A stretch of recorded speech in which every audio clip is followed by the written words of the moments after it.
Dude, I want you to be as smart as I am. Motherfucker, give me a... Dude, I want you to be as smart as I am. Motherfucker, give me a... Dude, I want you to be as smart as I am. Motherfucker, give me a...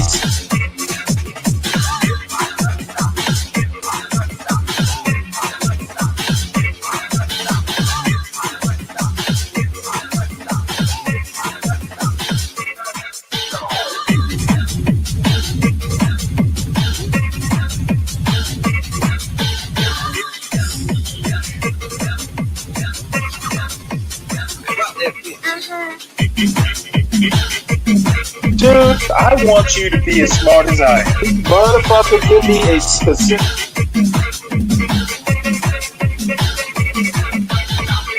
Dude, I want you to be as smart as I am. Motherfucker...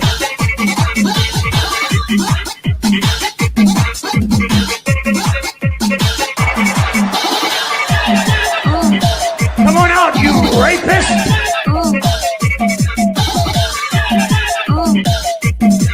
Dude, I want you to be as smart as I am.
Well, that is a celebration of Pop the Balloon's 1 millionth, Arlette's channel's 1 millionth viewer slash they got picked up by Netflix. And it's actually good to see that kind of success. I appreciate the way they did it. I appreciate, the clean lines. Nice celebration, in my opinion. So congratulations to those folks. So what we've got here is Manhattan at Night. It's a little bit time delayed, but while I'm here, and before I forget, this is Stanley versus the World. Please make sure you subscribe to the John Galt Urban Landlord channel. If you're new, also share it out, share the wealth. Also, please subscribe to the Stanley Cross channel, which is my, personal channel. I actually did a new, very short video clip of an upcoming supposed debate that we're supposed to have. And as a matter of fact, I might show it next because it kind of emphasizes my point. But we do have news. We do have a couple opinion pieces, a couple videos towards the end, and probably won't get to a pop the balloon unless somebody insists upon it. That's another thing. Everybody seems to think that all I can do is pop the balloon. Uh, I like watching it, but I want to make sure people know that I can do more than that. Pop the balloon is dessert, and apparently people want dinner before dessert. So I can definitely chef up some news and opinions.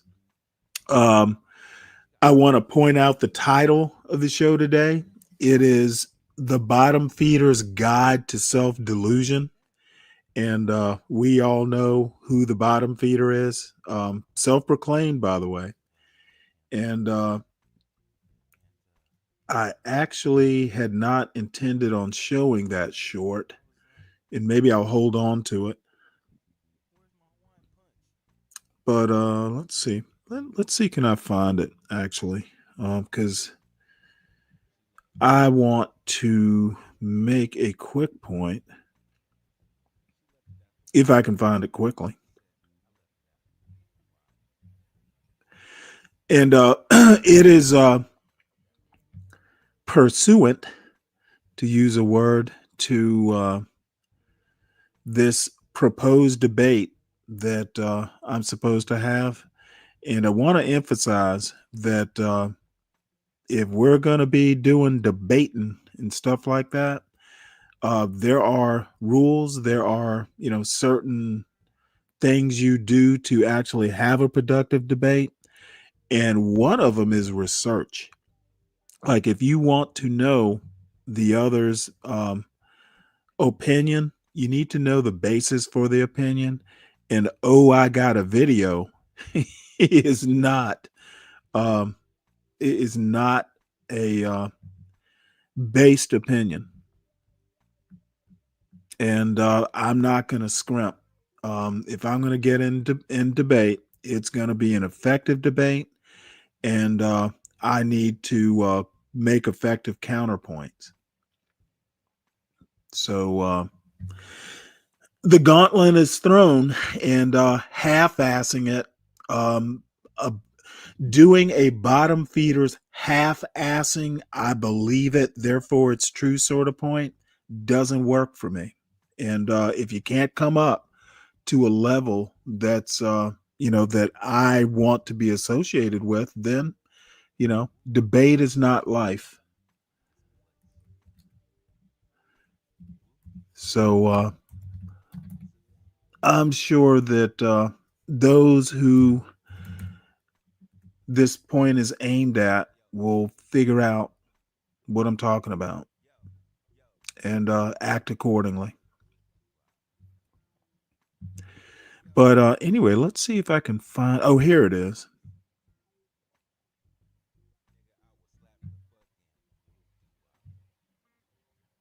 Give me one sec here. This is the little short that I created earlier today. And hopefully people will get my point. And I'm bad at making shorts, by the way. Volume. Yeah, I got to figure out some of my technical difficulties. That's the beauty of America, though, man. I know, and Stanley don't get it. That's the beauty of America. You don't get it. Stanley don't get it. I might have to put subtitles on it. Yeah, be a bottom feeder in fucking Vietnam. Go be a bottom feeder in fucking Africa. Go be a bottom feeder. It's justifying South bottom America feeding somewhere. in America. Come on, I dare you. That's what I'm telling you. That's why people try to sell me some shit. I'm going, what do you mean it's rough in America? I'm at the bottom, and I know I live like a god.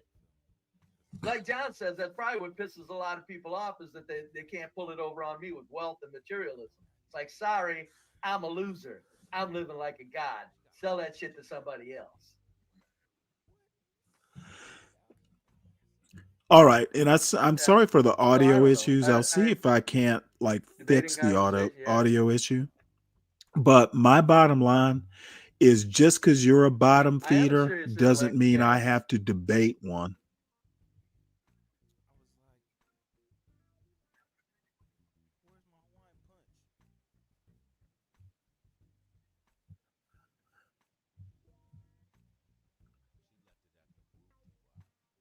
So anyway, we'll go with that and move on to the news. But I want to emphasize, I'm not going to debate a bottom feeder. I'm going to debate someone who is worth debating. So bring yourself up, come up from the bottom, surface, and let's actually have a good debate over some fact based opinion.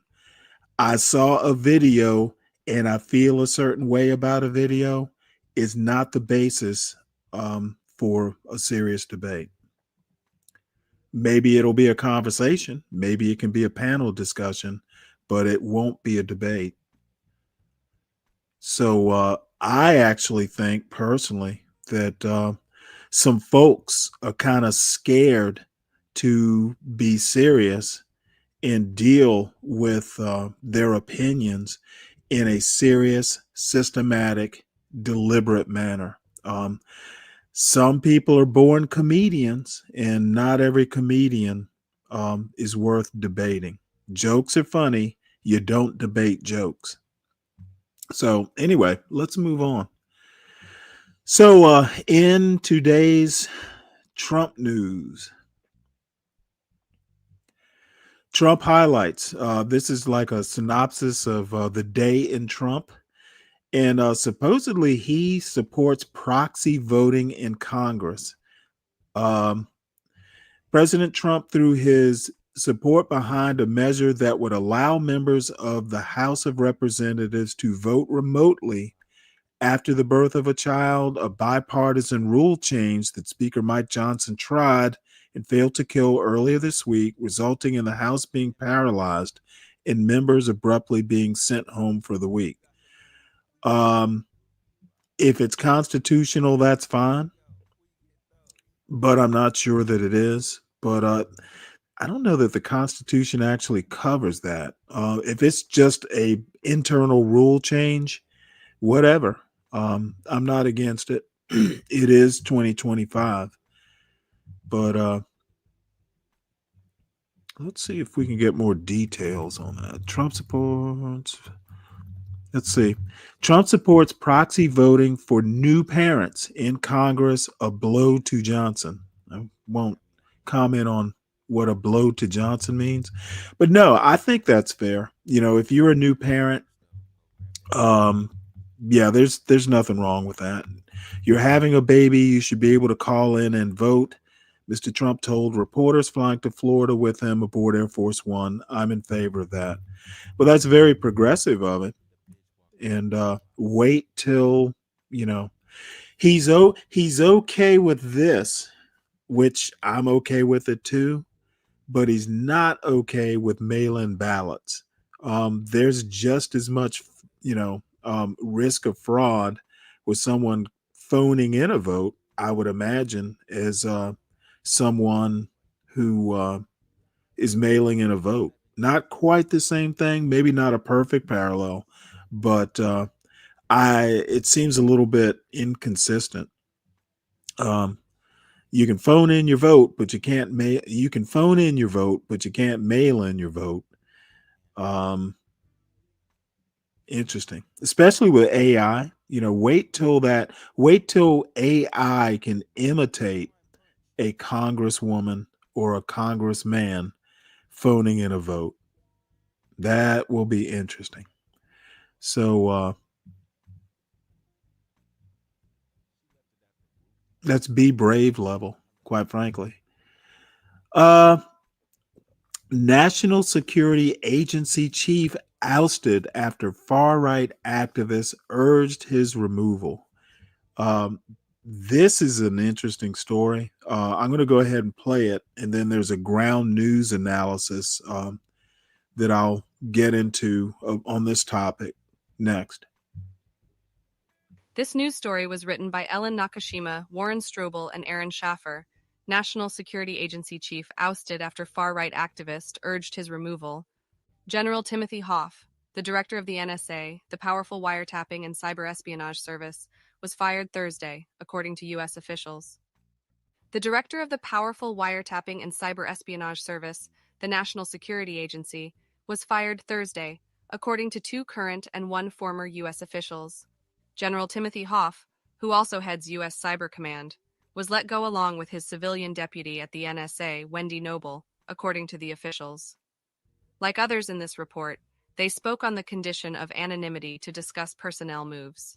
The firings were advocated for by far-right activist Laura Loomer during a meeting with President Donald Trump on Wednesday, she confirmed to the Washington Post on Thursday evening. In the meeting, Loomer, a fervent Trump supporter, pressed for the dismissals of a number of officials besides Hoff and Noble, in particular National Security Council staff whose views she saw as disloyal to the president. At least 5 key National Security Council aides were fired Thursday. NSA Director Tim Hoff and his deputy Wendy Noble have been disloyal to President Trump, Loomer said in a post on X early Friday morning. That is why they have been fired. Loomer told the Post that she urged Trump to dismiss Hoff because he was handpicked by General Mark A. Milley, who was chairman of the Joint Chiefs of Staff in 2023, when Hoff was nominated to lead Cyber Command and the NSA. As chairman of the Joint Chiefs of Staff, the country's top uniformed military officer, Milley would have had a role in helping select the nominee for Cyber Command, whose leader earns a 4th star upon confirmation. Milley, who retired in 2023, had his security detail and security clearance revoked in January by Defense Secretary Pete Hegseth over perceived disloyalty to Trump. Noble was reassigned to a job within the Pentagon's Office of the Undersecretary of Defense for Intelligence and Security. The NSA is part of the department. Hoch, who assumed his dual position just over a year ago, was traveling on Thursday and could not be reached for comment. Sean Parnell, a spokesman for Defense Secretary Pete Hegseth, did not respond to a request for comment. The current and former officials said they were not aware of any official reason for Hoff's dismissal or Noble's reassignment. The named acting NSA director is Lieutenant General William J. Hartman, who was the Cyber Command deputy, one of the officials said. Sheila Thomas, who was the executive director at the NSA, was named acting deputy, according to 2 officials. Hoff last month hosted Trump advisor and U.S. DOJ service head Elon Musk at the NSA's headquarters in Fort Meade, Maryland, Musk's first known visit to a U.S. intelligence agency. The visit went well, officials familiar with the engagement said. Ha is a cyber professional with more than 30 years of military service, including as head of Cyber Command's Cyber National Mission Force, which led offensive cyber military operations overseas, and as commander of the 16th Air Force in San Antonio. He ran Cyber Command's half of the Russia Small Group, a joint effort with the NSA to defend the 2018 midterm elections from Russian interference. The NSA portion was led by Ann Neuberger, who went on to serve in the Biden administration as a deputy national security advisor for cyber and emerging technologies. During the election defense effort in 2018, Hoch led offensive operations against Russian trolls and launched initiatives to disclose publicly Russian spy agency malware and to conduct hunt-forward missions to boot Russian intelligence from Eastern European government networks, recalled Jason Kikta, who was at the time lead defensive cyber operations planner for Cyber Command. His tenacity in countering Russian efforts was impressive to watch, said Kikta, who retired from the command in 2022. So why this administration would fire someone who was so innovative and aggressive is beyond me. Reaction from the Democratic leaders of the House and Senate Intelligence Committees was swift. Senator Mark R. Warner of Virginia, the ranking Democrat on the Senate Select Committee on Intelligence, said that Hoff served with distinction. At a time when the United States is facing unprecedented cyber threats, as the Salt Typhoon cyber attack from China has so clearly underscored, how does firing him make Americans any safer? Warner said in a statement. I am deeply disturbed by the decision to remove Hoff Representative Jim Himes, Democrat Connecticut, Warner's counterpart in the House, said in a statement. Himes described Hoff as an honest and forthright leader who followed the law and put national security first. I fear those are precisely the qualities that could lead to his firing in this administration. Dan Lamothe and Alex Horton contributed to this report.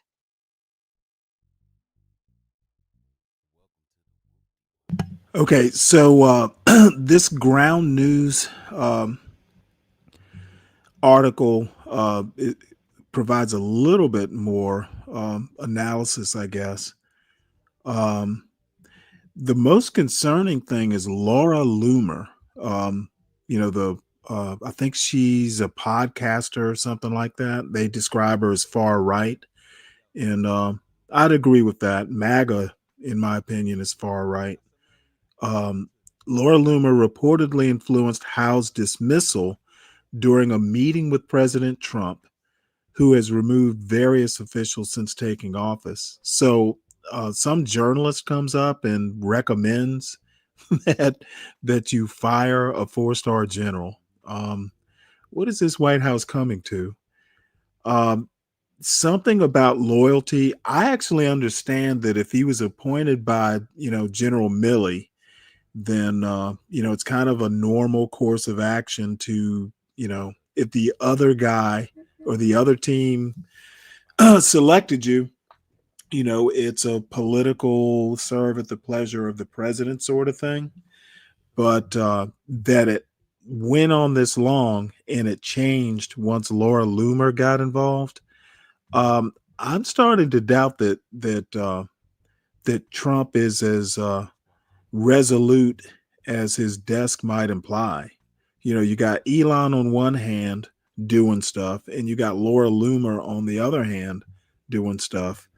That definitely raises an eyebrow. I wonder if everybody keeps bringing up Biden, and maybe I understand why now. Let's see. There was something in here. Apparently,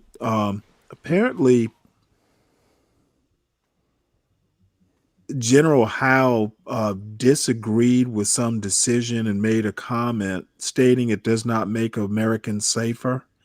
And I'm not sure exactly what he disagreed with, but it might be par for the course.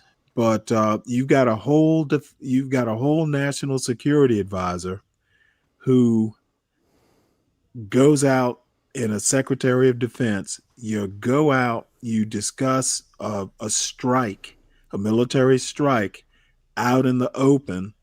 It accidentally invite a journalist, and I assume it was an accident. And Trump has to wonder whether to fire him.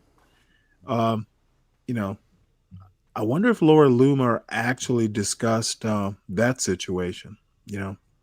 Maybe she's a senior advisor or something now. No, and she's not a journalist. Oh, what is she? Well, she's more of an activist.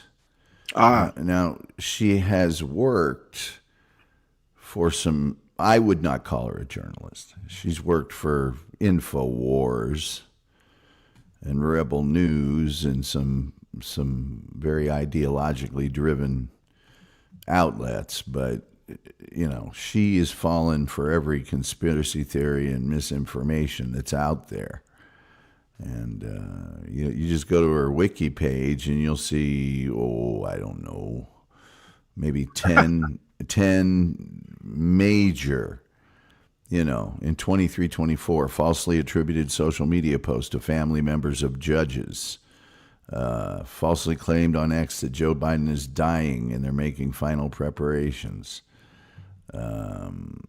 Claimed that a winter storm that occurred before the 2024 Iowa Republican presidential caucuses was created by American deep state by using high-frequency active HARP, basically.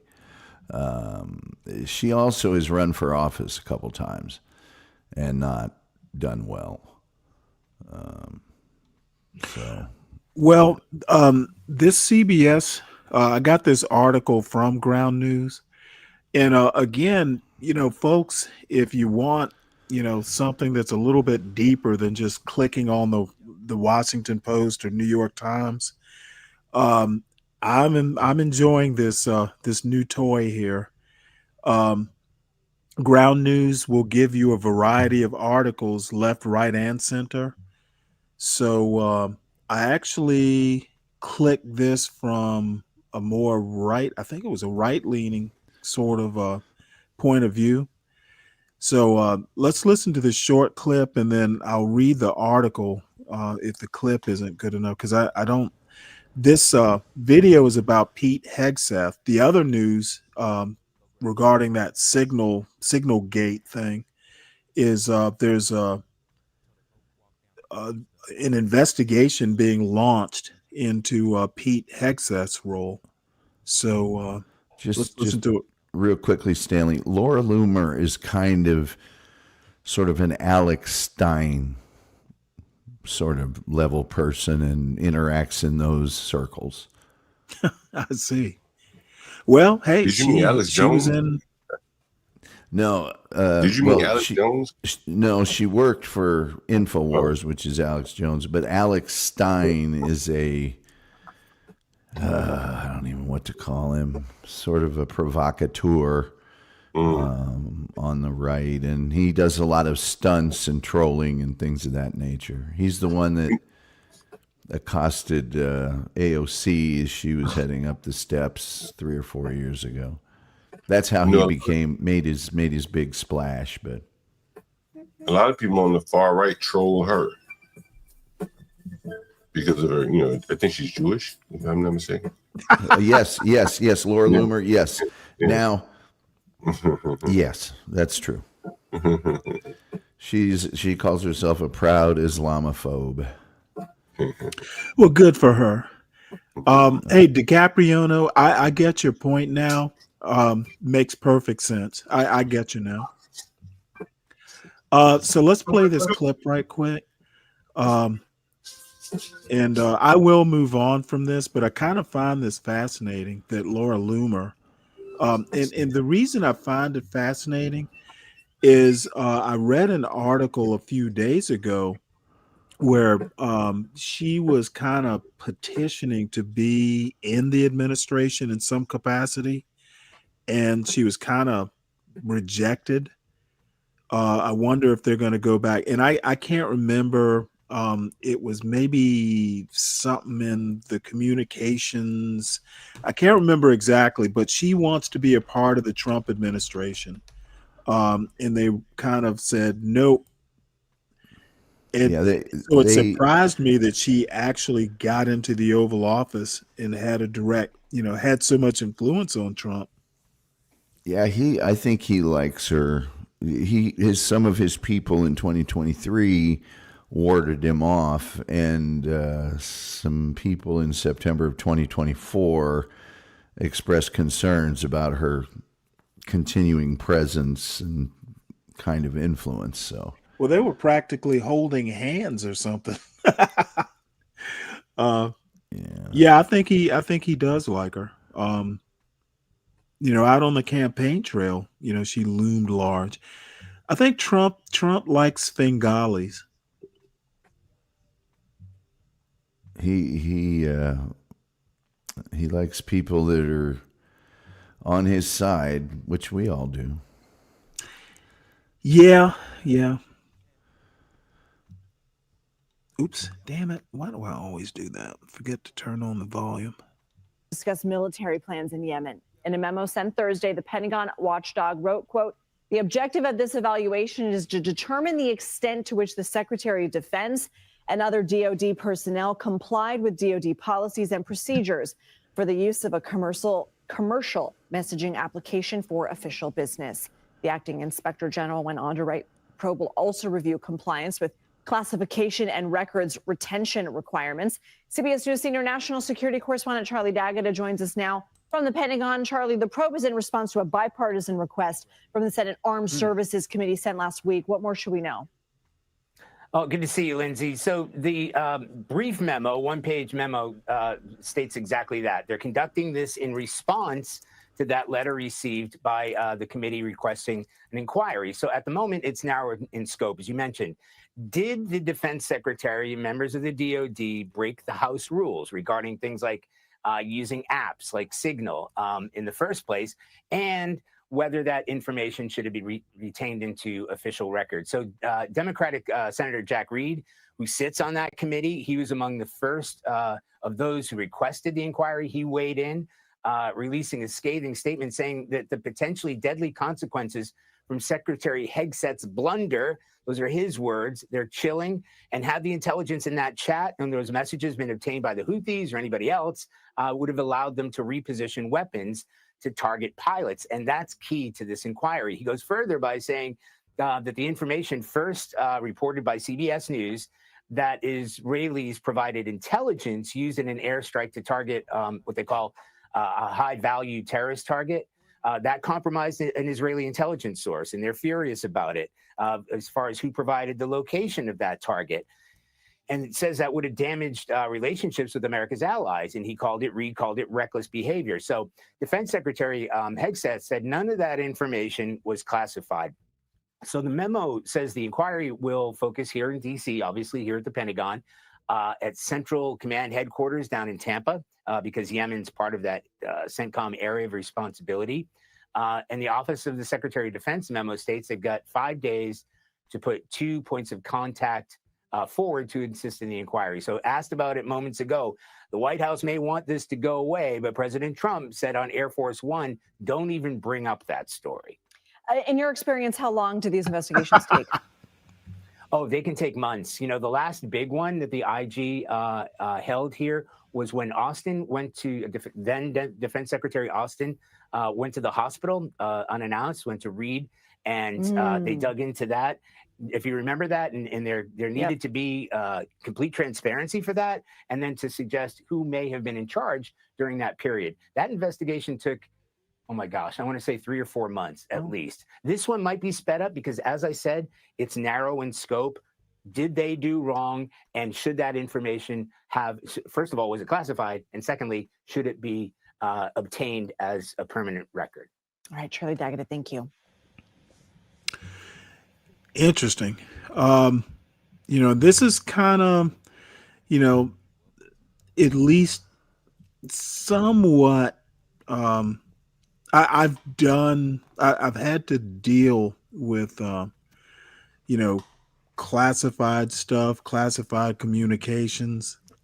So, way back when I was in the Navy. So, I at least have a historical, experience with this sort of stuff. And it really doesn't matter if it has a classified, ink stamp on it.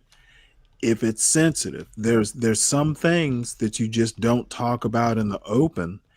And it is scary that a journalist who happened to be, editor of The Atlantic accidentally got included in this, in this group.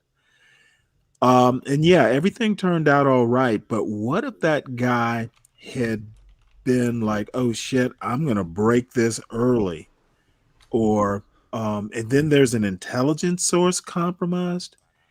Yeah, this is sloppy. And the other interesting thing, and I have less experience with this. Stanley, did they ever talk about how he got added? Hold on one sec. I wonder, the defense secretary has military aides. I kind of wonder if, that colonel, that 06, where were they? So I'm sorry, John. Because you have military advisors. Where were they?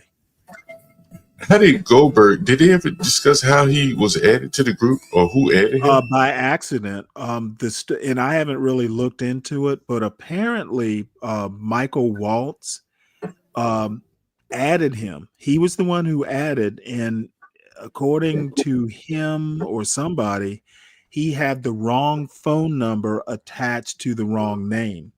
So it was literally like a mismatched phone number to a contact. What are the odds of that? Apparently it happens a lot in address books. I have an address book. I don't use it as much as that, but the bottom line is they shouldn't have been doing it on a civilian app. And I know it's convenient. And then, he talked about. Well, I did a story yesterday. Michael Waltz and other members of that security apparatus, national security apparatus, they won't be able to talk about Hillary Clinton's emails anymore because they've been using Gmail to talk about government business. He talked about he tried to say he don't even know who that man is, Goldberg or Greenberg, whatever his name is. And that has been proven false as well. They've met before. Right. And then just so happens you made a mistake and get that just seemed rather odd. And then, it doesn't seem odd. And you know what? I'm perfectly willing to chalk it up as sloppy, inexperienced, in oopsie moment. The problem was you are literally putting, pilots in whatever you're putting assets in danger. Hey, even if it was an accident, accidents like this should not happen if you're prone to this sort of accident. And now I was talking yesterday. And then the other thing is I had an experience that I described yesterday where an accidental mistake, people start asking questions and start scrutinizing how you operate closer. I've had personal experience in the Navy with a guy who worked for me, low-level guy, misspoke something he didn't quite understand, and my boss got wind of it, and it turned into, like, speaking of CENTCOM, my ship told CENTCOM that we didn't have the right crypto to talk to them, and it blew up. And luckily, everything was okay on my part, but I was the eye of that storm because it was basically me and how, I managed my communications account. It could have blown up. Luckily, everything was in order. But when you screw up like Michael Waltz did, people start wondering, well, what kind of circus is he running? And are more screw ups there that we need to know about? What was this one of those? I'm assuming this was a classified or some kind of classified meeting, something like that. On whose part? The Trump meeting, was it like top secret, classified or something? Okay, listen to what I'm saying. It does not need a classified stamp when you're talking in active military operation. It's just assumed as standard practice. So that was like a top secret. It would have been top secret. They were talking about war plans or something, right? You know what? Again, it's not something that someone goes, oh, hey, right. let's dip it in the ink pad and stamp a document. If you're talking an active campaign or anything like that, standard practice is to treat it as sensitive, and you don't want to talk about it out in the open. Yeah, and so I'm pushing it back on Goldberg. Like, you realize you're in a meeting that you don't belong in. It seems sensitive, top secret. Who's Goldberg? You don't step up and say, "Hey guys, which Goldberg? Greenberg. Who's the guy? The guy that was added to the Michael Waltz. He was the NSA. No. I think he was the one who put. No, the guy from the Atlantic that showed up on the meeting. Okay, that dude's a civilian. But he's a journalist. You show up in a top secret meeting. He didn't show up. He was invited. But I'm saying, like, clearly it was a mistake. You log in, you say you don't, I think he gave a coy answer if he knew. Okay, I'm trying to figure out how this could be pinned on him. Because I actually listened to an interview. The Atlantic has a podcast. He thought it was a hoax the whole time until they said, "Hey, this attack is going to happen in 2 hours," and it did. That's when he was like, "Oh shit, this was real." But if you were a journalist, you found yourself on the phone with the government officials talking to. I mean, maybe I guess, but you can't. No, really, this wasn't wasn't even talking. This was Signal. It's like Yeah, texting. you know, right? You find yourself in a message like that, like you probably need to lead it. I don't know, but I don't even know Oh, what so Signal is. you were expecting a journalist to leave a conversation that he could do a story on? Yeah. No, he can't Okay, do a well, story on. all I can say is you are not a natural journalist. Let me ask you this quick: Can he do a story on that? Wouldn't it be against some kind of law? He did it after the attack. Okay, I see what you're saying. I get you. Okay, so that I guess makes sense. All right, but okay, I thought he thought it was a hoax. He thought, hey, somebody's spoofing me, and then the actual attack happened, and he was like, holy shit, how did I get included in this? Yeah, and I think you know what? We're just lucky that he didn't go out on a limb and report it before the attack. Did he tell anyone that he knew this beforehand? Why would he do that? He thought it was a hoax. He thought it was a hoax. Okay, so so after the fact, I'm just getting the details down. So after the fact, he came out and said, "Hey, I was included on the email chain with this." Yeah, he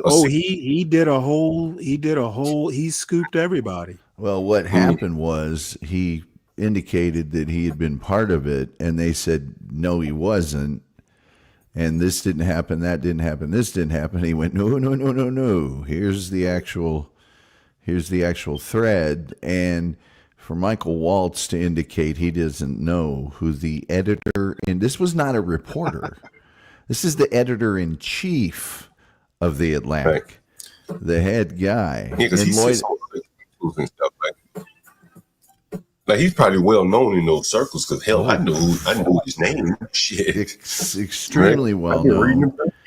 Yeah, extremely well known. In Lloyd Austin's case, his issue was that he was in the hospital, and no one from his command or his group had informed anyone. They exonerated him. They said there was no intent to avoid, evade, or mislead. He just went to the hospital and nobody said anything about it.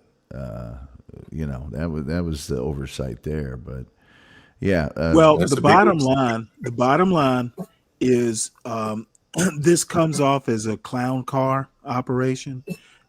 You shouldn't be doing this stuff on an app that civilians could even be accidentally included in. Why did they use that app, Stanley? There are secure apps. So why would they use that app when they're secure apps? I guess to keep it outside of government purview or something. I have no idea. I can't imagine convenience, maybe. Or even maybe they thought it was secure. I mean, that's within the realm. Maybe they thought this shit is secure.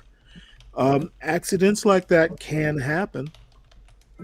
And you know what? If someone said, "Oh God, I thought it was secure," you know what? It would still be egregious, but at least it would be like, kind of owning up to something. I don't see the Trump administration. I don't see this national security apparatus as any different than any other, president, administration. They are the norm. So, and the other thing is President Trump, came out in public and said, "Hey, I support Michael Waltz." But in private, it's been reported that he's been going around asking, "Hey, should I fire him?" President Trump does not come off as decisive. You either fire the guy or you stand by him. But going, in the background, and I guarantee you, Laura Loomer, it was discussed with Laura Loomer about firing Trump. The man. Firing Waltz. Yeah, because she Mm, had something to say about it, and I can't remember specifically what she had to say. I think she was pro firing Waltz. mm. Um, so that she winds up in the Oval Office, and people get fired.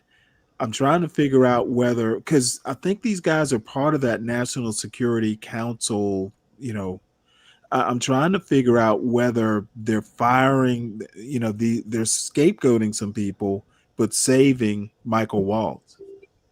Signal is actually a very secure for a consumer product. I mean, it's end-to-end encryption. And as I understand it, there are some government agencies that do issue Signal for employees to have text Well, chat with. supposedly it was issued here, but the problem is if you can invite people without clearance to it, it's not secure enough. Well, that was my point, was that it's not an official channel. Right. And official channels all get documented.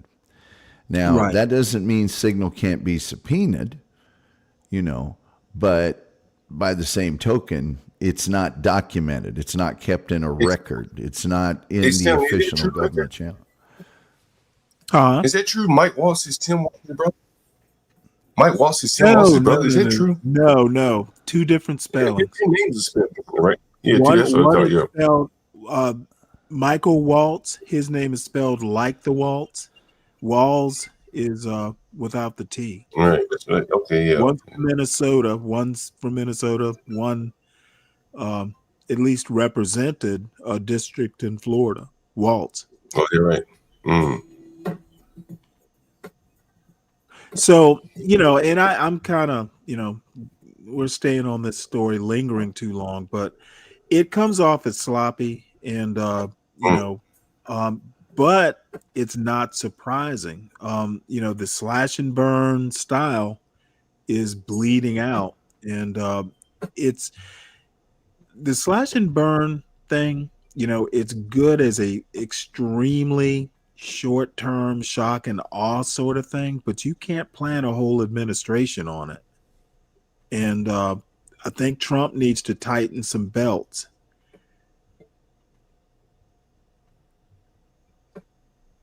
However, Trump is a slash and burn guy.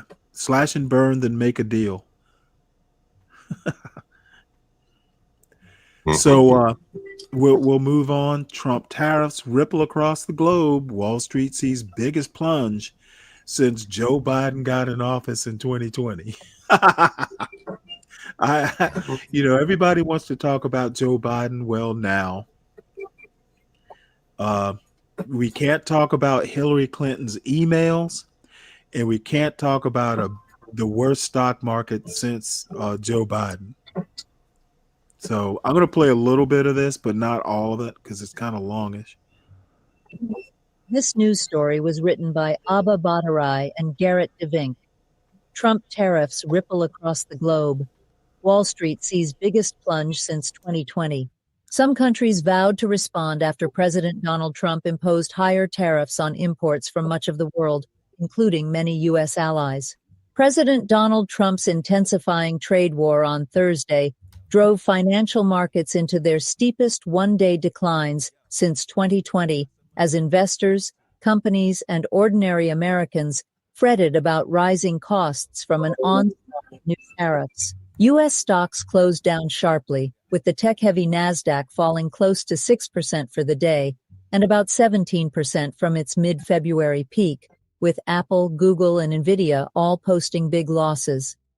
The S&P 500 notched its biggest one-day drop since summer 2020, in the midst of the coronavirus pandemic, closing down 4.8%, while the Dow Jones Industrial Average fell almost 4%. Major indexes in Asia and Europe also took a fall, though some recovered their losses during their trading day. The wave of new import taxes, which are expected to cost U.S. consumers and businesses hundreds of billions of dollars this year, threatens to radically alter the economic outlook. Analysts at J.P. Morgan described the tariffs as the largest U.S. tax hike since 1968, and economists on Wall Street and beyond began warning that a downturn is becoming much more. Tariffs is just absolutely massive, said Luke Tilley, chief economist at Wilmington Trust, which now puts the odds of a recession at 50%, up from 40% earlier this week. There is still so much uncertainty, but if these tariffs stay on for 3 months, there'll be a recession, and that will be one of the easier calls I've had to make in my 25 years of being an economist. Major companies are already scrambling to adjust their investments and hiring to reflect a much costlier new reality. Jeep maker Stellantis said it was temporarily laying off 900 workers at 5 plants in Michigan and Indiana, and pausing production at factories in Canada and Mexico, while it tries to figure out the medium and long-term effects of these tariffs. Trump was unfazed by the sell-off, saying late Thursday that it's what is expected. The patient was very sick. The economy had a lot of problems, Trump told reporters en route to Miami on Air Force One. Comparing the tariffs with emergency surgery, he added, "The operation is over, and now we let it settle in." On Wednesday, Trump introduced a 10% tariff on all imports, which will take effect Saturday, and additional taxes that will bring the levies up to 50% on goods from certain countries beginning April 9th. A separate 25% tariff on imported vehicles went into effect Thursday, starting at midnight. White House officials have said the measures are just the beginning of ongoing negotiations, and the percentages could quickly move higher if other countries begin ratcheting up. Yeah, I want to stop it there, at least temporarily. This is actually, not unexpected. Trump likes to make deals. So what he's doing is, hey, you make a deal or this is going to cost you big. He basically wants to run this country like a business. And what he does not understand is that while America is the big dog economically and militarily, that doesn't mean that, you can't get, excuse me, the whole world against you. I'm on the fence about whether this is going, I don't think this is going to work as an overall strategy. You have to kind of, wield that weapon more tactically versus strategically. And I actually think that this is going to be a problem. Trump's not a bright man, and he doesn't seem to understand that, you wield that scalpel. If it's emergency surgery, the point is not to make the patient so sick that the medicine kills them. So, and the point about the recession, I'm actually not that worried about a recession if it means, you grow 2.0% versus 2.3%. You're still growing, just not as fast. But I wonder if, and I'll have to go, and Ryan's not here because I'd ask him. He would probably know. I don't think we're in a negative growth situation. It's just not growing as fast. But what surprises me is companies are already laying people off to figure out what's going on. These are people that are out of work, maybe with pay, maybe not. But I'm assuming if it's a layoff, you get a month or two of salary. But this is not good, and I think Trump is fucking up here. The patient was very sick. Really? So and you'll see at some point, Rand Paul of all people has some things to say. And this is kind of in the same vein. They're tracking what's going to be affected price-wise first. Price hikes could start with clothing, cars, and coffee. So, I don't need clothes. I don't drink coffee very often, and I'm not in the market for a car, so I'm not going to be affected necessarily. Stanley, did you notice any countries, just out of curiosity, on the list of tariffed countries that were missing? No, Russia has sanctions, but they're light sanctions. But they didn't get any tariffs. Actually, they did. Did they? I can find last night's story. There's a map that shows the world by country, and they've got it color coded and everything. Yeah, Russia has sanctions now. He literally said 10% on everything. So I think Russia has that 10%. Now, Madagascar, for instance, has like a 46% tariff on something or another. And I don't know what. I didn't do that research, but no, Russia's affected, though lightly.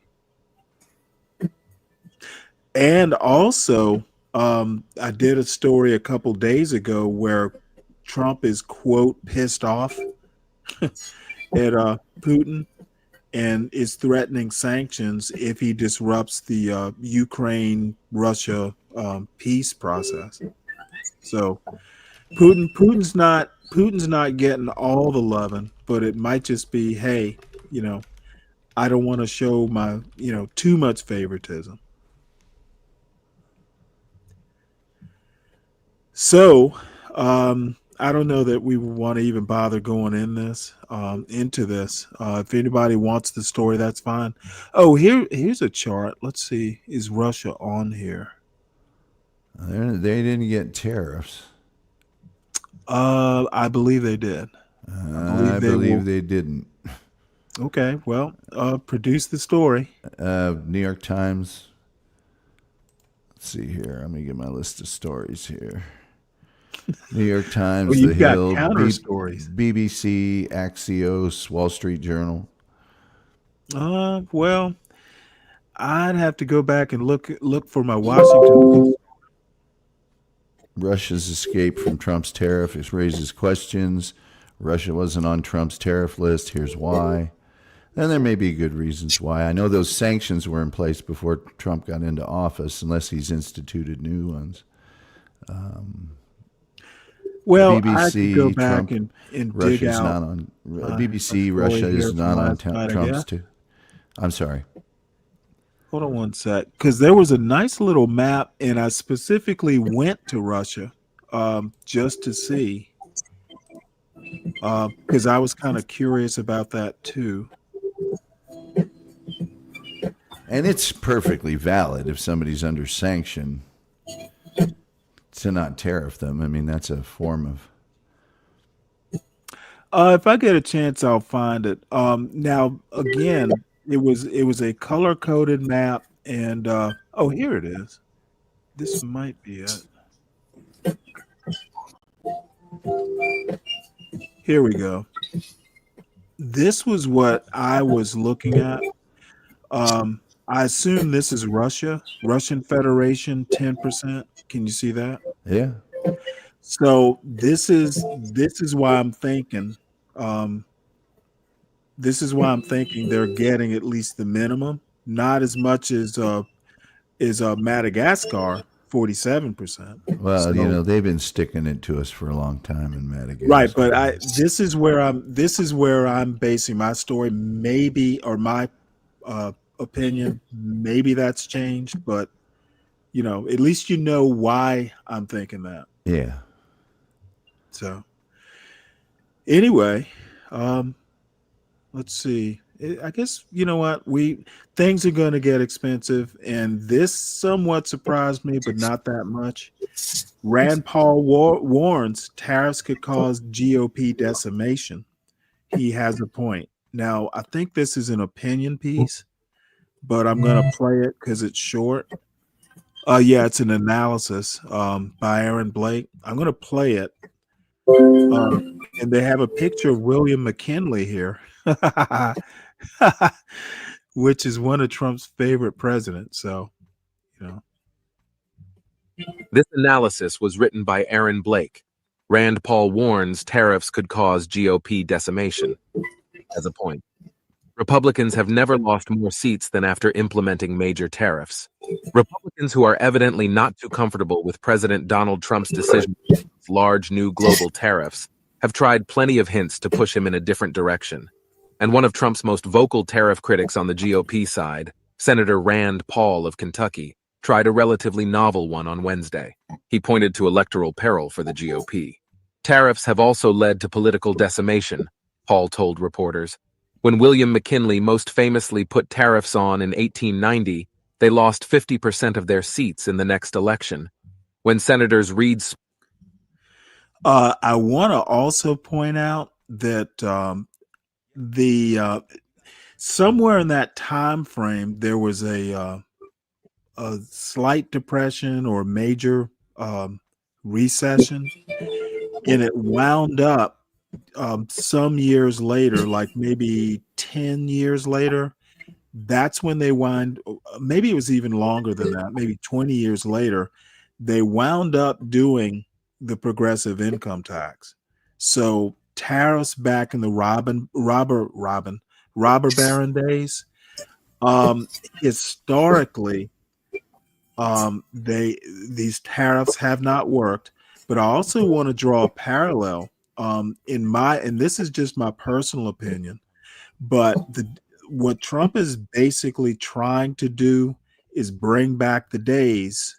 They want to basically totally reverse the Roosevelt progressive sort of era and go back to the quote golden age when oligarchs, the Standard Oils, the Rockefellers, when the big money guys were basically controlling the politics, the country, almost the culture.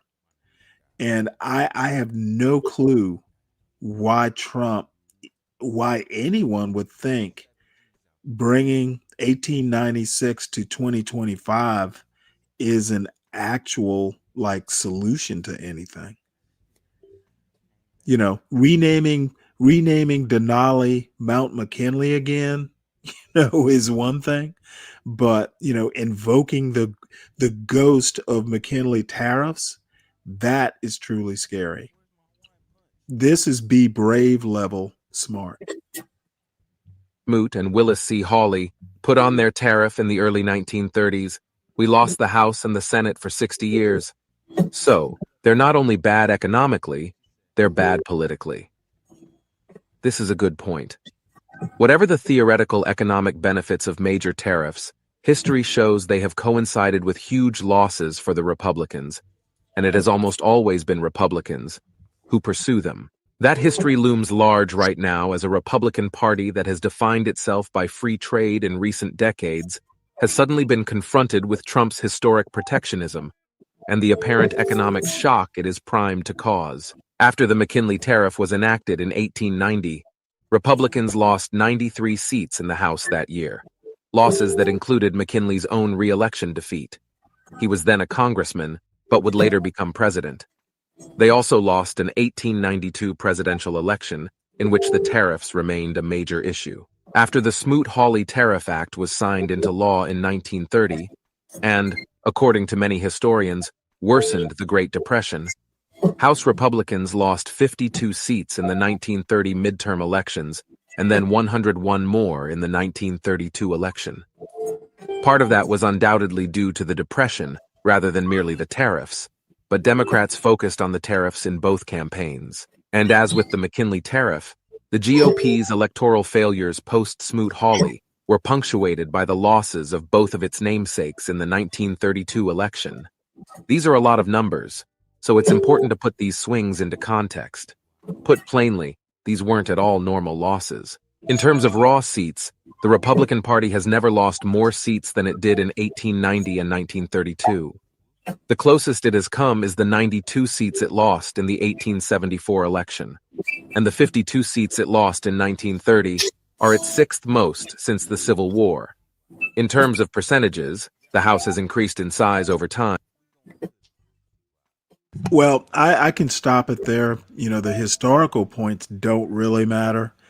I will only say, we will know if history rhymes in the 2026 elections. So, but I think one of the major criticisms I have of Trump is not so much that I don't mind the experimentation. I don't mind the boldness. I do have a problem with the timeline in some of the methods. He's doing way too much in too compressed a time. And you toss a bunch of plates in the air, you're going to drop a couple, and just hopefully you don't drop the wrong plate. So, John, can you turn that music down, please? Oh shit! I thought I was on mute. Stanley, sorry about that. No, that's all right. So I'm not going to belabor this point. I just find it funny that they're showing a picture of McKinley. McKinley has his mountain back. Let's hope Trump doesn't get his election results. Of course, I do hope that, but even someone like me, I actually don't think that Trump is that. I don't think he should be in office, but you don't want America to fail, even if you don't like the president. Yeah. And I want him to be successful. Sure. Yeah, that we might get a bump or a bruise. I like the boldness. I just naturally like people who are just that arrogant and that sure of themselves. But you gotta produce the results. And I just don't see. I literally don't see. I'm sure there must be one or two that I'm forgetting. I literally don't see how Trump has benefited America just yet. By the way, I got to the bottom of that other thing. There is a 10% baseline tariff, right, on the world. Right. He didn't specifically tariff Russia or North Korea, Cuba, or the Belarus. The White House came out and said the reason for not just Russia, but all four of those countries is that they are already under very high tariffs in other parts of the world, and that the sanctions that we currently had on them, if he had tariffed them further, might preclude trade with those nations, and he didn't want to do that. And I think that's perfectly valid. Yeah, I mean, there is a tariff, but it's like the entry level tariff. Yeah, I agree. Yeah. Yep. Okay. So this next story is, a little bit of a change of gears. And this actually is really interesting. It's a Fox News story. Massachusetts judge charges ICE agent with contempt of court. And I was like, well, what on earth? Well, it seems, you know what? Let's just play the story. Battles in Boston over immigration and sanctuary city policies. A Boston judge now finding an ICE agent in contempt of court after agents took a man into custody in the middle of his criminal trial last week. The suspect was facing charges for providing false. These people came and arrested a man in the middle of a criminal trial. What the fuck? They couldn't wait? Oh my Lord, this is ridiculous. Talk about disrespect to the judiciary. Eric Sean is live with more on that for us. Hi, Eric.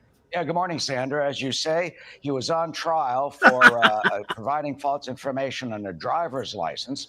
That's when ICE came during the trial and arrested him on the second day of the trial. Now, the ICE agent himself is in hot water.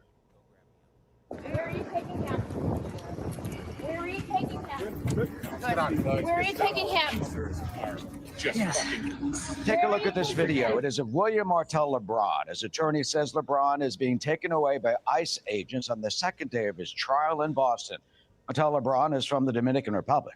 He is charged with giving false information when he applied for a driver's license. The arrest prompted Boston Municipal Court Judge Mark Somerville to blast the agency, accusing ICE of violating Martel LeBron's rights. This is a disturbing case.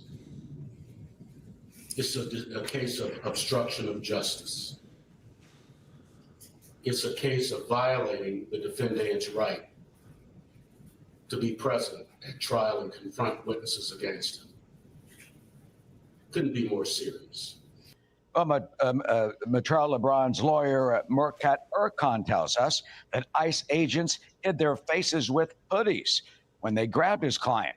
He calls it blatantly a kidnapping. My client was disappeared in the middle of a trial in which he was defending himself against allegations that the government made. That's what occurred, and it is a sobering and highly concerning event for anybody that loves freedom and democracy in this country. Trump border czar Tom Homan, though, has accused the state of going easy on illegal immigrants. For example, ICE says that Massachusetts has an overwhelming number of migrants charged with child rape who are released from custody, citing at least 4 cases where Guatemalans and Honduran were freed on bail. Homan has promised to go to Boston himself to try and confront the situation. As for Martel LeBron's case, well, he is in ICE custody, and the judge says that he still wants him to be on trial. According to the district attorney's office, we have asked ICE for comment. So far, they have not gotten back to us. Back to you, Sam. All right, Eric Sean on that for us. Eric, thank you. Any thoughts on this, John? I'm particularly interested to know your thoughts.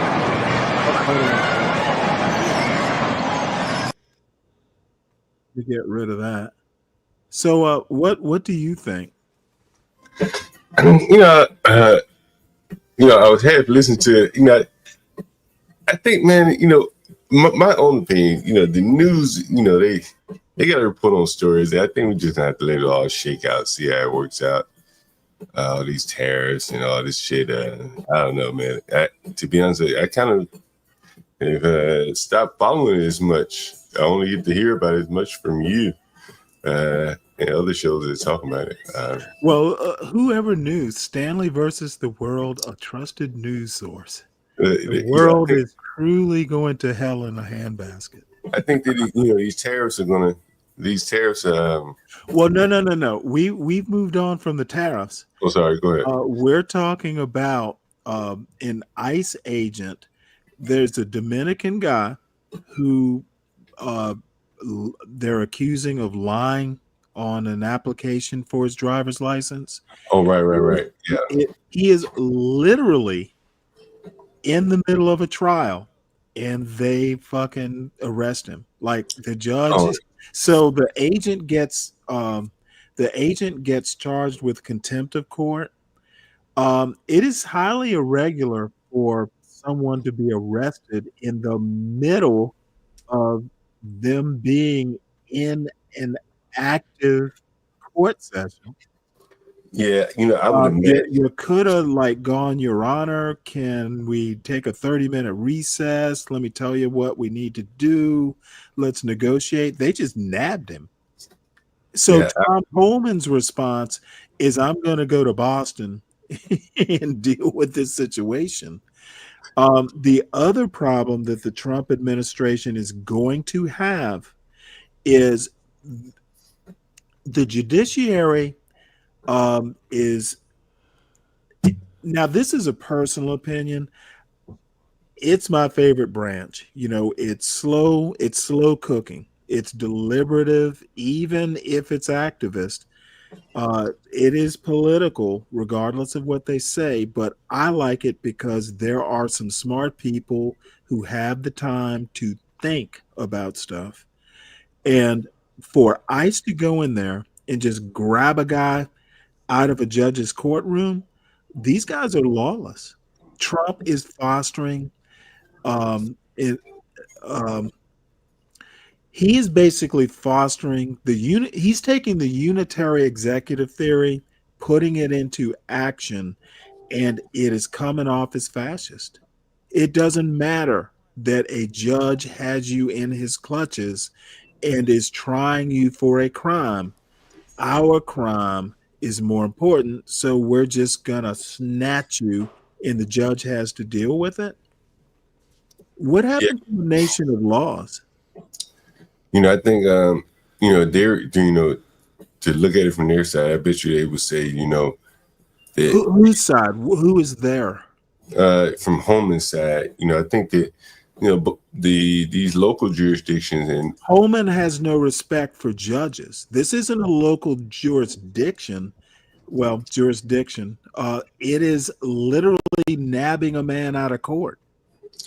Okay, let's show a little bit of respect. There is nothing saying you can't respect and negotiate. The judge, they didn't even talk to the judge. They just grabbed him. Yeah, I think they should have done it better. I think, what it shows you, like these jurisdictions kind of want to, enforce their law as they see fit. And okay, apparently, you're not getting my point. I guess the man was on trial. There was no law enforced. You don't go into a courtroom and drag a man out. No, I do agree with you. I agree. Okay, well then, what were they trying to enforce other than like a norm? I think and I'm just giving you my opinion. That a lot of these cities, Boston is a sanctuary city, and I think that Okay, but it's not a sanctuary court. The man was on trial to figure out whether he was guilty of a crime. Sanctuary city has nothing to do with this. Well, I bet you that, and I'm just telling you what I think Holman would argue. That these people would be willing to hide this man, release him, because they've done that before, where they'll have a guy that they know has a retainer on him and they let him go. Okay, so John, much like I'm cutting you off, they cut off this judge. Yeah. You get pissed off when I cut you off. I'm not disagreeing. But I think again, like those people, they really have two different agendas, to be honest with you. Really want to be honest. Sorry. I understand your overall point, but I'm trying to concentrate on the specific case. What you're doing is be brave. You want to take anecdote, something that has nothing to do with this specific case, and apply it to this specific case. And it may or may not be a good fit. My problem is that you interrupt a judge and a trial to fit your agenda. Yeah, I agree with you. And as I said, these people aren't working well together.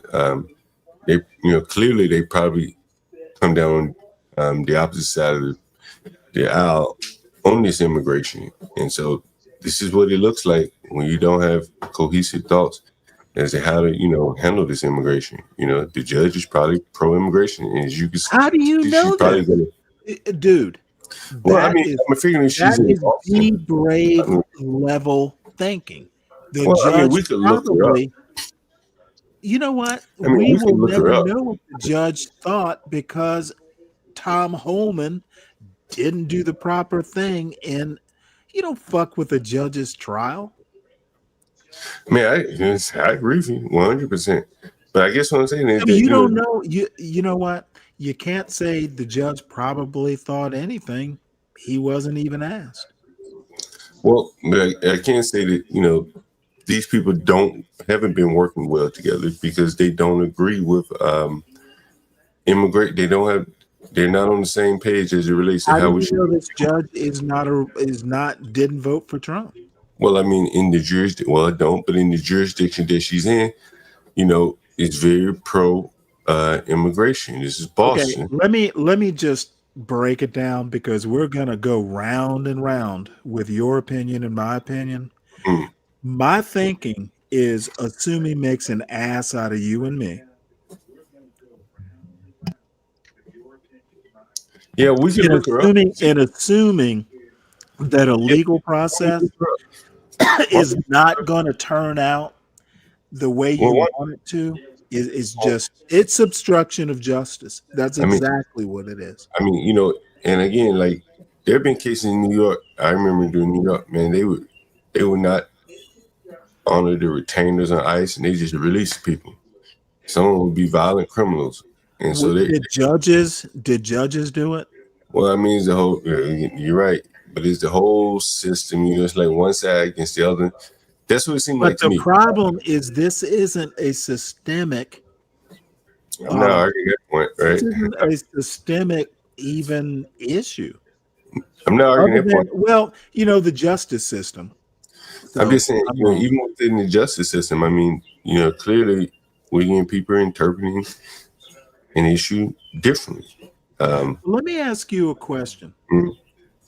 If you had to choose which side you would back, nabbing the guy Tom Homan style, or slow, deliberative, like justice where you decide, if the guy's guilty, do you support Tom Homan's I'm going to go to Boston and deal with this judge? I don't support it, but I think it doesn't come from nowhere. I think it comes from. Okay, it doesn't matter where it comes from. Yeah, but Is it the right thing to do in this instance? No, I don't think so. But again, it goes both ways. There've been wrong things done, and then so their souls just trust, and then people just start to disrespect each other. They don't have cohesive thought. That's what it is, man. Like one side sides with one side, the other side with the other. Mm-hmm. And I was just reading an article as we were sitting here. Many of the DC judges, I think many of them are foreign born. That's anything in particular. Whoa. The judges are foreign born? Yeah. Okay, and that means not in this case. No, I'm just saying in general. People are going to start to see things differently, and those thoughts are going to be seated in the justice system. And if you add the international flavor to it, I'm just looking at it, just from all sides. Like, would you want to be the judge coming back to your cocktail hour, having bow down to the Trump administration when you had to live in Boston? No, I don't think so. Oh wait, hold it. This had nothing to do with the Trump administration. Well, I mean, I think it did. Trump administration imposed on this judge's courtroom. Well, I'm sure he probably had around. But I bet you that he probably. Well, I'm not sure, but I'm assuming he had some kind of retainer on him or something. And again, I'm just saying, like, it just seems to me that the federal and the states, the courts, the judges, they all have their own little fiefdoms or their own idea of where they want things to go or how the law should be enforced. And it just smacks. To me, it says just trust more than anything.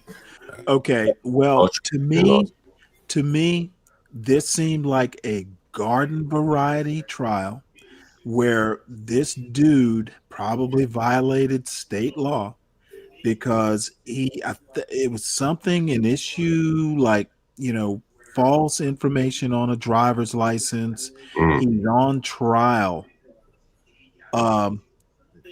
It wasn't an immigration hearing. This is a Fox News story, so we're not, if there's a bias, it's gonna be pro-Trump.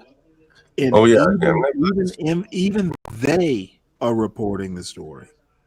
Oh yeah, I'm not biased. It looks bad, as I said, man. You know what I'm saying? It looks bad, but it points to look. You and I fundamentally see a lot of things differently. Okay, I'm more willing to be objective. You use experience as kind of a background, but you focus on a specific issue to actually wind up being the decider of action. Okay, yeah, Boston, Massachusetts is a liberal state. Boston is a sanctuary city. More than likely, this judge is going to be a Democrat. Okay, but that really has nothing to do with this Dominican guy. And they said nothing about visa violations. Maybe he lied about his citizenship. The story doesn't mention any particular thing. This Visa is the New wise. York Times, so they're probably Thomas Friedman probably not going to mention, but No. This isn't Thomas Friedman. This is Fox. This is Fox News. I was looking at what was on the screen, but again, Oh, yeah, I moved on. Let me go back. I would love to do a deep dive. What was this guy so accused of, and what has been the stance? Well, you know what? That's the question. I'm What was not he going to accused do a of? Is he deep a dive. murderer? I'm literally going to He could be a say murderer. I am going to say that it is disturbing that ICE, as a law enforcement agency, just waltzes in to another part of the law and imposes its will. Some rogue agent. This isn't Tom Homan, like an official. This is some dude in a poo shiesty. Yeah. This is probably some rank and file ICE agent. This isn't Tom Homan. I'm assuming this guy that was a part of, grabbing. This guy wasn't a supervisor. I'm assuming, could be wrong. He's not some official who might have, I don't see the judge holding Tom Homan in contempt of court if Tom Homan comes in and makes that arrest. Okay, there needs to be a respect for the law, even from the Trump administration. But should you put the agent in jail? Like, he's just following orders. He didn't put him in jail. He held him in contempt. Like, do you I don't know how it works. I'm asking the question. Like, he's just following orders. He's just a peon in the system. It doesn't matter. He interrupted this judge's court. He's going to hold the ICE agent in contempt. Well, let me. And by the way, before we get too far, because I kind of brought it up, one of the reasons or one of the things that you do as a federal agent, you swear to uphold the Constitution. And that's what I'm saying. Like in the agent's case, should he have just say I'm not going to do this? No, he should have got word to the judge. He should have said, "Hey, judge, this is the deal. What do you want to do?" Apparently, the guy, during a recess just gets nabbed. So they didn't do it in front of the judge, but you just don't pull someone out of a legal proceeding and walk off. Now, they should definitely be able to work better together. It just sounds like something. The guy had a lawyer. They didn't talk to the lawyer. They just kind of came in and did what they were going to do, and that was that. And if I were a judge, I'd be kind of peeved too. Yeah, it sounds like something missing there. Something just don't seem like. Well, I tell you what, these people they're not working well together. The court system, the judicial, they don't party lines, man. This is how it looks, Well, we've been and I belabor the story. It just amazes me that you can walk into the middle of a judicial proceeding and just nab a dude and be done with it. Yeah. You're right. Something's not working. Something's not cooperating, and Trump is the center of it. Trump has given up cooperating. He's given up cooperating with the other co-equal branches of government.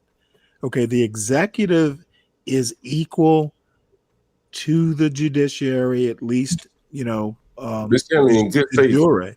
Stanley, in good faith, do you remember during Trump's last term, they would be releasing criminals out the back door to hide them from ICE? These people haven't shown a good faith that they will work with ICE. So their constituents. And you know what? So what? Well, this is not Trump's first term. Well, but I'm saying if you're going to abide by the law and other people aren't, if you're going to play by the rules and other people aren't, there was no law that said the locals had to cooperate with ICE. There's no law that says it varies from state to state. But I'm just saying, if you're going to side with criminals as it relates to the law, and that's what they were doing, letting them out the back door to run from ICE. that's the reality, then, well, you sided with criminals as opposed to the government. And, well, you kind of can say you operating outside the law and you're going to get gangster tactics back. I'm not saying I agree. Right. So essentially, let's not use our brain. Let's be a nation of tit for tat, not a nation of laws. Is that what you're saying? That's ultimately what you devolve down to, yeah. Okay. That's where we Well, are. viva the devolution. I hope it does. I hope I don't come down to that be brave level. I see what I see, and that determines my worldview. That determines my truth. Somebody did something that pissed me off, and I'm going to do it back. Is that really a way to run a country? No, it's terrible. John, you might be. Oh, there you are. I mean, I know I'm pushing back hard, but I don't agree. Yeah, let's be fair. There were, laws that were broken, criminals were hidden, there was some shisty stuff. However, joint custody, two wrongs don't make a right. 8,500. Can I ask something, Stanley?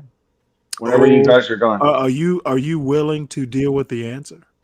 Yes, but I don't want to cut John off if John's still talking. Oh, don't worry about that. I just think, man, they've broken down on ideological sides, man, and they're not trusting each other. They can't work with each other. Again, right. I keep going back to I've seen them usher them out the back door. I see cities rolling out the red carpet to give immigrants benefits. And in some ways, it seemed like they were trying to antagonize Trump, the first administration. I've seen churches harbor. I'm just setting the table, and so there's a lot of disrespect there that went along the first part in terms of harboring criminals. So now the guys come back. So basically, in the first term, Trump was disrespected. So in the second term, Trump is justified doing what he's doing now, correct? Well, one might reasonably say, and I'm playing devil's advocate here. Well, I don't think it would be reasonably. Well, I think one may say that these people skirted the criminal laws. I remember being in New York. They would block ICE from picking someone up, picking a criminal up. They would literally physical barricade. So, I mean, you're setting the table now where these people are taking gangster tactics to get their way. That's what it seemed like to people who see the police come to arrest someone and people resist the police physically. That's gangster tactics. They're not going by the law. And so now, the table is somewhat turned and the gangster tactics are being used back against them. Yeah, that was in New York City. I think there was churches and shit sheltering. Yeah, I'm just playing devil's advocate. And, this is where we are. I accept the reality for what it is. Yeah. Well, you know what? How can I be more eloquent than that? What do you have to say, Ryan? Well, I was just going to say that, so specific to this case, I don't think it's right. I don't think you interrupt the court to pull the guy, but I don't know the charges by ICE against him, but I don't think he interrupts the court. Specific to this. But by and large, I think, big picture is you've got cities that are saying, it's against the law if a person is here illegally. And cities are saying, we're not going to help you do this. Right. That's going too far afield. I'm saying it's big. I said no. That's going too far afield. Let's not drift. I want to stay as close to this specific case as possible. I actually don't care about Trump's first term. I don't care about, they disrespected us, so we're going to disrespect them. I want to talk about the specific story, which was ICE grabbed a guy in the middle of a trial. Is that right or wrong? I say I it's wrong. already answered that question easily. Okay, well then we can move on. If you've answered it, we're cool. Well, can I just make a general comment then? Do you really have to? Do you feel the I'd burden? really like to, because I know what John's saying. Okay, I don't care what John had to say. I disagree with him too. Well, I think you'll agree. So you have I already to said I agree with you. I said I agree with you about this specific case. But I do think we got a bigger issue in that, depending on which federal government's in power, the state governments really are not supporting or getting in line with the federal government. Like, you got the states. Why do they have to? Hey, what happened? What happened to 50 laboratories of democracy? What happened to states' rights?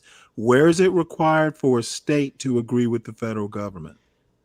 Where does it say that anywhere? So if a state didn't comply with the Department of Education in any way and taught religion and all this shit, would that be okay? Because that's the same thing. And you want to know why it's okay? Funny you should mention the Department of Education, because I have this story. And then we'll go back to where I was. K-12 schools must sign certification against DEI to receive federal money, administration says. They don't have to accept the money, now do they? I still think that this. No. Answer my question. K-12s must sign certification against DEI to receive federal money. Those schools don't have to accept the money now, do they? They don't have to. Okay. Hence my point about states don't have to follow, the federal government's lead. I mean, they're not following the drug laws already, right? But there might be consequences, but they have the choice. Yeah, they're not following. Okay, so a lot of the highway standards. I don't want to hear about, this state didn't do that, or that locality didn't cooperate. I don't really care. They don't have to, but there might be consequences. And really, that's John's argument. You know what? Y'all didn't do it during the first administration. These are the consequences now. I think that's actually somewhat of a valid argument. I just think we need to be, when it comes to the law, the tit for tat, they did it, therefore we're going to do it. But it didn't start there. These guys have been doing this shit for a while. I think it's immature, but I'm not saying it's not a valid argument. Was it immature when Obama did it? Okay, I don't care. Obama's not president, hasn't been for quite some time. Don't do the usual whataboutism. Okay. I'm saying John's point is valid. I just think I wouldn't do it that way. I totally agree with you. I think. Okay, then let's move on.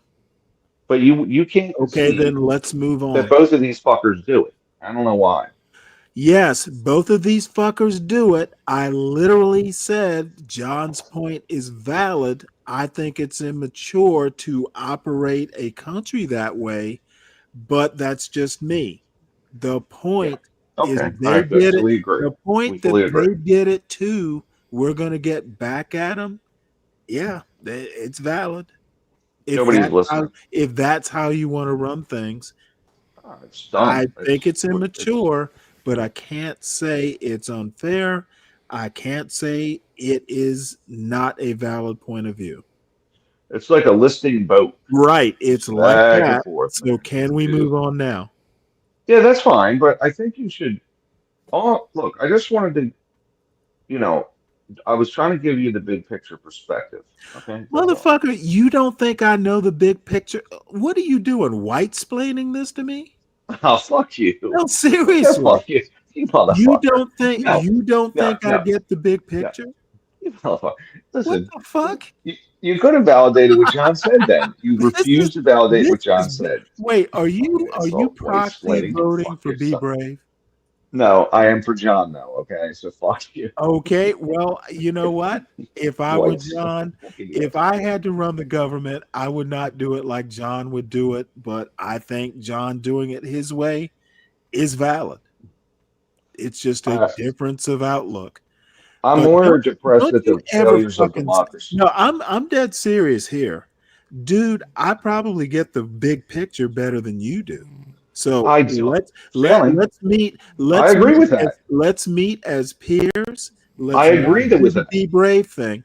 Let's not do that.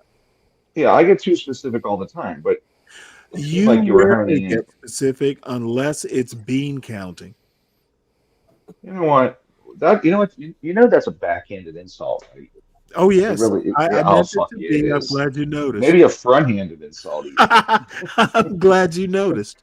It means you're awake. You've Yeah, had your that's right. coffee. I'm having it. So let me get back to this, and I don't even know. You know what? I don't even think this is more or less what Rand Paul is saying. Trump is going all in on Trumpism. Hmm. Laura Loomer is mentioned. I personally think it was amusing. You know, the shock and awe is hard to sustain, and I suspect Trump is going to try and sustain the shock and awe, and it's just simply not a good. It's not a strategy; it's a tactic. Tactics are short term. Strategy is long term. I don't think Trump is a good strategic thinker. Can I ask you a question real quick? It's what slightly off topic. Sure, What do you think about ground? I mean, is it? Do you like the way that? Do you like what you're I getting kind of so do. far? Yeah, like it gives both sides is pretty cool, man. Because you Well, see it's how not so much both full of shit sides, like everybody right is. off the bat, but you can explore one side or another. Yeah. So I think that's how it's a good source. I am going to explore other ones though, because it's a little cumbersome, but I like it. All sides media. All sides media. No, you it doesn't it does go left, right, and then sometimes there is no center. The Did one you look thing at I that one? do like All right, about you it looked at that is one. it gives you access to these sources. Like there's all kinds of you can look individually at how it's reported at the Hmm. newspaper or news source level. I do Hmm. like that. I have access to more stuff. So do you get all these different publications then, basically by having ground? Yes. That's Now awesome. That's actually some of them awesome. not outright. Some of them you actually do have to have subscriptions to. Like this is the Colorado Springs Gazette. I've never even heard of it, Yeah. and for some reason or another, that website's not Is coming up. is I was going to say All Sides Media is another one of these outfits. Like it's called AL, just All Sides, and it's like I'll check they'll it out. yeah they'll actually compare and they'll say here's an example of spin. Like they talk about just almost teaches you about media, kind of, and how Right, full of but shit most these this motherfuckers is the are. Colorado Springs Gazette. Never heard of it, but they have a take on the Brown University story. So you can get a lot more into the weeds if you choose to do so, or you can go back to just bullet points. So yeah, I love it. Hmm. How much is ground a month? I got like the middle subscription for $30 a year. It's How not much is it? $30. It's not that expensive. That's it. Yeah, That's for a whole year. wow. Now Oh shit. there's a premium subscription which I wasn't willing to pay because I want to test it first. Uh-huh. But I would Oh shit. so far maybe I should have gotten the premium and I can upgrade. So Interesting. That's pretty cool. yeah, it's Uncle Fatty. This is the cool thing about hanging out with old people. Not that Uncle Fatty's old, but more mature people who can kind of, know some stuff like, hey, have you thought about this? So uh this is the early mornings old man coffee clutch, apparently. Yeah. So this article then. So like I'm looking at the screen. It says Boston Globe ownership high factuality lean left. So that means it's really accurate. It just leans left, right? Is that Right, what that means? Okay. right. Yeah, I thought so. All sides does that too. They'll say it's very right, it's very accurate, but it's only show kind of paint the picture one way, you know. Interesting. Well, the That's what problem it with, does. politics and culture is you can be right and still have a slant or a spin on it. Yeah, absolutely. Absolutely. So anyway, Yeah, sorry to just no, sidebar that's with all you. right. No, you know what? There's at this point, who really cares? It's stuff to do, but I do want to point out Trump's my take, and I'm right, is Trump's vendetta against elite schools. Uh, Trump is after Harvard, and now he's after Brown University. Hmm. What they So, do? Oh, anti-Semitic. these left-leaning bastions like Yeah. Brown, even though Bobby Jindal, who is a conservative, way back in the day, went to Brown. They are they mostly don't agree with Trump in that whole MAGA universe. They're being accused of anti-Semitism because they protested, and there was another story here. There's a law, this anti-Semitism thing that Trump is doing.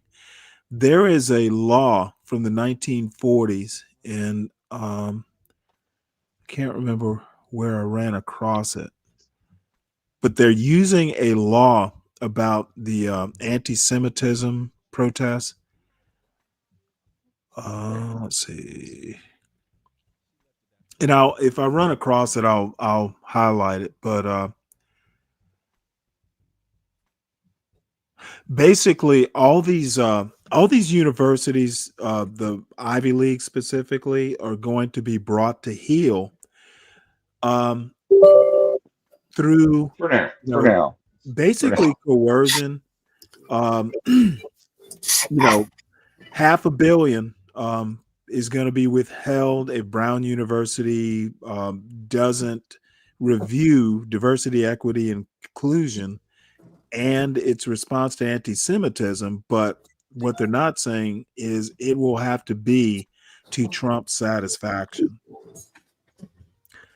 It's dumb. Huge waste of time. No, it is not a huge waste of time.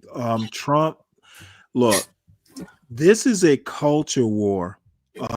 They want universities to be more right facing, more right respecting. It is a valid culture war. You seize the opportunity. The liberals did it back in the 60s, or, the progressives did it back in the 60s. The right has been working towards this. They've played a long game that's half a century, basically. And you really think that this They've got Roe overturned. They've got a Supreme Court that pretty much most of the time is going to lean conservative and somewhat religious conservative. Now the universities will have to be dealt with. They are going to turn this big battleship around or die trying. I mean, I do think that we do have a problem with the universities being ideologues almost, right? Like the And you professors. know what? The problem is it is a false problem. I don't think I think it's universities, an issue, dude, personally. you know what? Name me one Ivy League conservative university. There's none. Cornell. I guess I don't know. Is it Quite conservative? frankly, I think the Ivy League universities are fairly conservative. I just read an article. Wall Street Journal's got one that was talking about how the Ivy League was pretty much captured at this point. It's not the students; the professors are all registered Democrats, and I think they're very far left. Well, let me put it to you I think this that's a way. problem. I think that's a problem, right? The Ivy League has plenty of conservative professors and administrators and students. Why don't they all put their heads together and come up with a conservative Ivy? University of Austin is like an attempt, but you know what? They're not attracting like conservative superstars. They got some talent there, though, in terms of the professors, right? Okay, People involved in the board. I think. I'm going to tell you right now, probably the most prestigious professor that I know of would be someone like a Glenn Lowry on the board. Glenn Lowry's like on his way out. He's already on a board, though, isn't he? Is he on the board there? I think he is. Okay. But I do But what think I'm saying is that, you know, an old black conservative who isn't that conservative, he's on his way out. Where is the Richard Hanania? Okay. Roland Now I Pryor will is at say Harvard. that Christopher Rufo is involved in the Florida university systems education stuff. But he's about the only one who, quote, is a conservative thinker that's involved in education. Where are the conservative thinkers? Where are they in this process? And I've got a little opinion piece by Richard Hanania.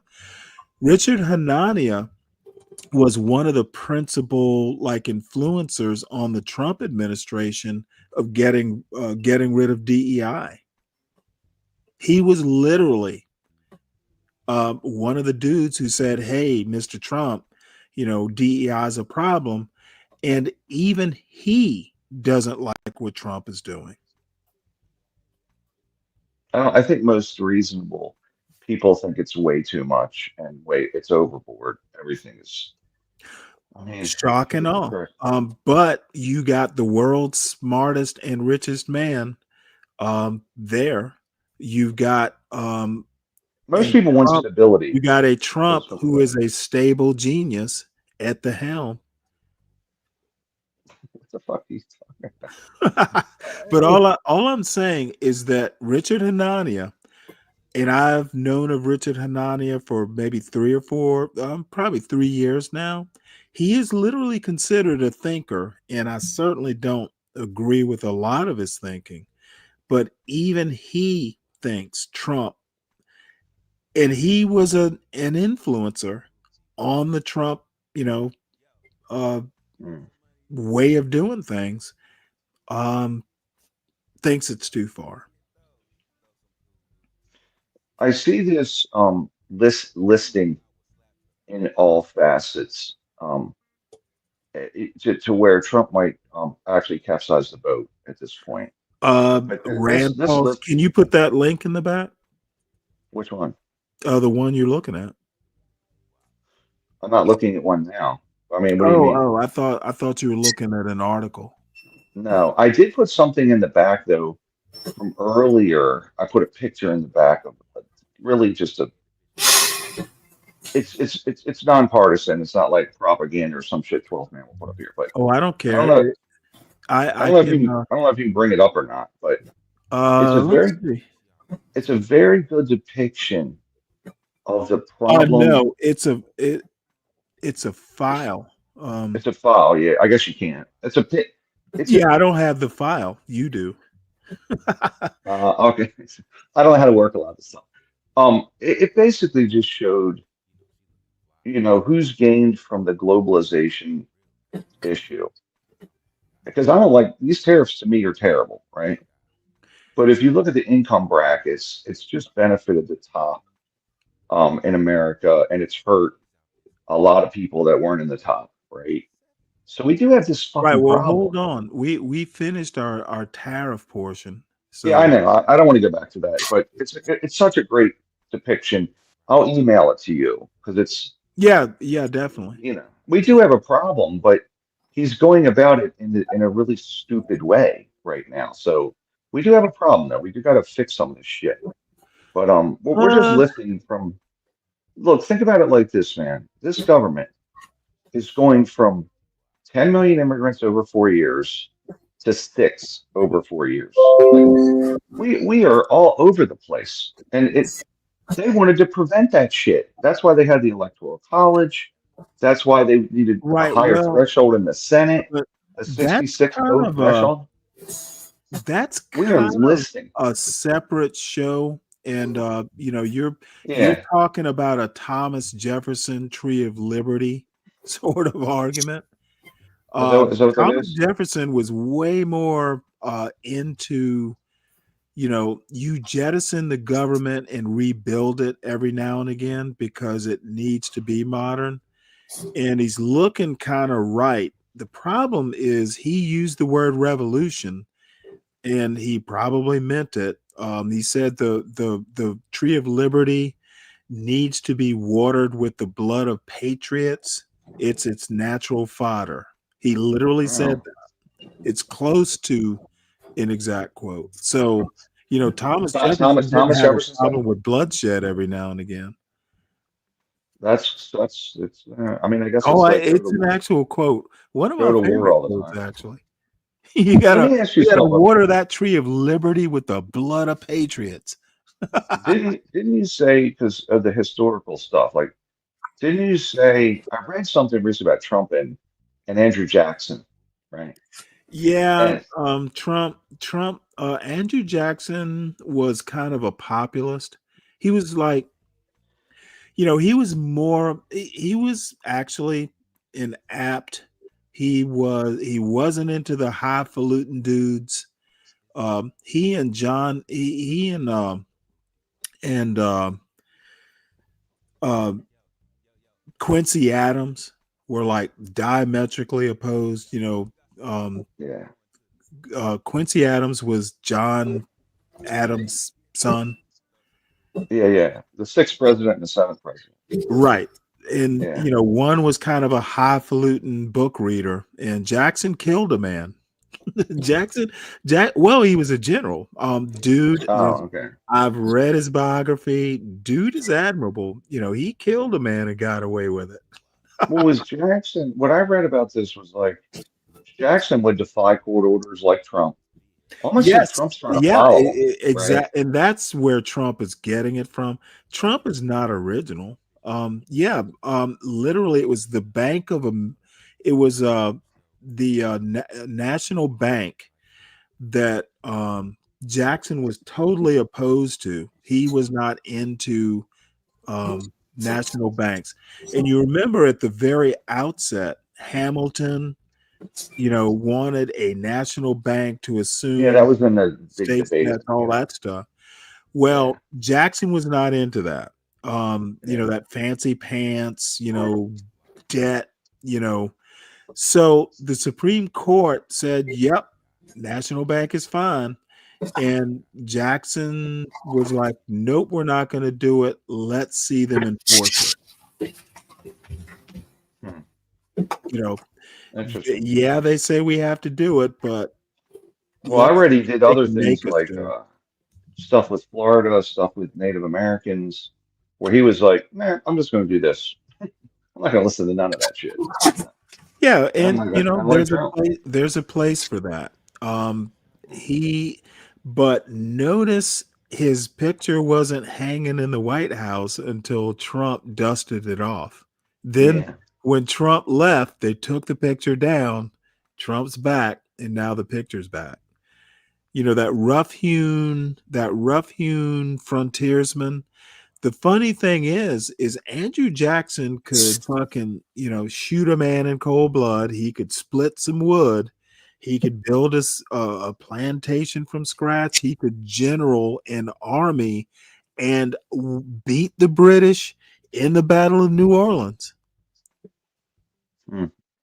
Become a national hero, and Trump, he would be Trump's hero, but Trump is not the measure of that. Trump almost acts like he's doing the presidency out of obligation, like Jackson. Also, right? I No, didn't no, want to no. do this job, but I have to. He wasn't doing it out of obligation. Jackson wanted to I think run. initially he said he didn't want to run. Oh, no. Jackson wanted to run this bitch. You sure? Absolutely. I thought he I've was. read his biography. I thought I read that he was. I guess I'll do it kind of guy. You know. Yeah, all the presidents did it. They didn't campaign back in those days. Interesting. Well, yeah, Trump acts like it's his duty. Like, I have to save the country. Well, you know what? Just save it. His fans think he can.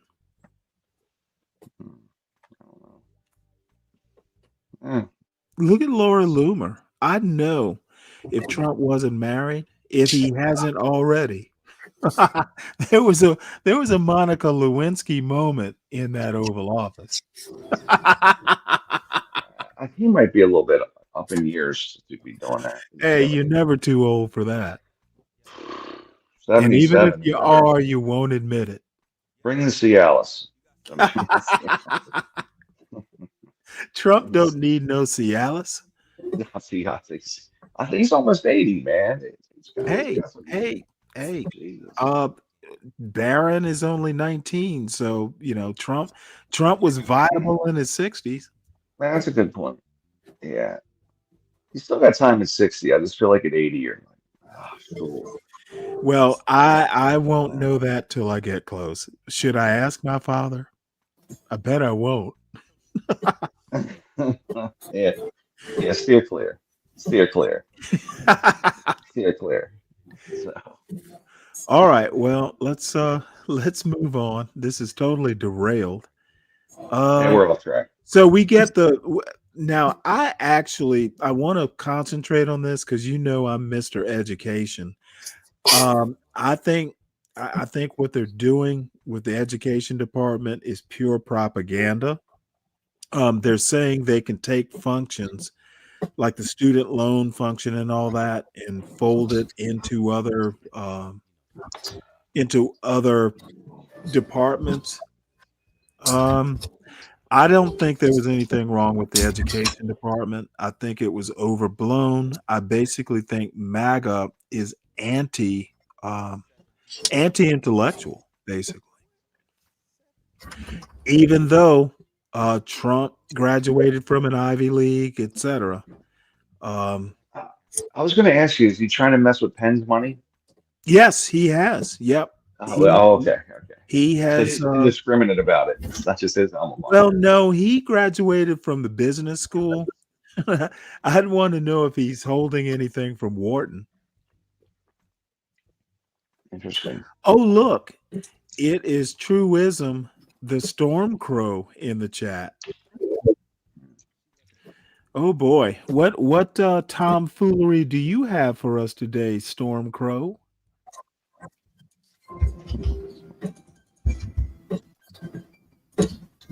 I'm tempted to play that short that I did the other day, but I'll try and stay focused.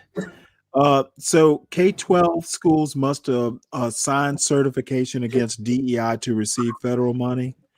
I think this is egregious. I thought schools were locally controlled. Apparently, Trump is trying to do what the education department has been accused of doing, interfering with education.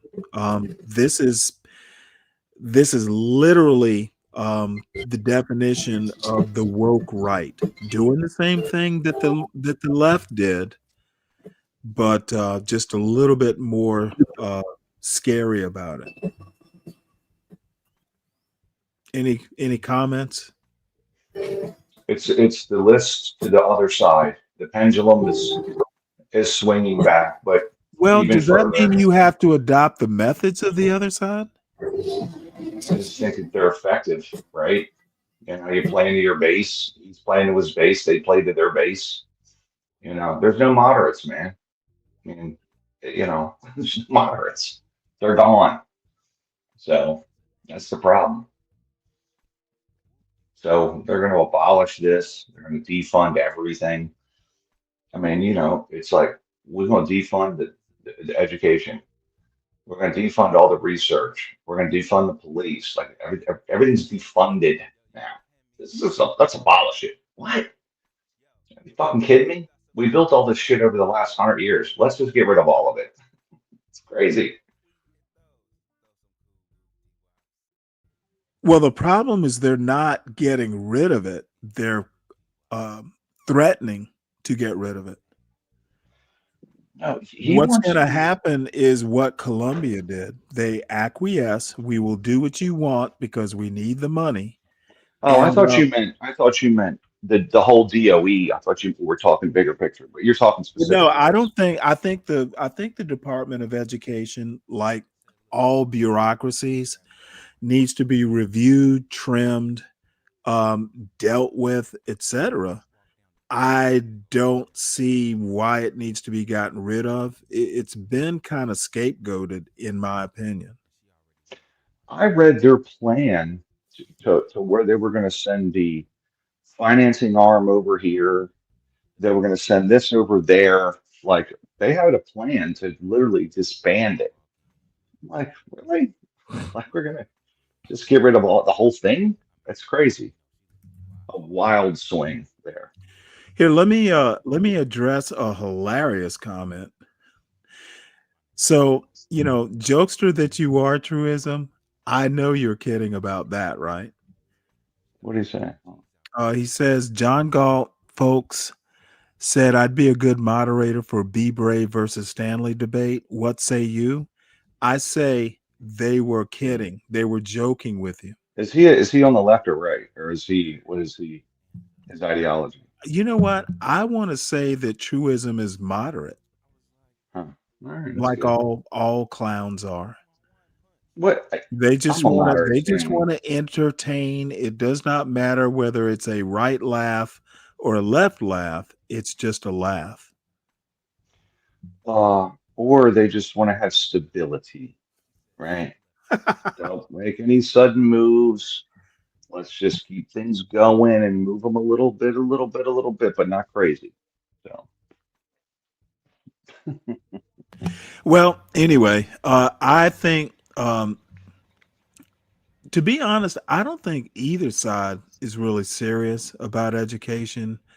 The anti-intellectualism, the we don't care, we want patriotic education, or we want a world education. I'm a purist when it comes to education. Have you ever heard of what's the name of the school? I had a professor who actually went to, is it St. Mary's? It's in Maryland? Like almost literally across the street from the Naval Academy. It's St. Mary's. No, it's yeah, I know what it is. It's oh man. Well, it's excuse me, it's a school. They teach the classics, right? They just teach the classics.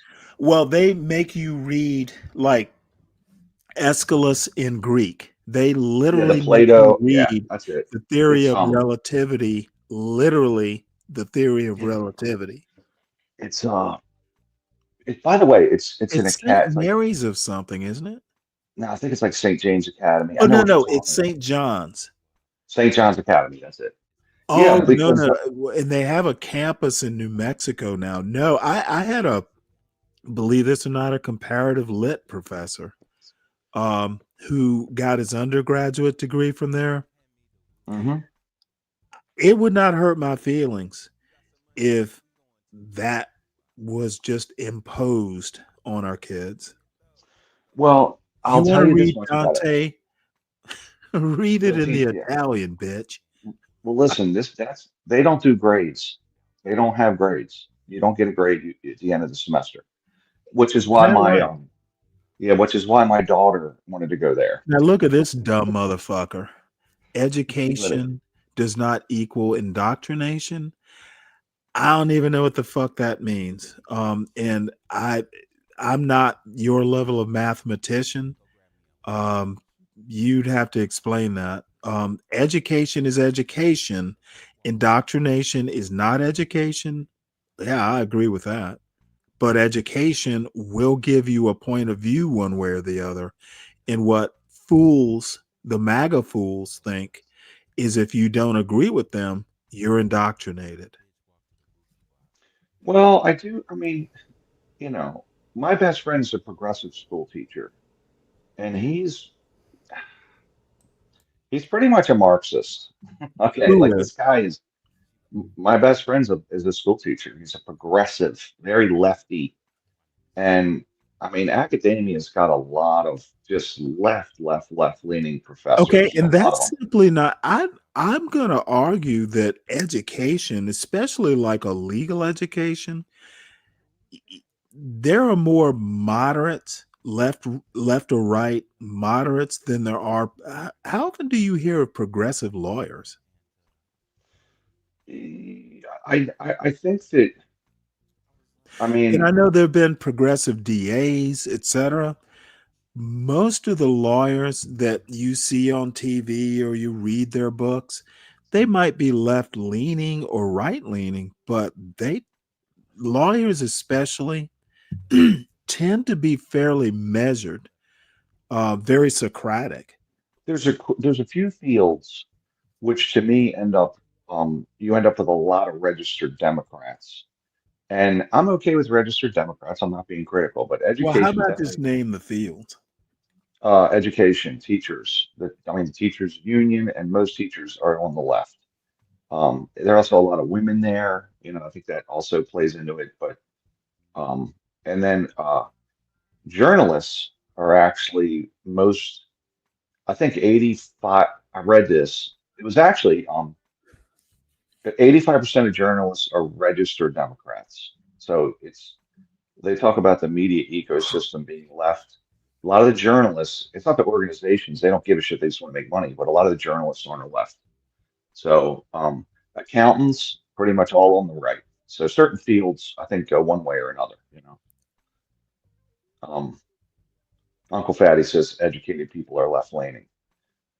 Now they are, but I think that Well, see, and that's this is the problem. I think even the labels sometimes are unhelpful. I think that the STEM fields are on the right. I have my I'm nephews a I'm a STEM that major fucking and I'm not on the right. you're not, but I think a lot I of them tend are. to be I tend to be fairly conservative in my thinking, but how about let's just say um conservatives tend well used to because I don't consider populists like truly conservative. There's some They're not. conservative-ish opinions. um Populists can be left or right. They are not conservative even if they're on the right. They may have some conservative like ideas. Bernie Sanders is a Okay, but populist. you would never. Well, yeah, Bernie Sanders is a He's a hard populist, lefty. but he He's a is hard lefty. he is a left populist.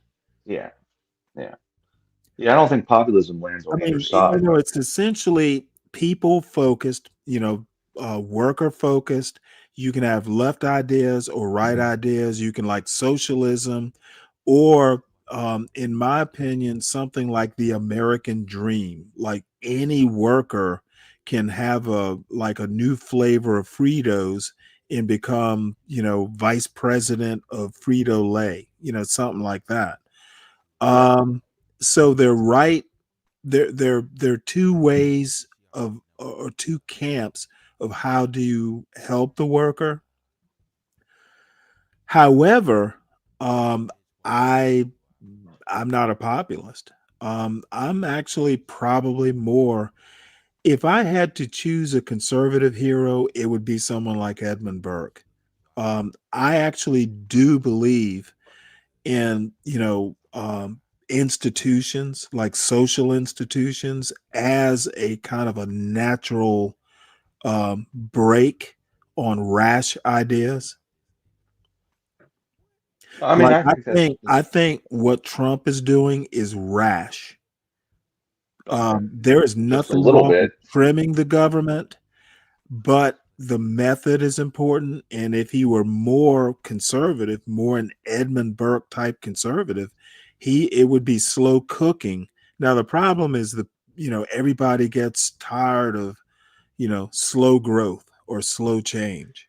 Stanley, I think I mean, just to give you my assessment, he's blown his political capital. If he was smart, he would have got in, dealt with immigration, which was hugely popular, Yes. got it into law. There's no Or he fucking would have just dealt with it. That's a right. win. Let's move That's on. an easy win, right? Like Yeah. instead, he did 1,600 things. He's wasted his political capital Well, strategically. I think it's now dumb. you may not remember me, or you may. He blew his political capital starting to influence government shortly after the election. Well, I I I mean, still things were changing because they knew he was coming, like a like a Omar with hair and a bad hair at that. Farmer I in the still think Dell, Trump's a coming. Trump's coming. Trump's coming. He blew I his still capital before inauguration. I don't know because there was still so much bad press with the Democrats, man. Like it was, they were trying to figure it out. I mean, I feel like when he just sat down and signed 100 executive orders affecting every part of American life in the first week, that was kind of that. What the fuck is he doing? And then he's changing tariffs every other day, 25%, 20%. How does business plan what they're going to do over the next 5 years when this guy is changing the tariff amount every other fucking day? Like that's just crazy. How do you plan? How do you plan? We're going to build a factory in Mexico. No, we're not. Yes, we are. No, we're not. I mean, it's nuts. It's nuts, man. So, I, I don't know. I think it's lunacy. But he's out of political capital. I think people are going to be scared to vote with him. And Well, he's not a see, the thing is now he's going to force people. He's going to rob the political capital. Harvard, we're going to cut your billions. Well, what if I you mean is don't do what I. No, like he's not. He's out of the goodwill. Now he's going to extort. he's got he's got no laws, right? The key is you get in and you pass laws so they're hard to switch them. You can Okay. switch an executive order in a day. See, you're thinking pre-Trump. He don't need no stinking Congress. He's got That's executive dumb. orders. That's dumb. That's just dumb. So I think he's screwed this whole thing up in terms of what he was wanting to He's get only a few done. months in. He might be able to right the ship and at least please his base. Now political capital for the centrists. Nah, he never really had much to begin with. Like I said, I don't have a problem with the agenda of trimming, getting rid of, kind of taming the administrative state. But when you're going and just slash and burn and you bring in someone who is totally unaccountable, this motherfucker, Elon will be out in a month. And Yeah, he's he'll got be 120 days. scot-free. He will be scot-free. No accountability for the damage or the mayhem he has caused. That's unacceptable. Uh, I I have a different. He doesn't have the ability to do anything. Like the president Dude, has to. well then, you know what? The press has been misreporting because I keep hearing how much Elon has cut and saved, and supposedly there is a fraud case, a social security fraud case, coming to bear. So he went in all this turmoil for one fraud case, I literally want to see this. All this. He's for essentially a one fraud glorified case. auditor. He's an auditor. Okay, damn it. Even if you call him just an auditor, auditors don't give out $2 million at a Supreme Court justice election in Wisconsin. He's more than an auditor. He went to audit. He went to audit and distribute the money in Wisconsin to influence an election. That's auditing? No. What I'm saying is, Okay, no. You need to address what I just said. You said he's an auditor. I'm trying to figure out what an he has the auditor. ability to go donate money to So Wisconsin. he's not an auditor. Hold on. If he is influencing elections, he is Yes. more than an auditor. Yes, he's Now, influencing are you elections. saying he's more than an auditor? I can agree with that. His role with the federal government is he doesn't have the ability to fire people. Trump has to do that. Okay, He can say, Trump, here's what Trump, you know fire these what? people. And Trump fires them, That right? is so much bean counting. Well, okay. I disagree with what he's doing, just so you know. Is I he don't doing more than auditing? He's going through the books basically and reporting to Okay, Trump, is and he Trump's fired doing people. more than his auditing? It seems that the books didn't include the Wisconsin Supreme Court elections. As a person, he is very involved in Oh, okay. So national you and can local separate politics. Elon the person from Elon the auditor. Gotcha. What I'm saying is his role with the federal government, he's not elected. He's simply has the role of the OIG, like the inspector general, right? He's going through the books and then he's Was going to he the in a media and cabinet saying, meeting? I believe he was in the cabinet meeting. Oh, no. Don't believe he was. They're pictures. So does your average auditor wind up standing there looking dumb in a hat in a Dylan and a Columbine style black trench coat? He does have some telling agency. cabinet secretaries what they're going to do. Is that what an auditor does? Okay, but Stanley, listen, what I'm saying That is was a federal function, was it not? Cabinet meetings are federal Yes. functions, are they not? And he is a No. cabinet Answer member. my question. Yes. Is a president's cabinet meeting a federal function? Yes. So are auditors usually speaking? And I don't know, maybe you do. Do Yes. auditors often get to confront cabinet secretaries? So like the head of the OIG can confront anybody he wants in a cabinet meeting because he runs an agency. And does he run a federal agency? Elon Musk does, yes.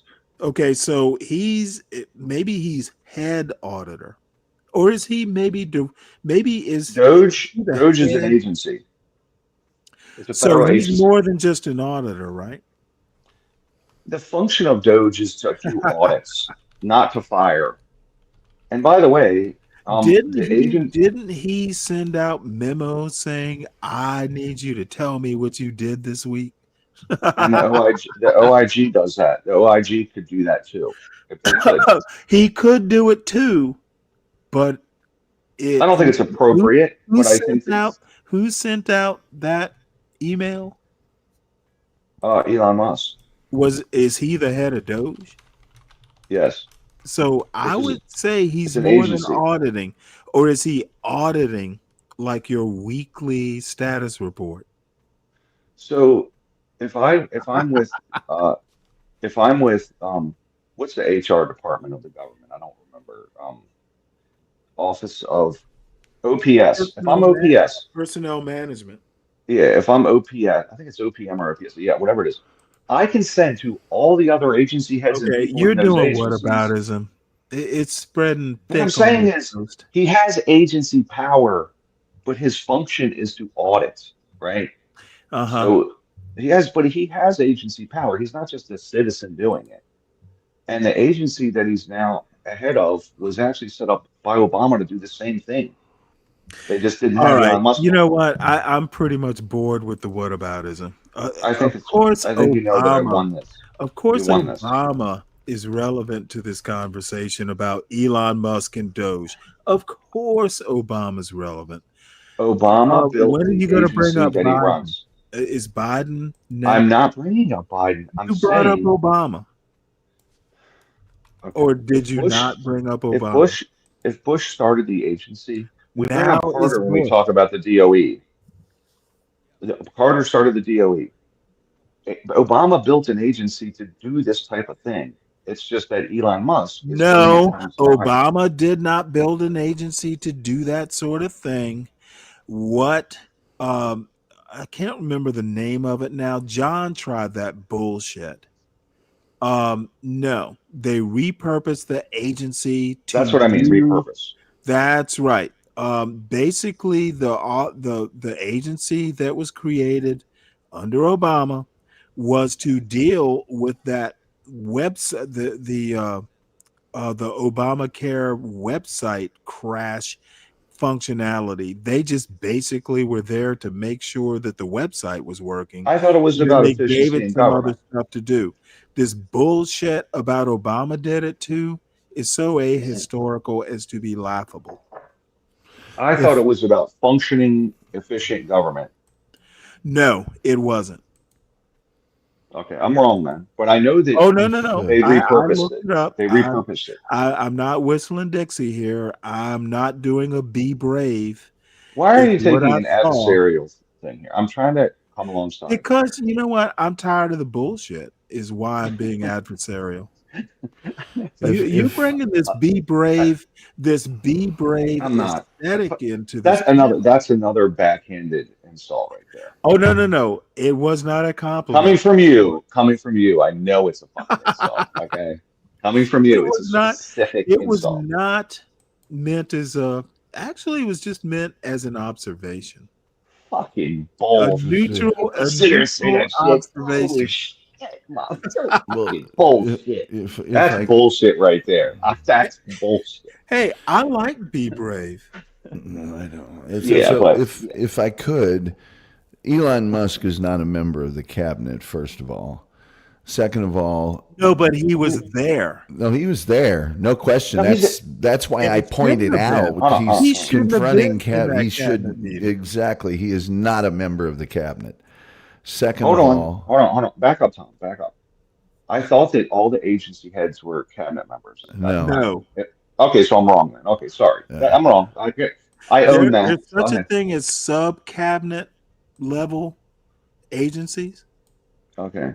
Yeah, the cabinet members, there's a few administrators, there's the attorney general, and the rest are generally secretaries. But the other thing is, as far as party affiliation of journalists, over half of journalists, full-time journalists, identify as independent. Now, the truth of the matter is, around 36% say we're Democrats. The problem, and the reason it seems as if they are left-leaning, is A, the organizations they work for in some cases, but B, only 3.4% identify as Republican.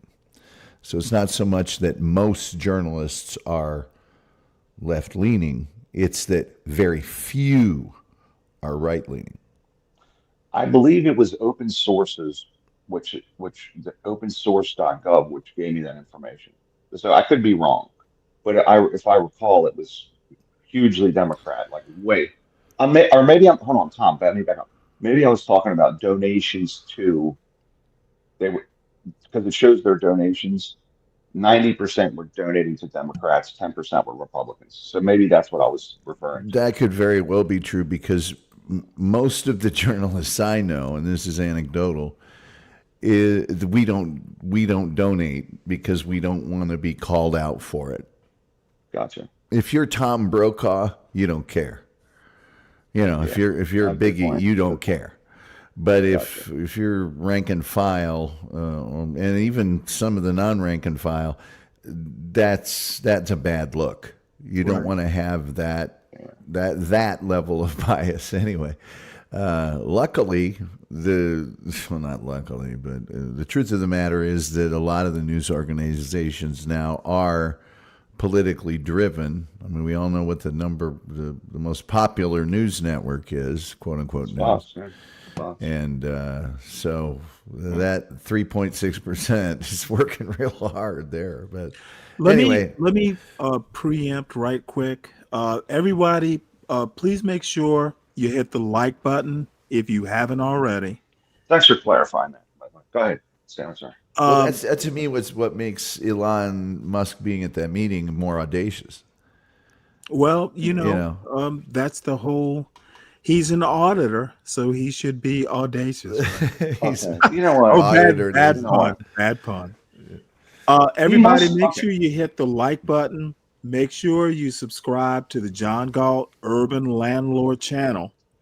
And please subscribe to the Stanley Cross channel for, the substandard essays that are very biased that get put out occasionally. If you're new to the channel, make sure you share the wealth. And my favorite bird, Truism, are you still there? I bet what you're doing, because I'd love for you to come up to the panel. We won't charge $50 or collect money before we deign to entertain your foolishness.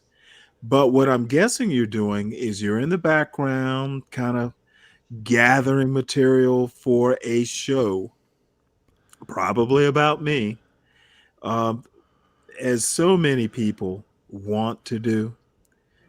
But you don't have the balls to come up here and confront me. Let me put it to you this way. Put your name in the show, my name in the show. Awesome. I'm not paying $50 to clown around with you. If you want to have a serious conversation, we can do it on this show. So you're not serious if you're not up here with the serious people talking about serious things. And by the way, picking on old ladies on YouTube, how is that manly?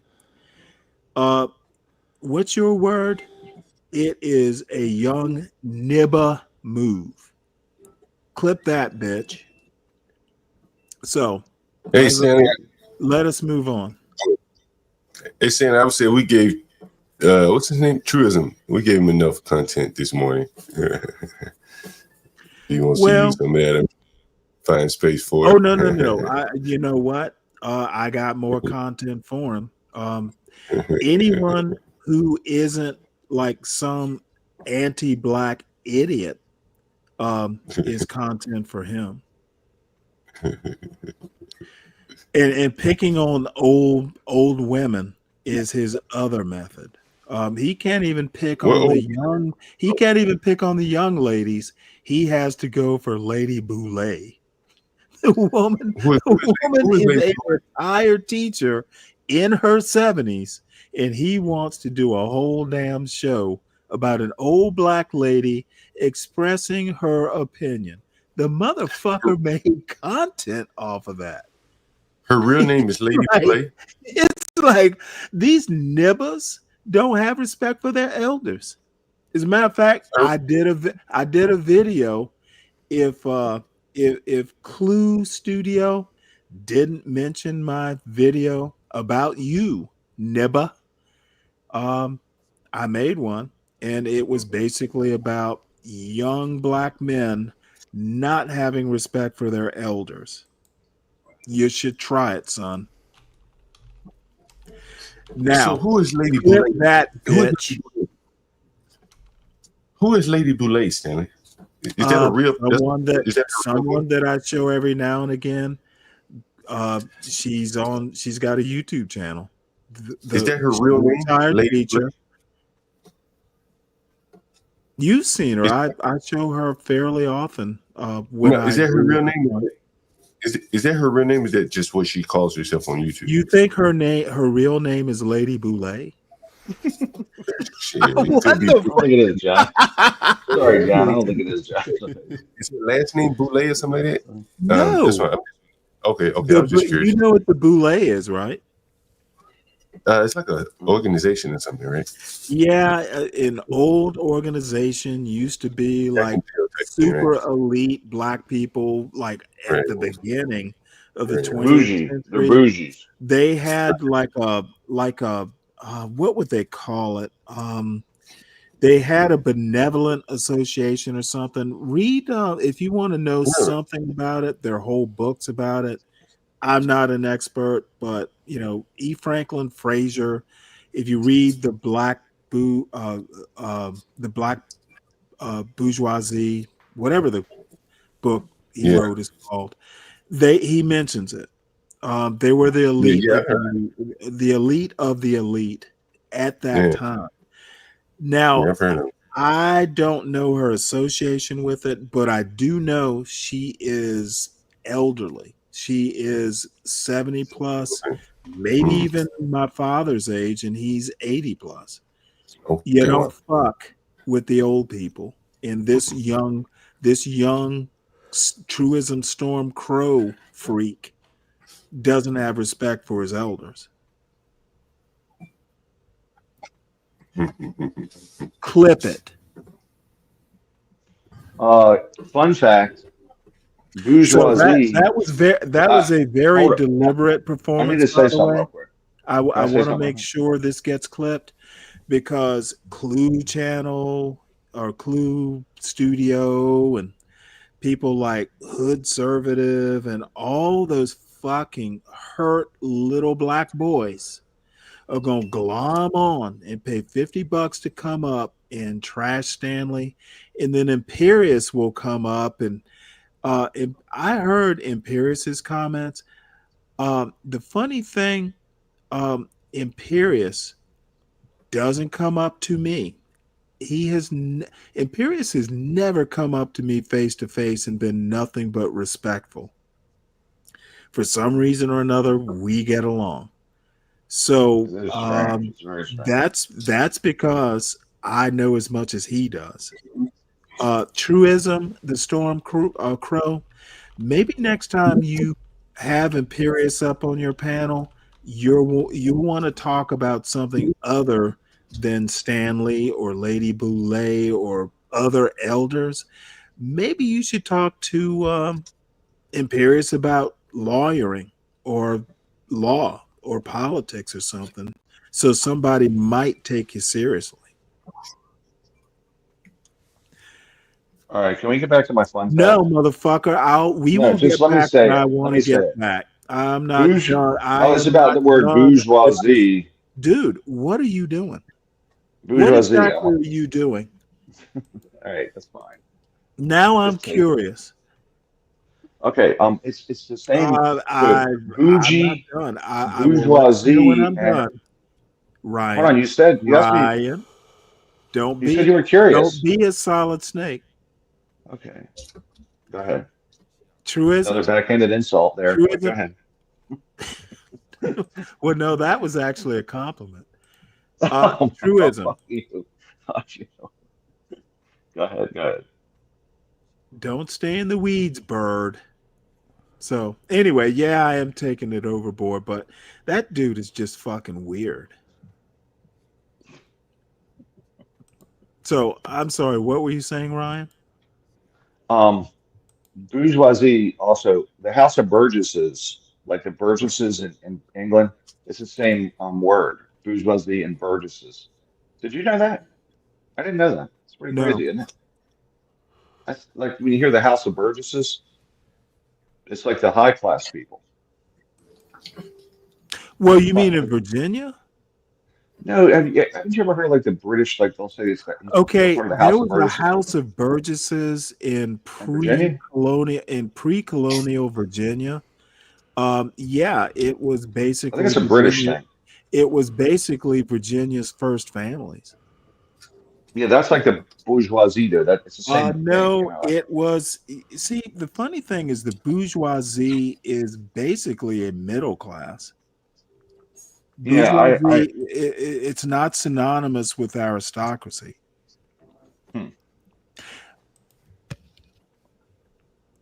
I thought it was. I thought it was a French Revolution term, actually. It might be, but They're going to kill the bourgeoisie is the French equivalent of a burgess, which is English. And yeah, like they're related terms. German word that's similar, and I can't remember it. Burger or something or another. Oh yeah, burger. That's right. That's it. Burger. It's like it's higher than the peasant class. So anyway, what's your point? They also call the peasant class. There's another name for that. It's called Irish. Irish. That was a joke. The Irish. Yeah. Okay. Well, I happen to have an affinity for the Irish. I was taught by Irish nuns and a few Irish priests in my younger days. So, Irish. And Southern Catholics, Southern Black Catholics, the Irish are salt of the earth. Well, they came down and taught the black kids and risked their life with the Be Brave class. Po White Trash. Oh yeah, that was the Be Brave class. Doesn't everyone, like a lot of people try to say they're Irish though? They want to be Irish badly. Oh, I don't care. Everyone's Irish and St. Patrick's Day is the same. Yeah, that's it. And I'm like, I'm fucking Irish. They didn't do a lot. If you think about it, like there's no great composers. So speaking of Auditor Musk, EU prepares major penalties against Elon Musk's X. I wonder if that's part of the retaliation for Trump tariffs. Just heard it in the past few days. So I'm going to play this story because I want to hear what they're going to do to Musk. To put it in John Galt's way, in John Galt's worldview, Trump's doing it to us, so we're going to do it to them. EU prepares major penalties against Elon Musk's X. This article is by Adam Satariano and read by an automated voice. European Union regulators are preparing major penalties against Elon Musk's social media platform, X, for breaking a landmark law to combat illicit content and disinformation, said 4 people with knowledge of the plans, a move that is likely to ratchet up tensions with the United States by targeting one of President Trump's closest advisors. The penalties are set to include a fine and demands for product changes, said the people, who declined to be identified, discussing an ongoing investigation. These are expected to be announced this summer and would be the first issued under a new EU law intended to force social media companies to police their services, they said. European authorities have been weighing how large a fine to issue X as they consider the risks of further antagonizing Mr. Trump amid wider transatlantic disputes over trade, tariffs, and the war in Ukraine. The fine could surpass $1 billion, one person said, as regulators seek to make an example of X to deter other companies from violating the law, the Digital Services Act. EU officials said their investigation into X was progressing independently from tariff negotiations after Mr. Trump announced major new levies this week. The investigation began in 2023, and regulators last year issued a preliminary ruling that X had violated the law. The European Union and X could still reach a settlement if the company agrees to changes that satisfy regulators' concerns, the officials said. X also faces a second EU investigation that is broader and that could lead to further penalties. In that investigation, 2 people said EU officials are building a case that X's hands-off approach to policing user-generated content has made it a hub of illegal hate speech, disinformation, and other material that is viewed as undercutting democracy across the 27-nation bloc. We have always enforced and will continue to enforce our laws fairly and without discrimination toward all companies operating in the EU, in full compliance with global rules. A spokesman for the European Commission, the bloc's executive branch, said in a statement, declining to comment specifically on X. X declined to comment. After publication of this article, the company posted that enforcement actions against it would be an unprecedented act of political censorship and an attack on free speech. X said it would do everything it could to defend its business and protect freedom of speech in Europe. Officials in Brussels expect Mr. Musk, who has criticized European policies as a form of censorship, to fight any regulation. In July, after the European Union's preliminary findings were released, Mr. Musk said he looked forward to contesting any penalty in a very public battle in court. That could set up a legal confrontation with wide-ranging ramifications. If Mr. Musk refuses to comply with EU orders to change his service, a standoff may result. The X investigation has been closely watched as the first major attempt to enforce the Digital Services Act, which requires companies to better police their platforms and to provide adequate transparency about how their services work. The law has become a point of contention in a transatlantic debate about free speech, with Vice President J.D. Vance in February likening EU regulation to digital censorship. After Mr. Trump was elected, European regulators slowed down the X investigation to assess the potential fallout, one person said. More recently, as trade tensions with the United States intensified, the authorities decided to press ahead. Last year, European regulators concluded that X was violating the law by refusing to provide data to outside researchers, making it difficult to measure how disinformation and other harmful material spread on the service. The authorities also believe X has failed to provide adequate transparency about advertisers, or to verify the authenticity of users who pay to have a verified account, making the platform more vulnerable to abuse and foreign interference. The European Union and X have been in discussions for months over the investigation. After the preliminary judgment against X last year, the company replied with hundreds of points of dispute that regulators have been working through to rebut, two officials said.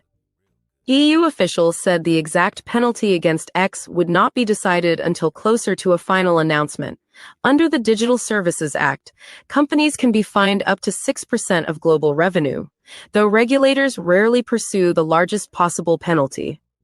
Unlike Google, Meta, Apple, and Amazon, which are publicly traded, X is owned solely by Mr. Musk. EU regulators are considering using a piece of the law that lets them calculate a fine based on revenue that also includes other companies Mr. Musk privately controls, like his rocket maker, SpaceX. That increases the potential penalty to well over $1 billion, one person said. X is not the only tech company in the European Union's crosshairs.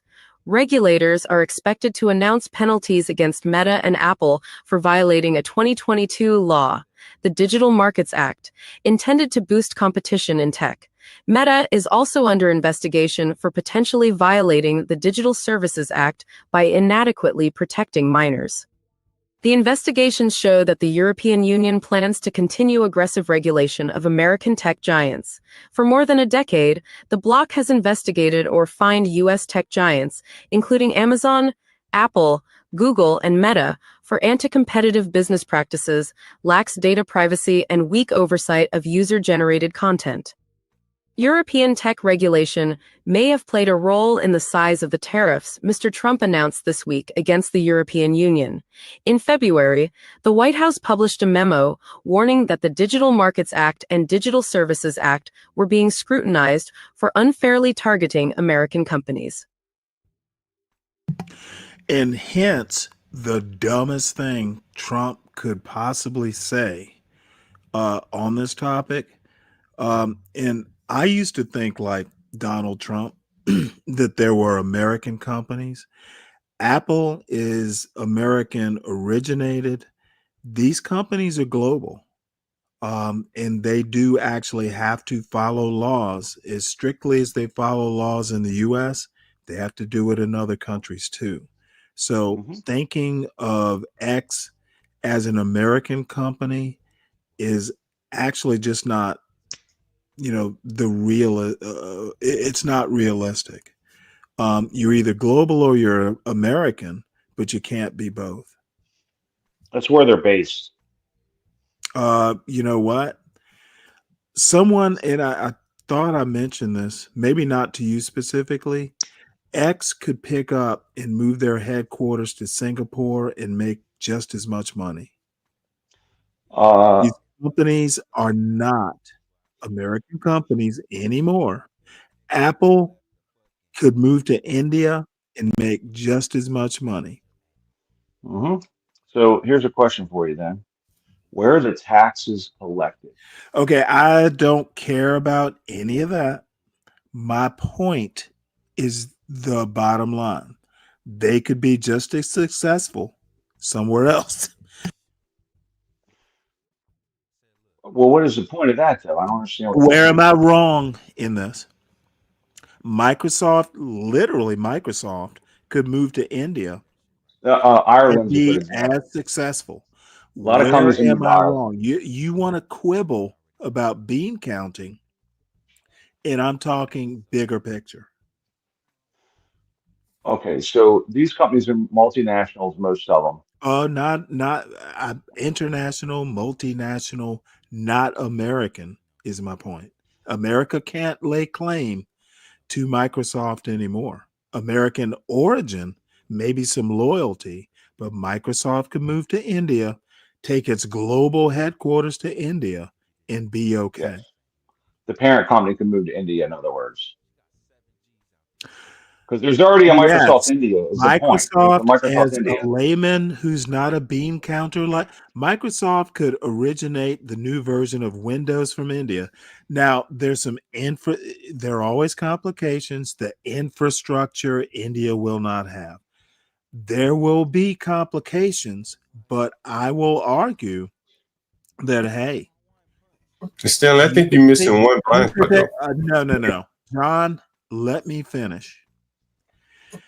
In India could be the headquarters of the CEO of Microsoft's office, and Microsoft will make just as much money. They might have to compensate, they might have to make some adjustments, but they would still be as successful. Prove Yes, me and wrong. Where is my logic off? I think if you give me a second, Okay, here's what. let Ryan answer this. Okay, sure, go ahead. so there's a parent company of Apple located, it's Apple US, right? Located in the United States, We were whatever. talking Microsoft. Okay, Microsoft, it's located in the United States. Then they have about, The parent company's located in. See, this is the problem. I'm trying to explain it. Just let me Ryan, finish. Ryan. Okay, go ahead. All I'm looking for is a yes or no, and then we can devolve All right, into well, the what's the details. question? What's the question? Can they be just as successful? They can be just as successful. Their bottom line might not be to the penny where it is right now. Yeah, but they would that's right. still be where they are. There would be no. Now we can devolve into the details. The bottom line is a yes or no. They Yeah, would they be can easily as move. successful. Yeah. Yes or no. Yeah, absolutely. Bottom Then we're line might done. differ, but they'll be as I successful. don't need to know. I don't need to know the details. I don't need to go deeper. The yes is what I was looking for. Well, I think no, actually. I think that they're as government dependent as anybody else, and I would say the bulk of their revenue comes from the United States government. They would lose those Okay, countries. then let me correct you there, John. The government dependency, it does not matter. Look, The there CEO are doesn't need to the move either. overwhelming, like 98% of operating systems are Windows based. It does not matter whether they're in, is it Redmond, Washington, or New Delhi? Those operating systems will not be changing anytime soon. I think your argument, John, Well, really if you let me ineffective. finish, Government no. Okay, go ahead. See, You got it. Let him finish, the Stanley. problem is you want to finish a bad argument, and it's Go ahead. unnecessary. My point is the government dependency does not matter. Microsoft will not suffer on their bottom line, whether they move from Redmond, Washington or New Delhi. The operating systems are there. The infrastructure is there, at least as far as the internet goes. I don't care about government dependency. It doesn't matter to my argument. It doesn't matter who they're paying taxes to. The bottom line is they will still be as successful. You want to dig deeper. I don't need to do that to prove my point.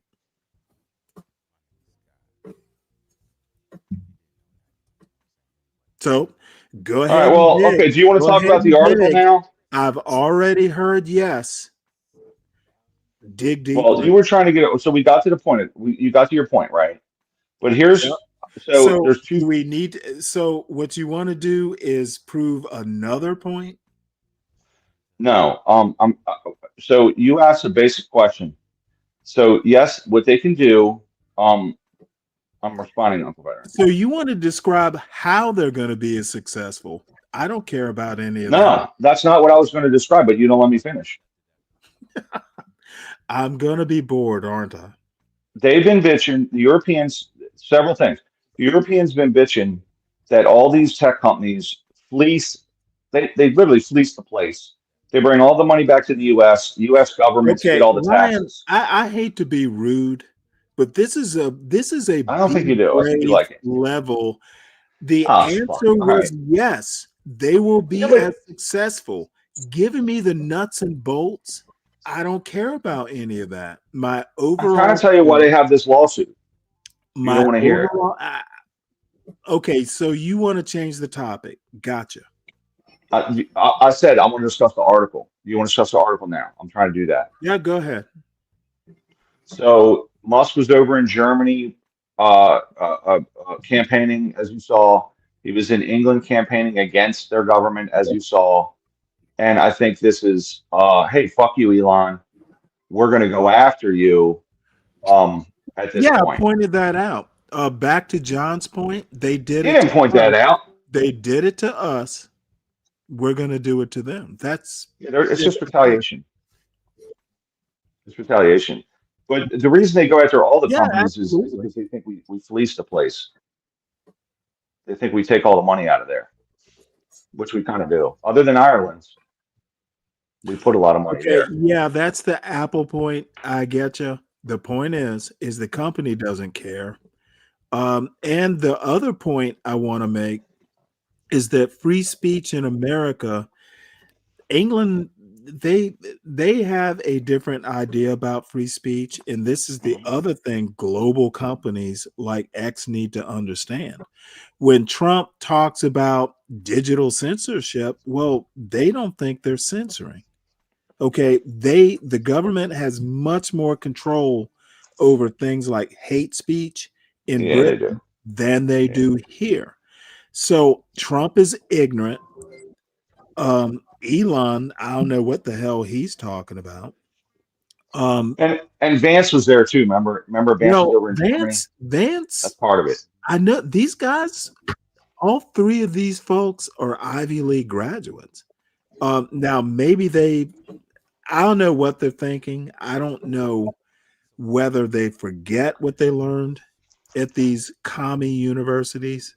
But one of the things you learn at commie university is how to critically think. And I just wonder whether, Vance thinking that it is a good thing to talk about free speech when no one in the world agrees on what free speech actually is. What do we care? We enjoy a level of free speech. I don't think there's a freer country in the world. You can say shit here in America that would get your ass put in jail in Switzerland. All right, go ahead, John. Go ahead, John. Oh, I forget what I was about to say. I was offering it up to John. Stanley was shooting down. That was so nice of you. Well, we have a little thing here in the United States called Section 230, which actually protects all of these platforms for the speech that's on them. They do not have that in Europe. Yeah. Right. And there are many laws regarding digital privacy, protection of minors, et cetera, that are codified law. And it's the reason that these platforms have even changed their practices in the United States to some degree. The only protection you really have, I'm sure the John Galt channel is well aware, is the copyright protection that was an exception to Section 230, which is Napster ruling, which is, man, you played 3 seconds of a song and they are going to strike you. You know, if you want to, rail on about somebody, you can slander them all day, and the platforms are going to go, you need to take that up with that person in civil court. That's not on us. They don't feel that way in Europe. Sure.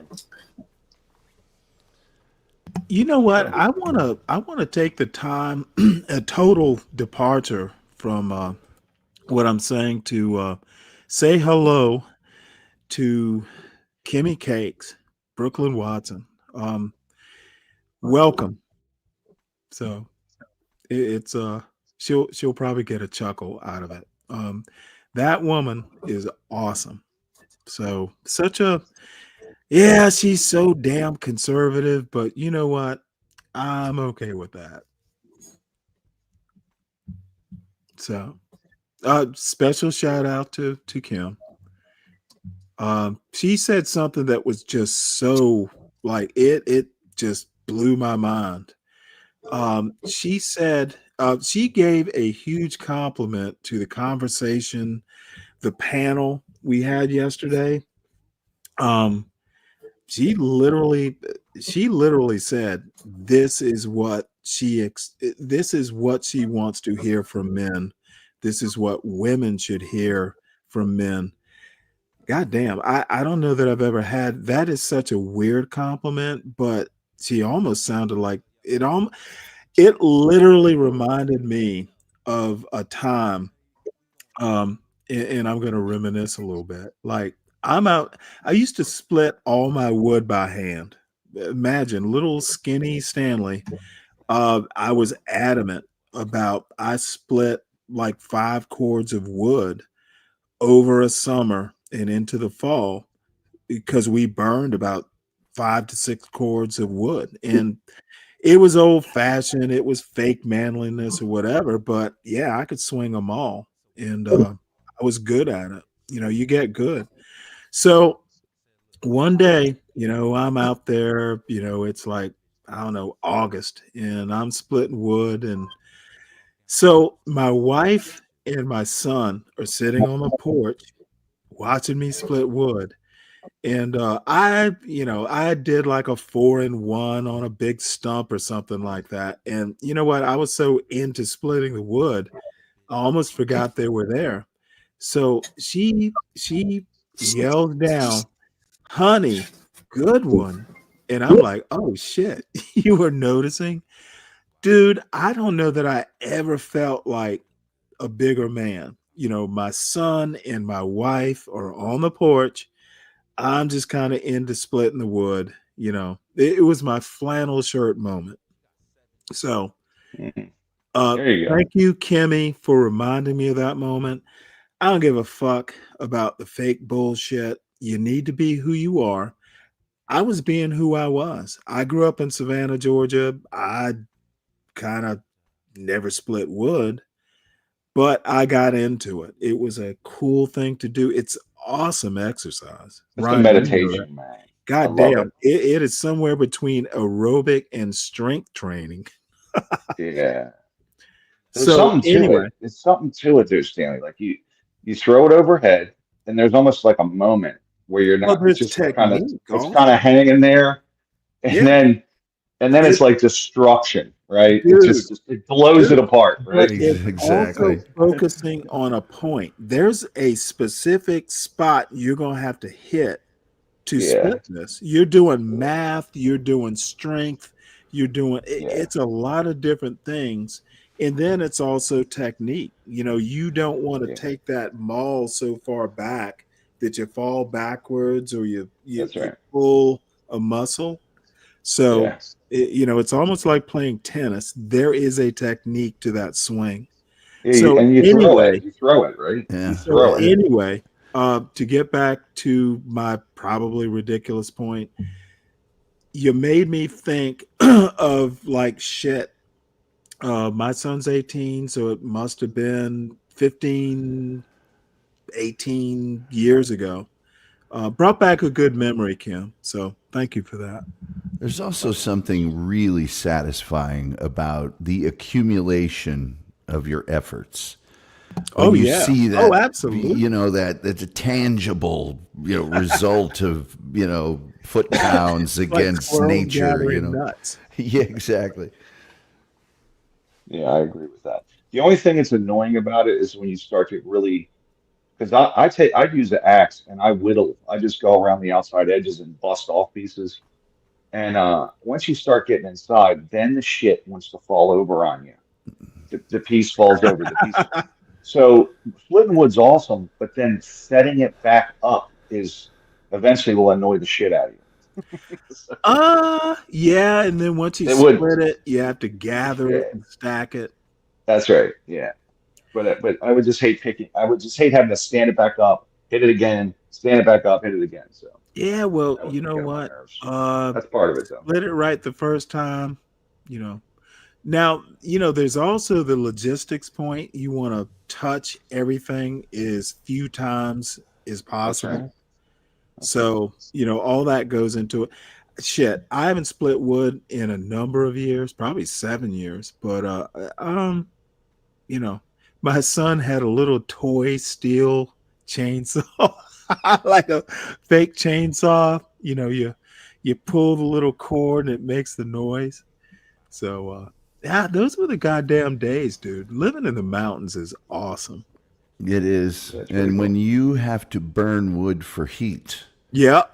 And you get real good at it. You look out at that pile and you go, oh boy, it's gonna snow tomorrow. I best get to, Oh yeah, you gotta bring some.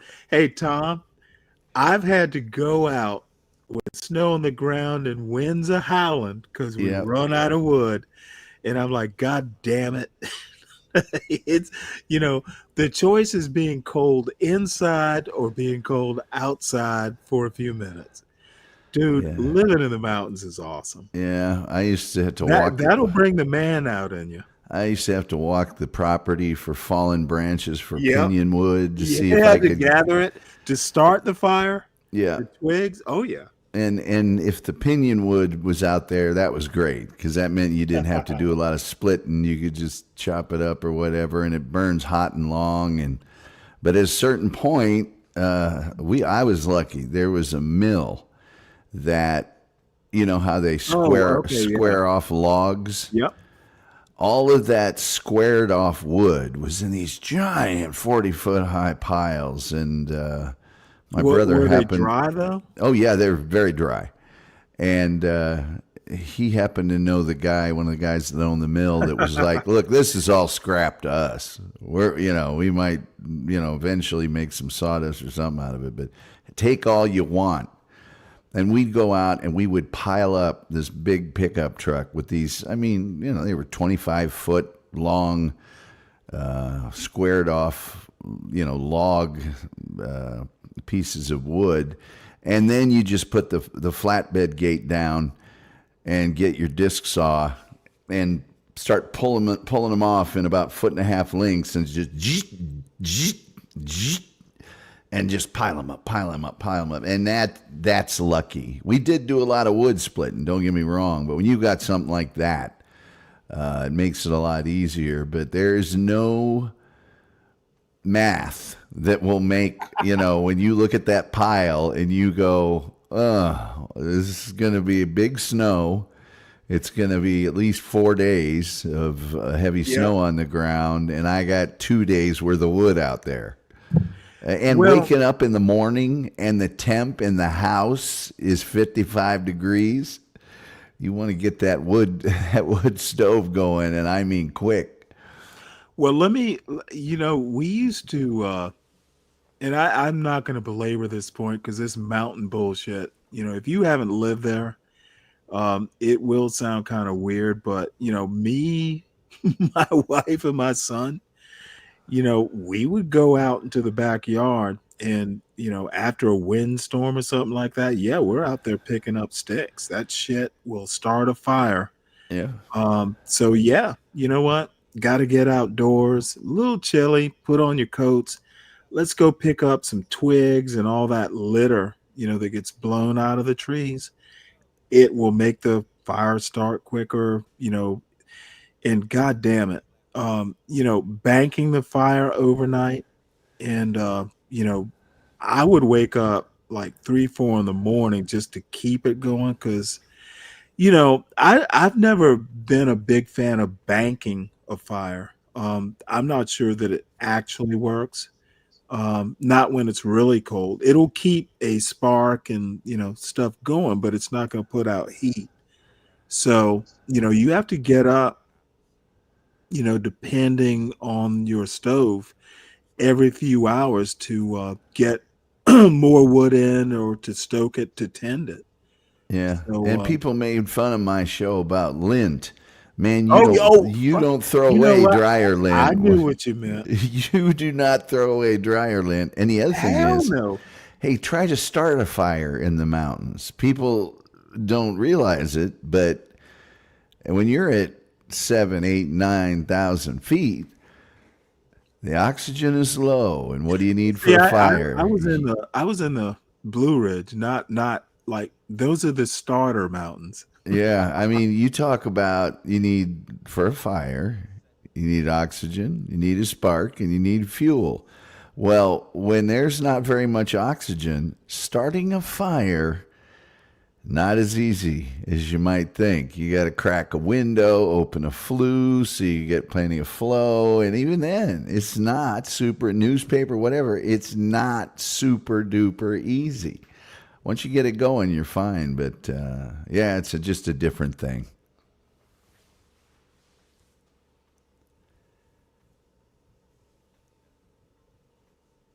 And hello to you, Brooklyn.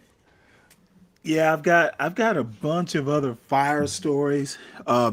Look, even if it's just a weekend in the mountains, try it. It is awesome, especially if you grew up in like a small city like I did. I moved up there on a whim. It is a totally different style. It's literally a different aesthetic. Living in the mountains, you have to watch the weather more. Um, I mean, you really have to plan your life if you live, you don't even have to live that rural. But you will wake up every day, and the first thing you're going to do is check the weather report for the next couple days. Totally different way of living.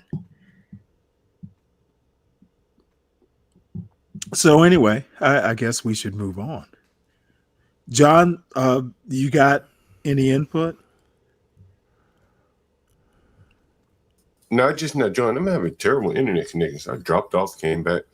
I probably missed a bit of your conversation here. Well, no, we were talking about living in the mountains. Totally different than city living, and not like I grew up there. I married into a family that knows some woodcraft, mountain craft. And I had to learn it. I mean, shit, my wife taught me how to build an effective fire. Building a fire when it's raining is really tough. It's got to be hard. Now, that was my brother-in-law who taught me that. You can build a fire. Now, not driving rain and wind. You have to build it, under a shelter or something. Mm-hmm. There've been many a times. If it's a little wet, you can build a fire. It's gonna take a while. But did they teach you that in the military too? No, I was in the Navy. Yeah, it's the military. I was in Army ROTC. No, they don't. Now if you go to a special forces school or something like that, I was just in ROTC, so I never. But SEER training, they'll teach you that. Yeah, exactly. What kind of training you say? SEER. Okay. It's like survival training, Oh, but yeah. mostly for pilots, right? Is that what it is? Well, any recon, survival, evasion, resistance, and escape. Oh, okay, that's what it means. So special forces would probably go through Sears training. A lot of Marines go through it, but that's something I think you can take in any branch of the military. But pilots definitely are going to go through that. Definitely. Well, I wish they'd teach it in high school.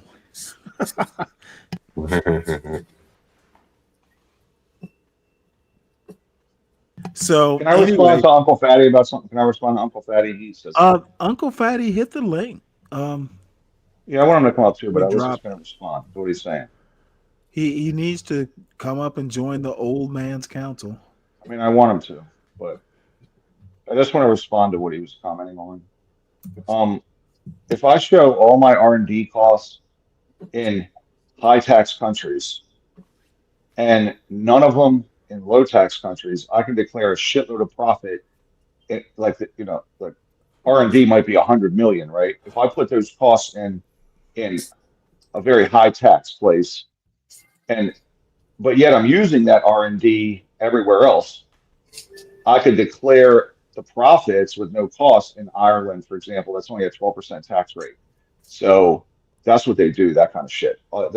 Offshore the costs, onshore the profits. So that's what I was saying earlier. So anyway, but go ahead. Sorry, I was trying to explain that to him. So, shoot. Well, that's B&B stuff. Business to business. Yeah, that's one of the bitches the Europeans have is, hey man, you don't pay any taxes here, you pay them all to the United States. Well, we bring all the profits back because we rock. So they're not taxed. Yeah, we rock is going to be a good legal argument. Well, they love their VAT. Not white split. That is, again, I hate to bring the poor Uncle Fatty's white, so it doesn't matter. Be brave. That's be brave. We're Uncle white. Fatty's white. I can white explain that motherfucker. So you're going to white people going, we're white. I'll white explain to them. I'm white explain. How come you know what? I'm a mansplainer, a white splainer. I mean, come on. Oh, you're all of them. Yeah. You're really good at it, by the way. Yeah, I'm a white splainer, a mansplainer. I mean, come on. Hey, you know what? It's not necessarily an insult. Well, earlier you were explaining history. Are you a history splainer? Are you black splaining? Oh, you're a historian splainer. What you think is I'm going to be offended? Yeah, I tend to look at current events through a historical lens.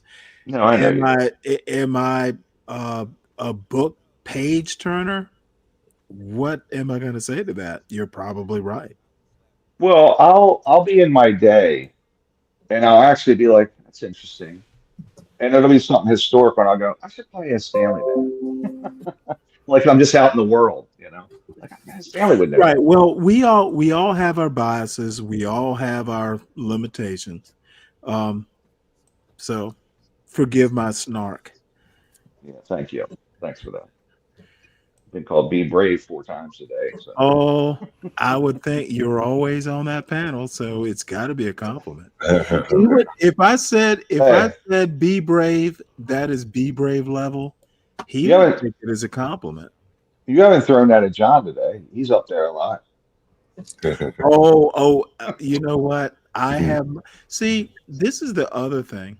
I tailor my snark. Oh, got it. I got you. See, I don't do stereotypes. Not all be brave lovers are the same. Actually, John hasn't said anything at all because every time he's tried to, you just hammer him. So, yeah. No, Ryan, I said enough earlier this morning. You see, at 8 a.m., about right now, we're going to be reviewing a little clip from last night, overnight, or early this morning, I should say. You'll be able to see them Urban Landlord clips there. Should be up now. Hey. Yo, peace. Good morning. Good morning. Oh, Shenard.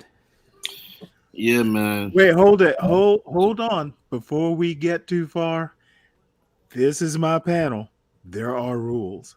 No, I got you. You should follow them.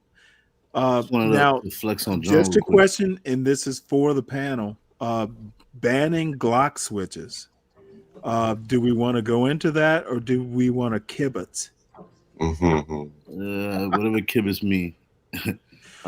Well, that means kind of shoot the shit. No, just I real thought quick. that was It's pretty simple. I thought that was a community in Israel. I want you simple. to look at the S&P 500 real quick, John. You know, if you were to listen, right? Oh, forgot. No, there we go. You would have been listen. So the auto seer, what that is? This is not ticker talk. This is rental talk. I'm saying he could have been a millionaire. Well, he probably is a millionaire. He could How have do been a you know he's multi-millionaire. not a millionaire? No, he could be. How do you know everyone on this panel is not a millionaire? I'm just saying, like, No. John. This is a dead serious question. Now, there is John, who is obviously successful. There is Ryan, obviously successful. There is Tom Gully, obviously successful. We're all like either close to 50 or over 50, or a couple of us over 60. I'm on the internet at all times of the day, and last I checked, I'm not starving. How do you know we're all not millionaires, Shenard? And why do you think we need to know about XPY? Dude, I don't give a fuck how you invest. I seriously don't. If I did, I would have approached you. Dude, don't assume. And I'm going to be very specific to you. I didn't say you. You're quite frankly offending me. I didn't say nothing about you, bro. Bring your dumb ass up here, assuming we aren't all successful. This is offensive. Yo, did I dude. say that? We don't need your goddamn help. Don't tell John Galt how to invest unless you know he wants your information. Now, I could be wrong, but motherfucker, do it on your own time, not on my panel. All I'm saying is this is not MSNB. I'm sorry, CNBC. I don't give a fuck about your stock picks. John, you're greedy, bro. Okay, motherfucker, what you're not understanding. If you weren't so greedy, if you getting up here, you would have. John, dude, you're gonna go behind. Don't tell John to look at the S&P 500. Do it on his show or in an email or behind the scenes. We have a back chat. This is unacceptable. Here we go. No, you would have been. You would have had way more. Both of you can go hug each other over the S&P 500 That's all I wanted to say. That's all I on wanted to say. someone else's panel. And y'all, peace. Good. Now, there. See, I didn't even have to put him in the back. All right. So the auto seer, you guys know what the auto seer is, right? I mean, it basically turns a semi-auto into a machine gun, and it's pretty. No, actually, I didn't. I didn't know they could do it for handguns. Oh yeah, they can do it for handguns. Yeah, and so it says here Republicans and Democrats agree. Yeah. I agree. It's a bad idea. Well, the part about the ghost guns, and actually, at least it's good to know that common sense, at least a modicum of it. But I did not know you could do this with a Glock. Yeah, you can do it with any handgun. How does it work? What is this for? Is this a Glock trigger? Well, there's a variety of ways to do it, but it basically all it is, most of your magazine weapons cycle with the power of the gas explosion, and then they reset. It basically, overrides the reset. Mhm. And so it just continually fires and does a mag dump, basically emptying out the mag. Yeah, let's watch this right quick. Let's see.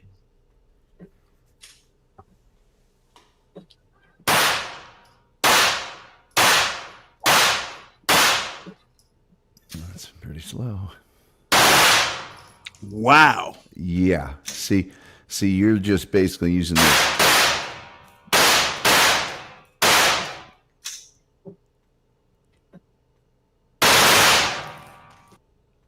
Wow. Okay. Yeah.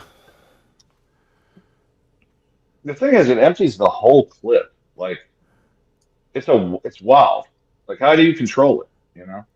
Well, you might have if it's a handgun, you might have ports. It might be a ported weapon.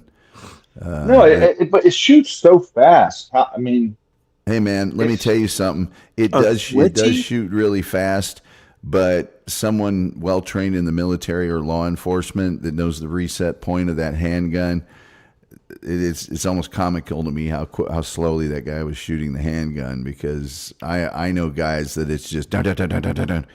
But like I said, the release of the gases and everything. He was trying to aim. I'm talking about these guys can aim too, man. It's amazing. You're talking about, and the thing is, you're talking about, a 13-shot clip, 15-shot clip, like you're out of bullets almost instantly. Yeah. Because the thing that brings the slide back is the gas is being released, and then so it comes back and resets. Well, if you don't have that reset, it'll just continue to fire. Mm-hmm. It brings a firing. So let me ask you this: the firing pin back every single time, just instantly, as fast as that thing can go back and forth. So it essentially is just, so when the slide comes back, yeah, does it basically stay back and the firing pin just it only stays back when the mag is empty, but when it comes back forward, okay, that's like when the gun is in a resting position. You pull the trigger, and it hits the firing pin, and off you go. There's a point on that trigger called a reset point. So when you're shooting it and you're pulling one at a time, you can let the trigger go all the way back forward. Yeah, with the Glock, I have one. I know what you mean. If you know where that reset point is. Okay, so with the auto sear, that reset point is not there. So it goes straight to fire, straight to fire, straight to fire, rather than resetting in sort of the standard position. And so it's just going to let those gases every time are going to bring that slide back, boom, boom, boom, boom, boom, boom, boom, boom, boom, and hit the firing pin every single time. So with a revolver, I'm trying to think about. So it won't work with the revolver. Well, no, I know it won't. But I'm saying, if you think about it in terms of a revolver, if you pull the trigger, does the revolver just spin and like the hammer's going off, pop, pop, pop, pop, pop when you hold the trigger down? That's what I'm trying to figure out. Well, those are two different. It's two different things. But if you're thinking about it in terms of a trigger and a firing, trigger and a firing. No, I understand the different operations. Is what I'm saying. So is it like when you pull the trigger, as if the revolver is spinning and the hammer is going off when you just hold the trigger down? Is it like that, or is it just because with the Glock, the slide has to move like that, right, back and forth? Yeah, it's throwing a bullet up in there, throwing the bullet up in there. When the slide comes back, it throws the bullet up in there, right? Right, but so it's how do the bullets come up into the? Yeah, but now the bullets are spring loaded, but those bullets, yes, there's a spring. Yeah, the bullets get but they only up. So the bullet gets, if you pull the trigger on a mag, it gets cleared, and instantly another bullet is spring loaded into the chamber. Oh yeah, you're right. Yeah, that magazine. When you load, the slide's just clearing. Yeah. So I'm trying to go through it. Yeah. In my head, I'm just having a hard time. Hey, dude, I guarantee you, there's 50 YouTube videos about it. they like to explain that. But yeah, that's. I mean, the 45 works different than the Glock, right? The 45 works different than the Glock. I'm trying to mentally go. No, I mean, yeah. its basic operation is exactly the slide. same. If you're talking about a Colt 1911 45, its basic operation is the same. Okay, so the double action, but that's not a firing pin. That's a hammer, isn't it? That's a hammer. It cocks. Well, whether your gun has a firing pin, whether it has a hammer or not, there's a firing pin. I'll have to ask a basic question. How often do you break your gun, your handgun down and clean it? I mean, you learn this shit if you break down your. I pretty much every time I'm just mentally. I can't get. I have a mental. Dude, every time I shoot, I got Canics, I got Glocks, I got all kinds of shit. Weapon, like you should, you will understand how it works. Now, I think I have a mental block. Navy guy telling you that. Even I have broken down rifles and 45 specifically. Take your gun apart every time you use it, put it back together, and you will start to understand how it works. In answer to your question, I clean it all the time. Do you now? In answer to your hold it. Do you clean it after every use? Okay, maybe every third use. Truthfully, you might not want to clean it after every use. You do need some. All I'm saying is, when you can do it when you can do it blindfolded, you will understand your weapon. And in answer to your question, the auto sear does hold the hammer in the cocked position. It holds it back. So. I'm not even a gun guy, and I can break down a pistol. Actually, my buddy called me too and said he had a bunch of 9mm ammo he didn't want. So I'm like, he's got tons and tons and tons. So does he have a sear you can use? Look, man, I want to shoot accurately. I don't want to just spray. Okay, it's 22 cents a round. And that's cheap. It's usually more than that. That's cheap. You know what? We might have to confiscate your you know how cheap I am. Hey, I buy the reloads. Dan. You're in Maryland. I buy the fucking reloads. We can declare you. I buy reloaded ammunition. I'm that cheap. Yeah, are you now have you started making your own ammo? No, I would never. I don't trust. No, absolutely not. I would never. I don't. No, because you got to pack different amounts of gunpowder in, and I feel like I would not pay attention and fuck that up. So, know your limitations. But I do buy the reloads because you can get them cheaper. So, instead of 30 cents, they're 22 cents. Freedom Munitions is a good one. You're becoming a little concerning. You throw axes and you're becoming a little bit of an arsenal there, aren't you? People's Republic of Maryland might have eyes. I got bows and arrows that I shoot. I got all kinds of stuff. Believe me. My wife's like, your place is like, this place is like Hobby Lobby anymore. Yeah. Does Hobby Lobby sell ammo? No, they don't. I got bikes, kayaks. I got. She's like, you just always need a new hobby, don't you? So, I'm like, absolutely, man. Ryan, I gave you an article in the back chat on specifically on the Glock switches. Since you have a Glock, which Glock do you have? I'm going to guess 17 or 19. Oh, you got a 34? That's the long one, baby. Yeah, it's beautiful too. Yeah, it's a beautiful gun. But there's a brand called Canic. I got a couple of them. I've been really impressed with them. It's based on like the Walther kind of. Yeah, and I know Canic. It's a smooth gun, man. Oh wow. Okay. Yeah. So there's a 30. That's a 30 clip right there. That's a 30 clip Glock. So 30 round Glock clip, which they're illegal in my state. But Pennsylvania's real close. But all right, here we go. Here we go. I can see this on TV now. Interesting.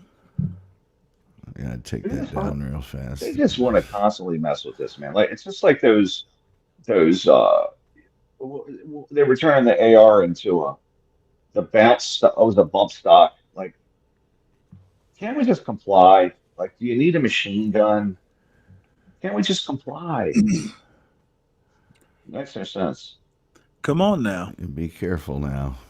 YouTube What's doesn't this like say? gun stuff. Oh, it doesn't. Of course, it's not. Of course, it's not shooting my at bad, any. my bad. It's not pointing at a person. So You know I what guess the you're okay. problem is I'm still Uncle a Fatty native looks like by he's a this shooter. sort of stuff. Oh, Uncle Fatty's in Idaho. Of course he is. What am I saying? Well, what's he say? He's got a 12 and 20 gauge still in. What do you do? Reloads with that? Shotgun reload. Can he do that? Yes. Well, Can technically, he? Wash brace per round because you got to wash the casings, I guess. Your regular cartridge reloading, if you are patient and you do the proper clean environment and everything, is still a very good idea. The problem is a lot of people aren't. I'm positive that Uncle Fatty is very careful. People run into. I still make my own 30-30 hot loads, which that's probably like $1.50 round for like a 30-30. It's probably $1.50 for that round. So I don't blame them. It's a lot of money. So I mean, 22 cents, I get irritated. All right.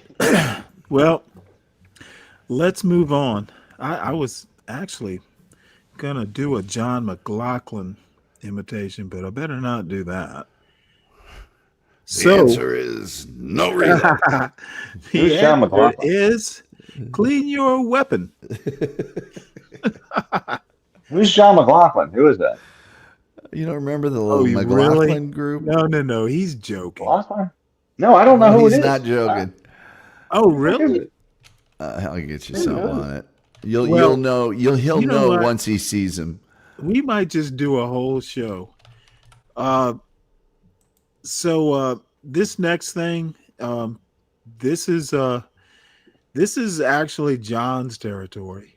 With Cuomo leading, and this is a longish article, but I just New York City is its own version of, I don't understand it. So with Cuomo leading mayor's race, his political baggage grows heavier. This article is by Nicholas Fandos and Dana Rubenstein and read by an automated voice. Being the front runner in a race for mayor of New York City often comes with exceptional scrutiny, but few have presented their opponents with quite as many targets as former Governor Andrew M. Cuomo. In the weeks since Mr. Cuomo joined a crowded Democratic primary field and immediately catapulted to its front, a group of New Yorkers whose relatives were nursing home residents who died of COVID have repeatedly blamed him for their suffering. Women's groups have picketed his campaign events to remind voters of the sexual harassment accusations that drove him from the governor's office. Then on Thursday, years-old sworn testimony surfaced in the New York Post describing Mr. Cuomo and his longtime top aide, Melissa DeRosa, as having been in an emotionally intimate relationship.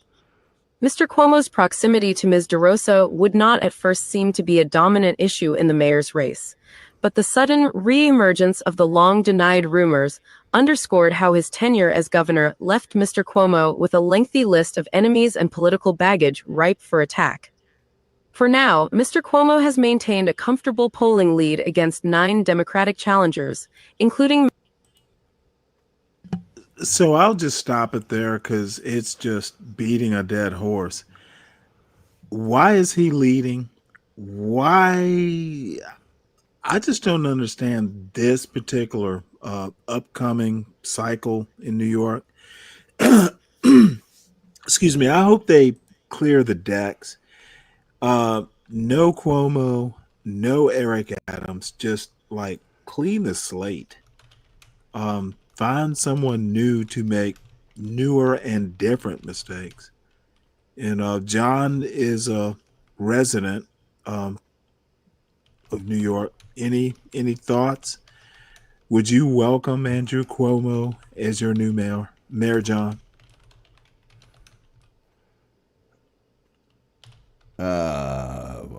Yep, John may not want to touch this hot potato. You say he was leading? Is he leading? You said? Yes. Well, the Democratic primary, but at this point, that means he's leading the race.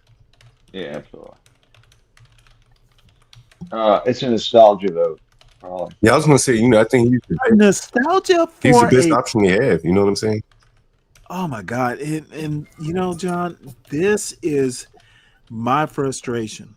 I think there are going to be other people to run. Toss him and Adams. Adams wants to run as an independent, which means he'll be able to raise money till the actual election. Why, John? You know what? It may go. Let me go a little deeper here. Why does Mario Cuomo not have shame? Well, I mean, he is probably the best option that they have, So man. You know what I'm saying? But no, I mean, I mean on a personal level, and maybe it's too much to ask. But if I were Andrew Cuomo, I literally would not want to have this dredged up again. It's like I effed up.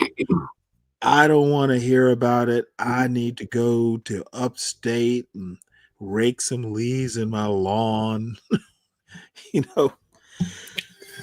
Well, I bet you that he would probably be somewhat protected by the media. They're not just gonna just pillage him. You know what I'm saying? So, well, the media is bringing up his particularly past. if he's the ordained. I think I think Okay, he's well, like I the don't ordained next care. Democrat. I think the media is the one bringing this to the attention that he did all these things. So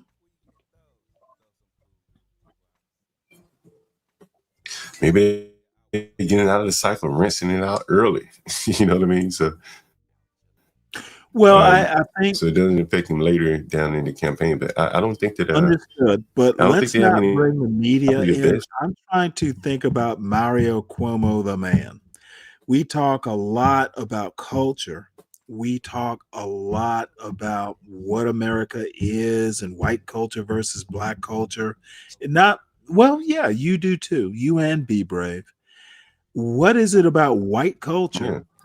Yeah. And quite honestly, I'm taking it down to the bottom feeding level, probably. So if Be Brave is lurking in the chat, he can actually understand me and maybe quote it right.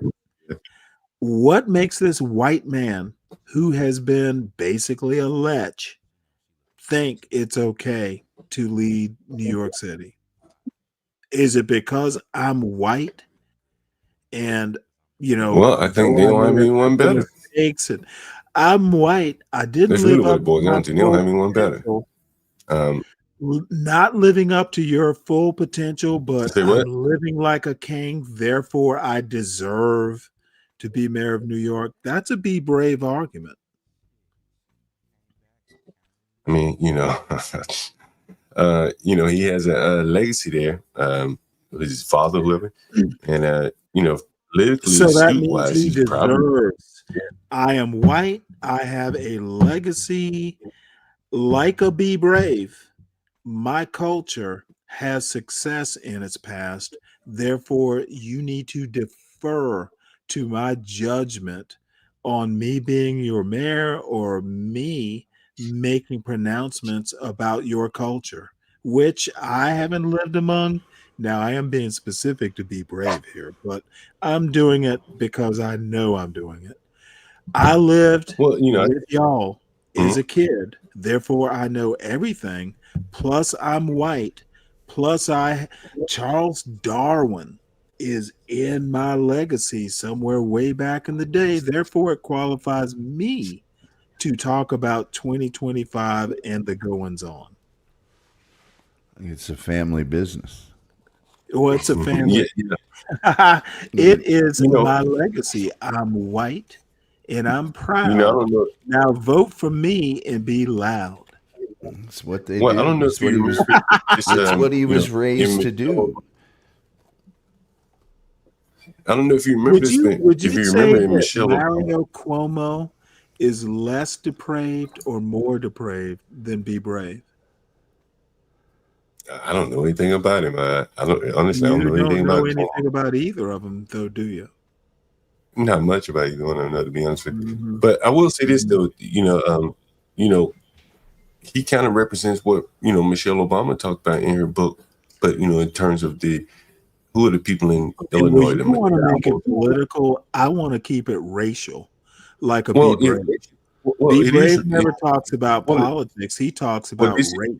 this is racial. Okay, so Michelle Well, this, Obama is black before well, you she's didn't let me finish my. Democrat. You In need a right. You Be need. Brave, Yeah, you don't go worldview, and be right. Okay, I got my something to do. worldview of Be Brave's worldview is race before politics.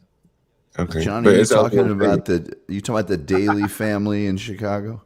yeah, the Daily, and there's another Madigans, the Madigans, and those two people those two families seem to run Chicago and Illinois. And I think you want to make it political, and I will outright reject No, that framing. I'm not. Well, if you let me finish, because I was going to get to the I race. want to make it I was going to racial, get to the race. not I was going to get to political. the race. I was going to get to the race element if you ask me about it, if I can finish. And so Michelle Obama mentioned the race of those people. They just happen to be Irish Catholics or Okay, something. no, we can stop there. I know And where so I this think, is gonna go. You well, want no, to you didn't. You asked me, call so go ahead. You don't Michelle want me. Obama a No, racist. that's not. No. You're going to finish. Go ahead. What you're trying to do is build a narrative independent of where I want this to go. Well, Michelle okay, if you want to Obama go, has nothing to just do with what you my want to point. do. Democrats, no. You seem to think that where you're going is okay and I should follow. I'm going to do a Be Brave on you. I'm going to lead you back to my very narrow, lowbrow, bottom feeding narrative. Race is race.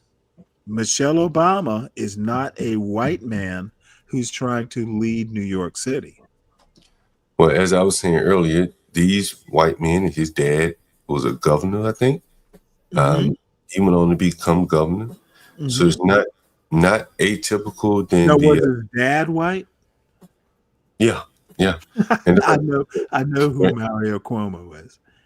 So I want to connect this back to a Be Brave level of lowbrow bottom feeding logic. Why as I does said, this white man? Can't we find a new white man? well, I think honestly, the Democrat Party chose him. I don't think he could have just jumped out there and took the reins. I think independent of his politics, I think he thinks he deserves to be mayor, not because he's a Democrat. I think he thinks he is mayor. He should be mayor because he's white. It very well could have something to do with it. I don't doubt it. Something, I think it's major. I think it's the only reason.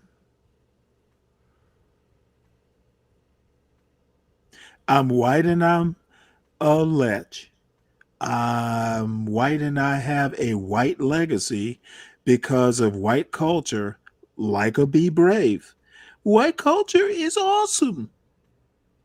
I heard him say that yesterday. White culture is awesome. Therefore, what I say about black people, I don't need the data. I'm white and I saw a video.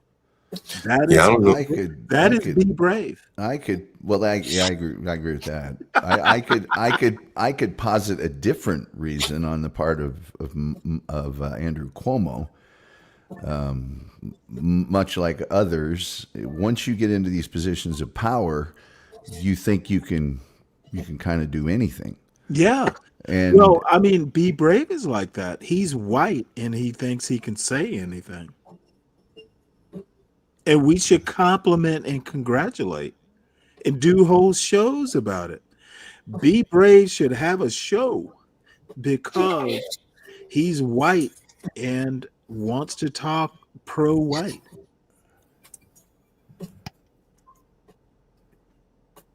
I think Be Brave just I think he's.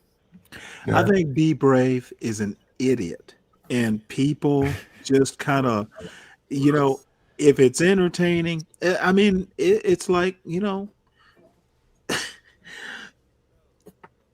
they took Cheerios, which was bland when I was a kid, and kind of promoted as a health cereal, and then they turned it into Honey Nut Cheerios. It was sweeter and more popular, and I think that is Be Brave's logic. It's entertaining, it's sweet and popular. Therefore, we want to put him in a debate, and we don't give a fuck about his facts, whether he has facts. We just want to see a debate. Yep. Look at the title of the show, The Bottom Feeder's Guide to Self-Delusion. I'm trying to live up to that title. I think Be Brave has self-deluded it with help that he is smart. And I'm just chuckling. All these motherfuckers want to see a debate between me and Be Brave. Be Brave is unprepared. I have a clip. I did a 2-minute clip on my channel yesterday of a motherfucker saying, I don't need data. I have a video and a joke or something to that effect. And people are taking him seriously. And I want to shit on those people, even if they're in the audience. If you are thinking this debate, Be Brave, I will debate Be Brave if he can validate with some form of data other than a goddamn video in his uncultured, unlearned opinion on the topic. Yeah, it'll be worth my debate. Go and be Brave as Rocky. He needs his Paulie. Someone to fucking motivate him to get off his lazy white ass, his bottom feeding white ass, and make an argument that's worth me considering. And if that can't be done, then I don't give a fuck. You know what? I don't give a fuck about Be Brave's opinion other than to mock it. Someone come and challenge me on Be Brave not being worth me debating. I'm open to, like, Be Brave is worth debating. I took a pledge not to mention that name or to denigrate that person. I didn't take that pledge. I know you didn't. my pledge is I need the to other make pledge. sure there's enough Charmin in my bathroom to wipe my ass once I shit out his logic. Oh man. Yeah, that's kind of disgusting. I think there's an interesting dynamic in people and this motherfucking idiot says I'm coming across as anti-white. Hey, all I have to say, Mike,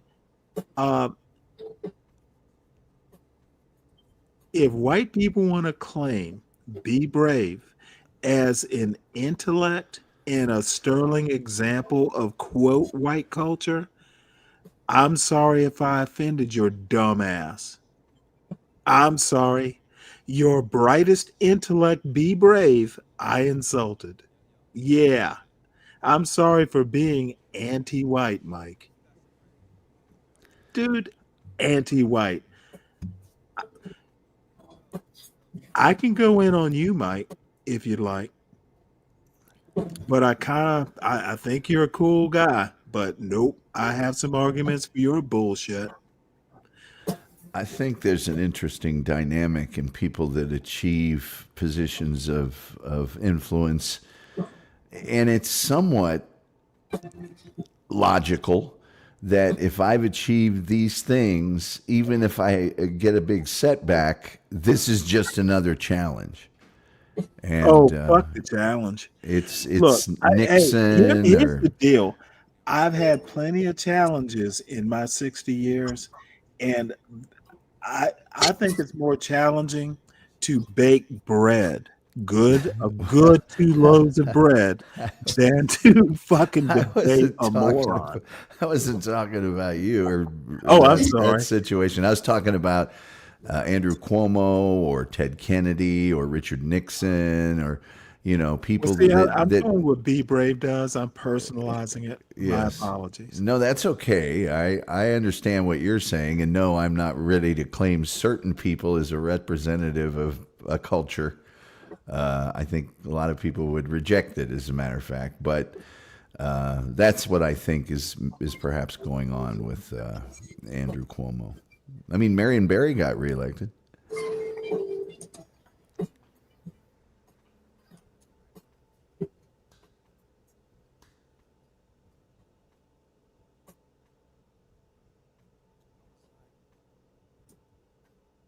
But I'm anxious to see this debate.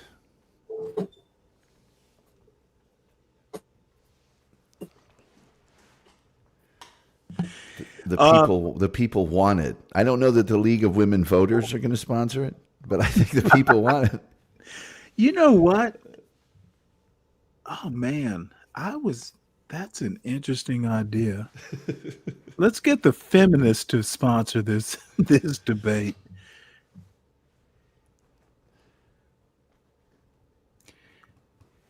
Lindy Lou, you're in the chat. Hey, Lindy Lou, welcome to Stanley versus the World. And I want to go back to this point. You're coming across as anti-white. So what if I am? Should I be pro-white? Mike, would you like me to be pro-white? Would you prefer that? I thought you were coming across as anti-one person. No, I'm anti-stupidity. Well, that's there are a true. lot of fools that I have to goddamn suffer on this channel. And this is one of those comments. If I'm coming across as anti-white, there are people who say I come across as pro-black. To me, both are ridiculous statements. So let's see. Oh, Truism is back. Oh, let's see what he has to say. Thanks, John. Listening to this possibly limp-wristed effete femboy is boring. You know what? But you're still here, and you came back if you left. Truism, welcome back. Hit the link, pussy. Don't let femboy call you a pussy, because I can clip it. What a fucking dumbass. John, you better help your son out. Truism addresses you. Apparently, you're Truism's daddy. This motherfucker is weak.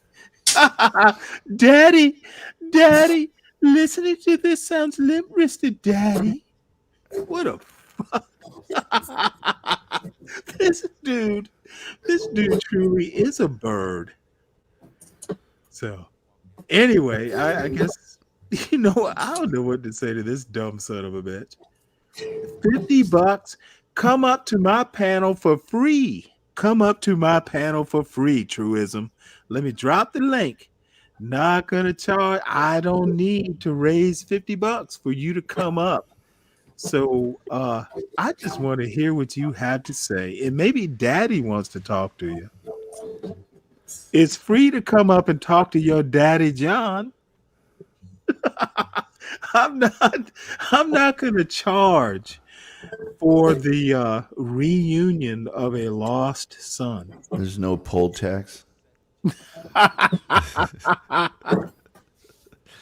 This is so funny. Oh, poor truism. Now, what's going to happen is he's going to go back to his show on a Friday night.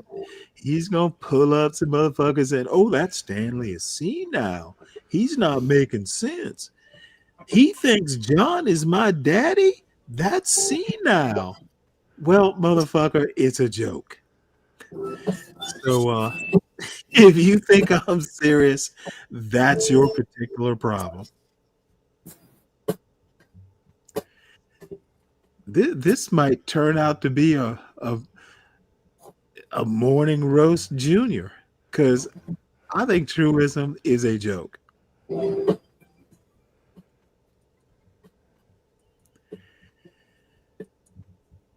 So let's see. I seem to have run out of show. Maybe I'll have to pop in or pop the balloon. That might piss some people off. Are you having morning roast this morning, John? I'm not sure. I didn't even look at the schedule. See what they got there for me. I'm ready to go with something, Tom. I'm always ready to go with something. Whatever they got, they put in front of me, Tom. I just go at it. Well, wait. I wanted to put this up. Let me blow this up if I can.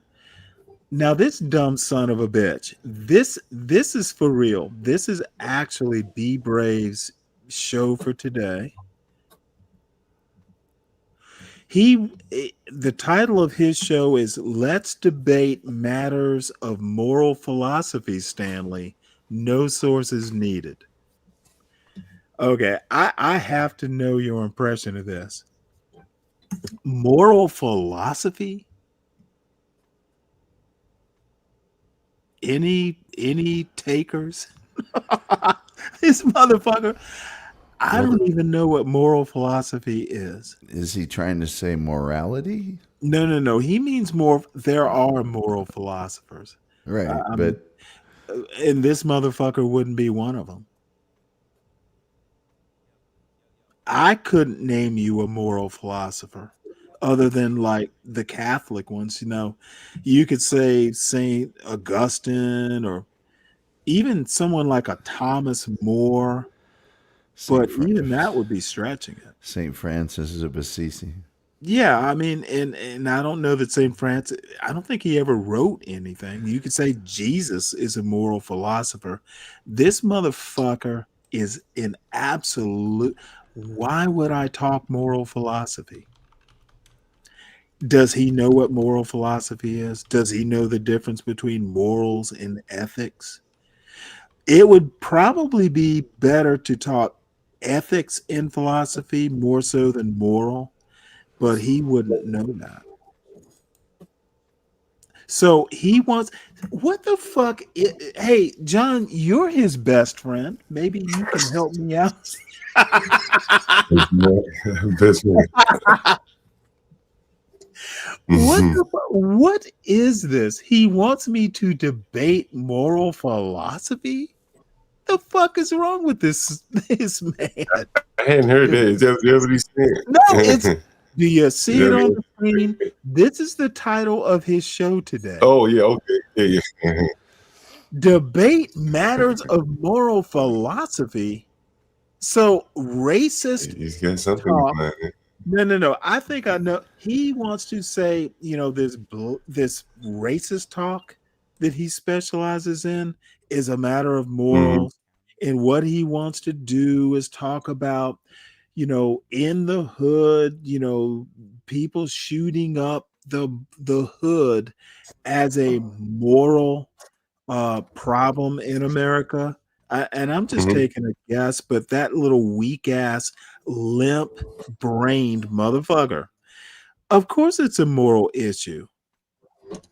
And what does that have to do with race? Is taking a racist position over an arguably moral thing. Life and death, they can be connected, but your dumbass wouldn't know how to connect them. Going back to your old argument about white culture being superior and black culture bringing down America, what does that have to do with morality exactly? I disagree with your worldview, Be Brave. I don't even know why I should debate you. Motherfucker, the reason you want to talk about moral philosophy is you can't quantify it with numbers. The 70% making it a moral argument means that it can't be measured. So my question would be, 70% is a measure of something. Your dumbass fails.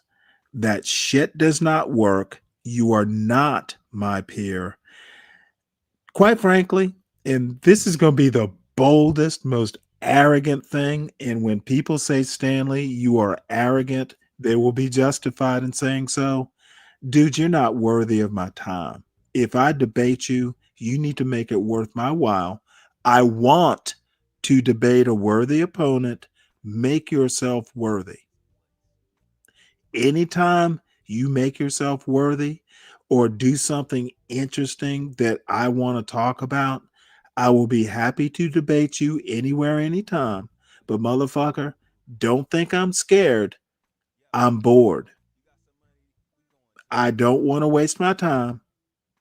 I could debate a Bud Light can full of beer and be more amused than me debating you.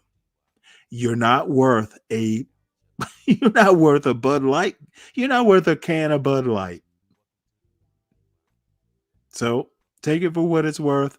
Come up to my level, Be Brave. I'm not coming down to yours. So I hope someone clips that and makes good use of it. John, any comment? He's your best friend. See what he had to say this morning. Motherfucker, I don't give a shit what he has to say. I didn't ask him. All I'm saying is, well, you know what? Let me make it simple for you. Is Be Brave smarter than a can of Bud Light? That's a yes or no question. I'm trying to make it easy. And this is an unopened can of Bud Light. You get stupider, as the can becomes emptier. Is John Galt, is Be Brave and Think I'm here. smarter than an unopened can and just out of the fridge, so there's no water droplets dripping down it? is Be Brave as smart as a chilled can, 16-ounce can? Let's give him some credit. Is he that smart? I'm gonna give him credit. I'm gonna say he's got the can beat this. I don't think he's as refreshing. I don't think he's as enlightening. I get more knowledge from a can of Bud Light, I think, than talking to Be Brave on any given day. Be Brave, come up to my level. Give me something to think about and research and talk about, not some fake ass 70% number that you derived from watching true crime YouTube videos. That's not a basis of an argument, nor is it of a debate. It's good enough for your panel. It's not good enough for Stanley versus the world, or just Stanley. Deal with it. And I see Virgo is much amused. Oh, they're talking about 12th Man. Oh, I have a whole nother separate like clip for 12 man. Ooh. Now, John, I'm sorry, Tom, we might get copyrighted if we show a McLaughlin group, don't you think?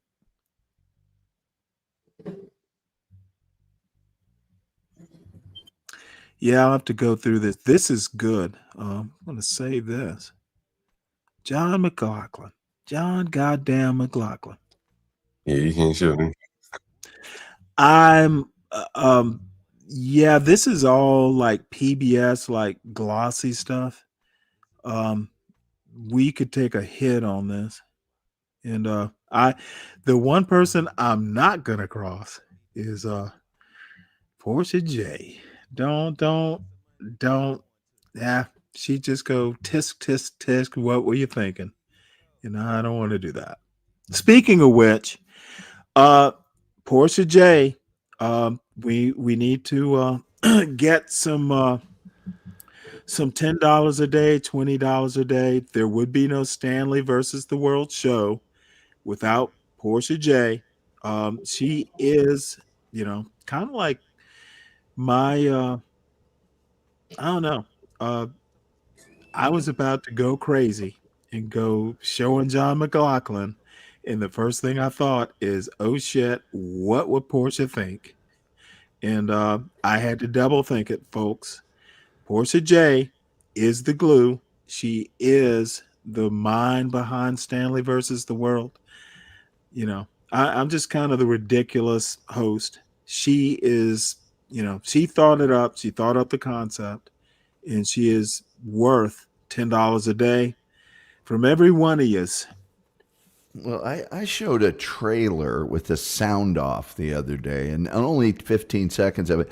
I didn't get struck, but I did get a notice, and I just clipped it from the show. Well, but I really think YouTube and these companies need to come to an agreement where if it's a trailer that's meant to promote a program, gosh, you ought to be able to show it. Now, I understand they don't want to associate themselves necessarily with certain kinds of programming, but come on, man. But yeah, at present, I don't even get close to anything because of the way their review process is sporadic at best. Yeah, and I think we are within, today's the 4th, we're within like 10 or 11 days of the John Galt channel being back in business. And I simply, not willingly, not with forethought, want to have to explain to Portia or HB for that matter, or John for that matter. I've been chastised a couple times. Like, well, and when need to think of the business. When you're monetized, it gets even dicier. Well, you know what? You deal with your goals and you go from there. But yeah. My goal is not to fuck with Portia. That is not, Portia and I'm way off the topic, but Portia has the capability of being rather mean. And my mother was like that.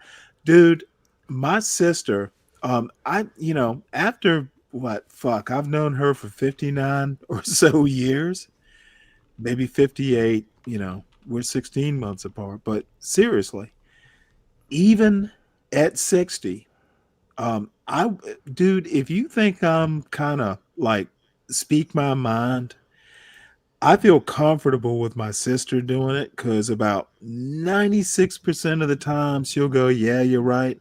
But God damn it, I don't fuck with her like willingly. And dude, we're both old people now, but back in the day, nah. And Portia's kind of like that, and my mother was like that too.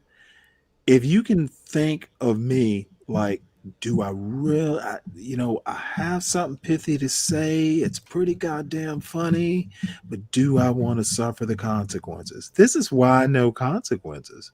You can be flippant, you can make an asshole one liner, but are you willing to deal with the consequences? And a lot of times with my mother, no, I'll just use it another time. Or my sister, about way less. We're peers, but even my sister, I think before I speak. And I don't think before I speak with Be Brave. As a matter of fact, I think after I speak, like, like, should I have been worse or more pithy? I often think after talking to Be Brave that, God damn it, I wish I had piled the shit on higher. So Be Brave is the opposite of my family. I think less of him than most people I know, but he's still a friend. I still think he's amusing. I don't think of him as a peer. He's fun to talk to on a panel. He's not a thinker. He's not an intellect. And you know what? I've known white men, white people, who would look at Be Brave and go, "You're not white. Why do you think you share in our culture?" We don't want to be bottom feeders. We don't glorify bottom feeders. We don't invite bottom feeders to our Easter dinner. And that's what this motherfucker thinks, that he can get on a panel, talk to black people, and glorify whiteness, where there are black people who know white culture better than Be Brave does. White people would not invite Be Brave to their fucking fancy Easter dinner. What the fuck is he thinking? Yes, at work, they will go, "Oh, you're clever. Let's make you a supervisor." But your ass isn't going to marry my daughter. Your ass is not coming to my dinner table.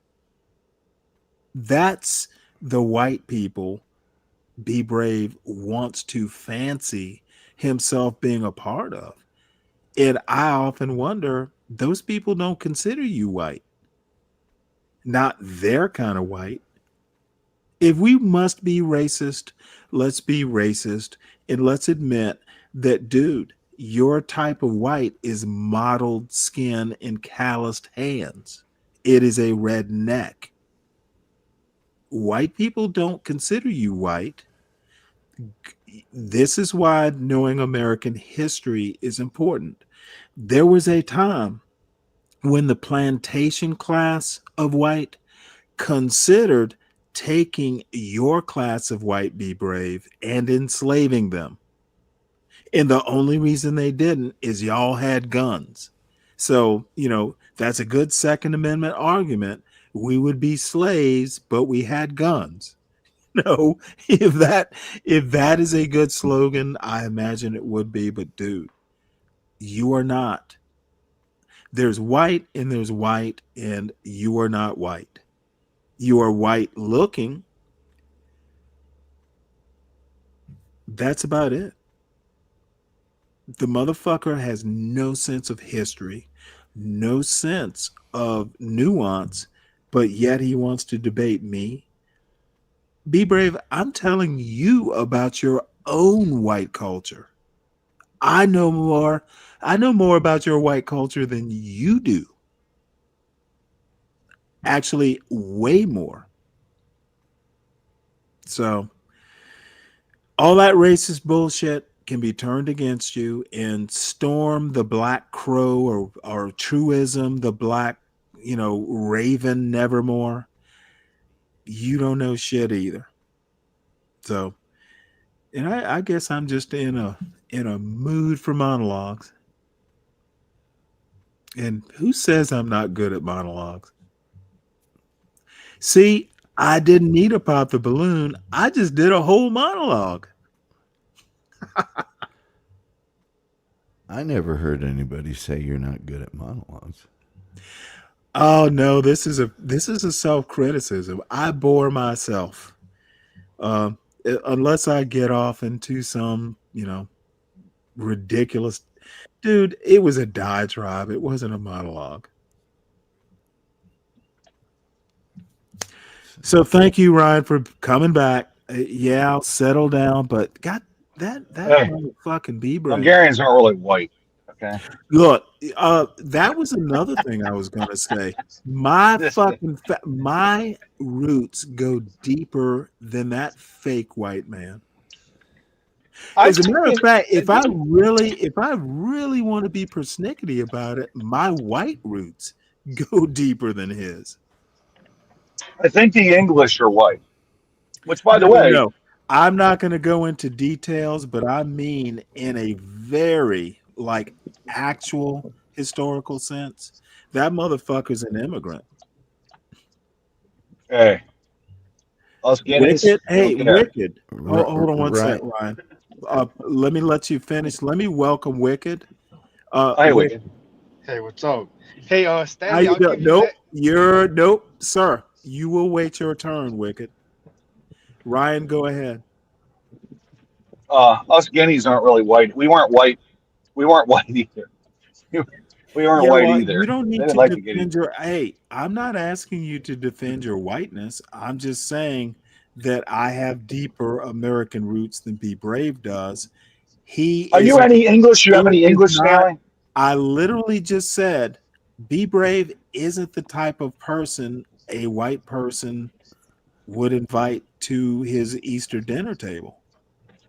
He's a white wannabe. The only thing he shares is a similar tone of skin. But don't you think white is English, like really English? Like, let's be You honest. know what, Ryan? Stick to your bean counting. You know nothing about culture. I'm asking the question of you. Don't you think they're the highest I'm tier giving white? you I'm giving you an answer. Stick to your expertise. If you want to know about what white is, I can recommend books. There are history books. There are sociology books. Oh, there's like a shelf full of books you can learn about what white is. I'm not going to sit here and tell you. Read about it. I just think the English are badass. No. I don't give You a know? shit what you They're think. fucking bad motherfuckers. You have my English isn't the. There are whiter people. There are whiter Europeans than the English. I mean, come on. Oh, you get didn't real. know this now, did you? Nah, who's whiter than English? Dude, read about it. Let me know. Email me. I'll give you the references. And they are legitimate history books, by I the mean, way. like the Finns There are are legitimate, whiter. history books. There are legitimate history and sociology books on the topic. It will bore people. And I'm not an expert, so I don't want to misspeak. I need you to know about your whiteness from experts who are white. Ryan, I put a link to the McLaughlin group for you in the back chat if you want to check that out. Well, McLaughlin, I would never call him white.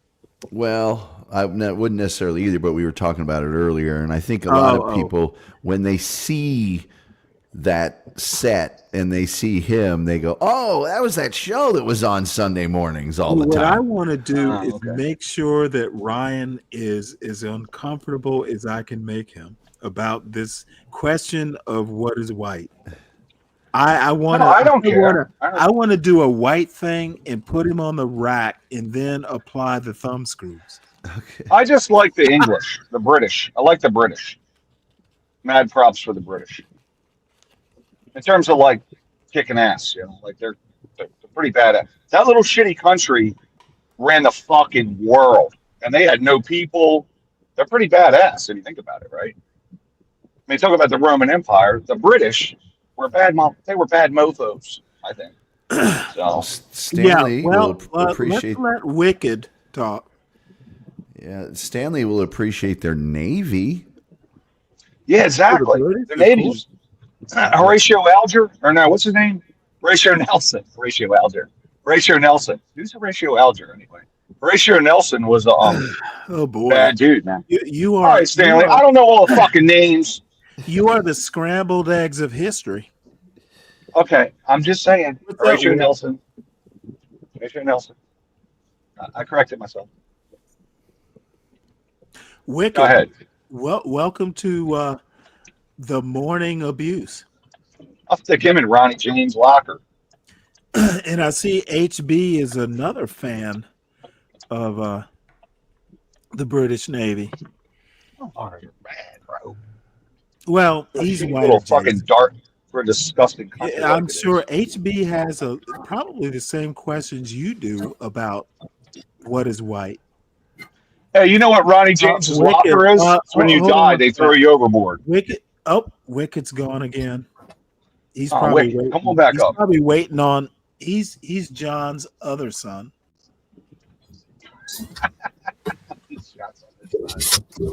Where's John? Is John still up here?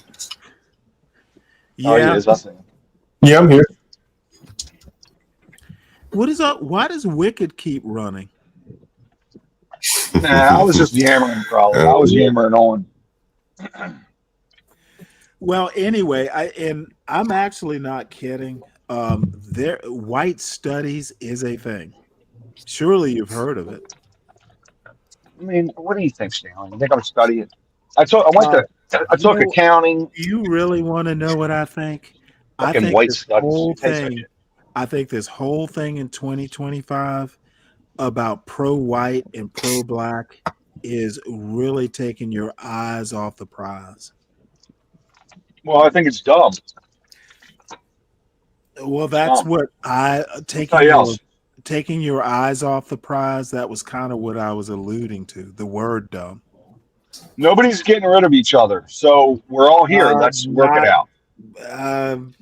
Yeah. Okay. Just saying. So anyway, I don't even know where I was going. Well, you weren't going to let. I'm sure you weren't just going to offer it up to John. You've been shutting him down all day. Oh, we can shut it down. John has a whole show to start. He can do Are we doing the morning roast this morning? HB in the audience. He can do a morning bake. Yeah. Oh, who's this guy, John Courier, you were talking about in the Sunday morning? Who? John, what's his name? John Cardigan? McLaughlin. Tom Bolt. Oh, yeah, John McLaughlin. Who was he? He was the host. Click the link. Why am I expected to know him? Is the bigger question. Well, because he hosted an incredibly influential PBS roundtable with some of the most highly prized intellectual, journalists on both sides of the aisle. Pat Buchanan, Eleanor Cliff, Jack German, Morton Kondracki. Clarence, what was his name? 80s guy, 80s and 90s. 80s, 90s into the early 2000s. He passed away and they continued the show for a while, but he was known for his bombastic style. This week, border troops moved to the edge of Afghanistan. Well, there'll be a war. Your thoughts, Morton Kondracki. But no, he knew he was, though. Yes. Oh, yes. He was almost a caricature of himself. Right. He was great. And then everyone would answer the question, and then he would at the end go, the answer is no. The Russians will not attack. The answer is, hey, but let me tell you how influential he was.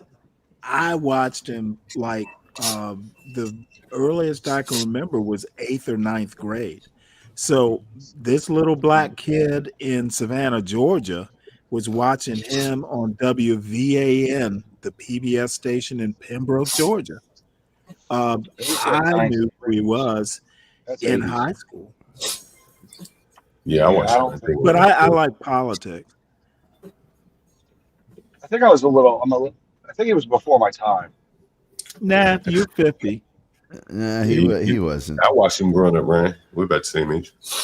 Did you? Okay. Yeah. Yeah. Who would I have watched? I think Chris Kangaroo. Matthews and Bill O'Reilly. For a long time, Wall Street Week followed him. So I would have Tom thought Louis Rukeyser. Louis Rukeyser, yeah. Oh, I know. Okay, I know that name. I know that name. Yeah, yeah. And Tom And what Brokaw. was the Tom lady's Brokaw. name? Tom What Brokaw. was the lady's name on the show? The lady, Eleanor Clift. Eleanor yeah, Clift was yeah. the She's a lady. feisty old lady. Oh gosh, You yeah. know she's- what? I never thought she was even in like her prime. You know, she's probably in her late 30s, maybe mid 30s to 40s, somewhere in that range when I first became aware of her. You know, she was a good journalist. Yeah, she was. What do you think about Bill O'Reilly? Bill O'Reilly. There wouldn't Bill be a O'Reilly. Bill. There wouldn't be a Bill O'Reilly without the McLaughlin Group. That's funny. Really? Is that true? Is that true? Well, Oh, yeah, that was in a Kyle. time when they were still kind of doing real news. That was an opinion show. It was 100% opinion. They were talking about the news, but they were giving very, very pointed opinions, and that it was kind of a descendant of Firing Line too. But it was just a. Were they close though? I don't think they were They close. were way more. They were less serious, as serious, but less serious. And but it was it wasn't necessarily political theater, but it was a form of debate. A turn of phrase. It was though they were nowhere near as skillful at that, but it was a point counterpoint kind of exchange. Yeah, but let me tell you something. One of the highlights would be Pat Buchanan breaking up in laughter. Yes.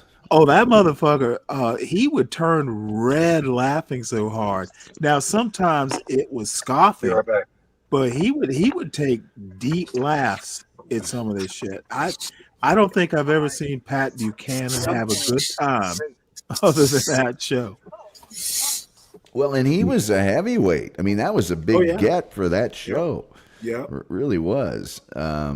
But I enjoyed it. And, you know, for me, it was the run up to when the NFL came on. after church, you know, if I didn't have to work outside in the winter in Indiana, we'd be in there. And I just. Would you go to 11 o'clock mass? Oh, or no, we all go to the early mass. No, we went to the 6 o'clock mass. Oh, no. Sometimes. I don't even know. I don't think there was 9 o'clock and 11 o'clock. Now, it was a black Catholic church. By the way, the oldest black Catholic parish in America, St. Benedict's there in Savannah, Georgia. Clarence Thomas grew up in the same parish I did. I actually know some people who knew him when I was a kid. But no, they'd cut us a break sometimes, and we'd go to the 7 o'clock mass, but usually it was the 6 o'clock. Now I have to say, Tom, there were 6 o'clock masses, but maybe at the cathedral. But most of the actual individual parishes, there was a 9 and 11. And, we used to suffer sometimes, almost like going to the 9 o'clock was just a little too early. If you were out there doing yard work or something, but 11 o'clock, that's when we went. Sometimes I'd have to read at a 9 o'clock. The big one was the 11 o'clock. Right. Yeah. That was prime time. Yeah. That was prime time. When we were there, was nobody there, but old people. And I delivered the newspaper on Sunday mornings. So I was dog tired when we went to church. I mean, I was really tired. Someone asked me, I think it was Deacon Dave, am I still Catholic? And I wanted to respond, but I was in the middle of insulting B. Brave. You're never not Catholic. Even if you don't practice, I'm a cradle Catholic. I can't be anything else. And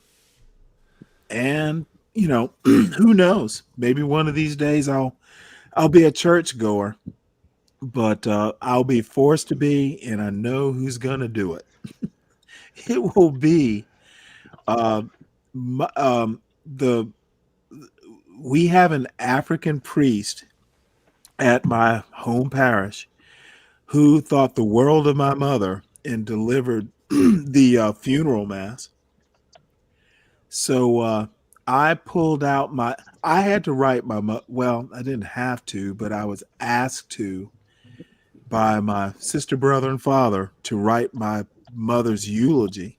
And funny enough, I did a good job. Um, what the hell? Every now and again.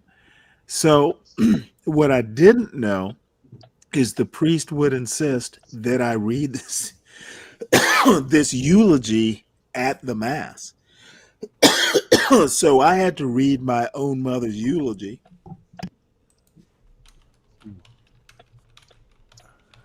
And unlike when I read news stories here, I read it.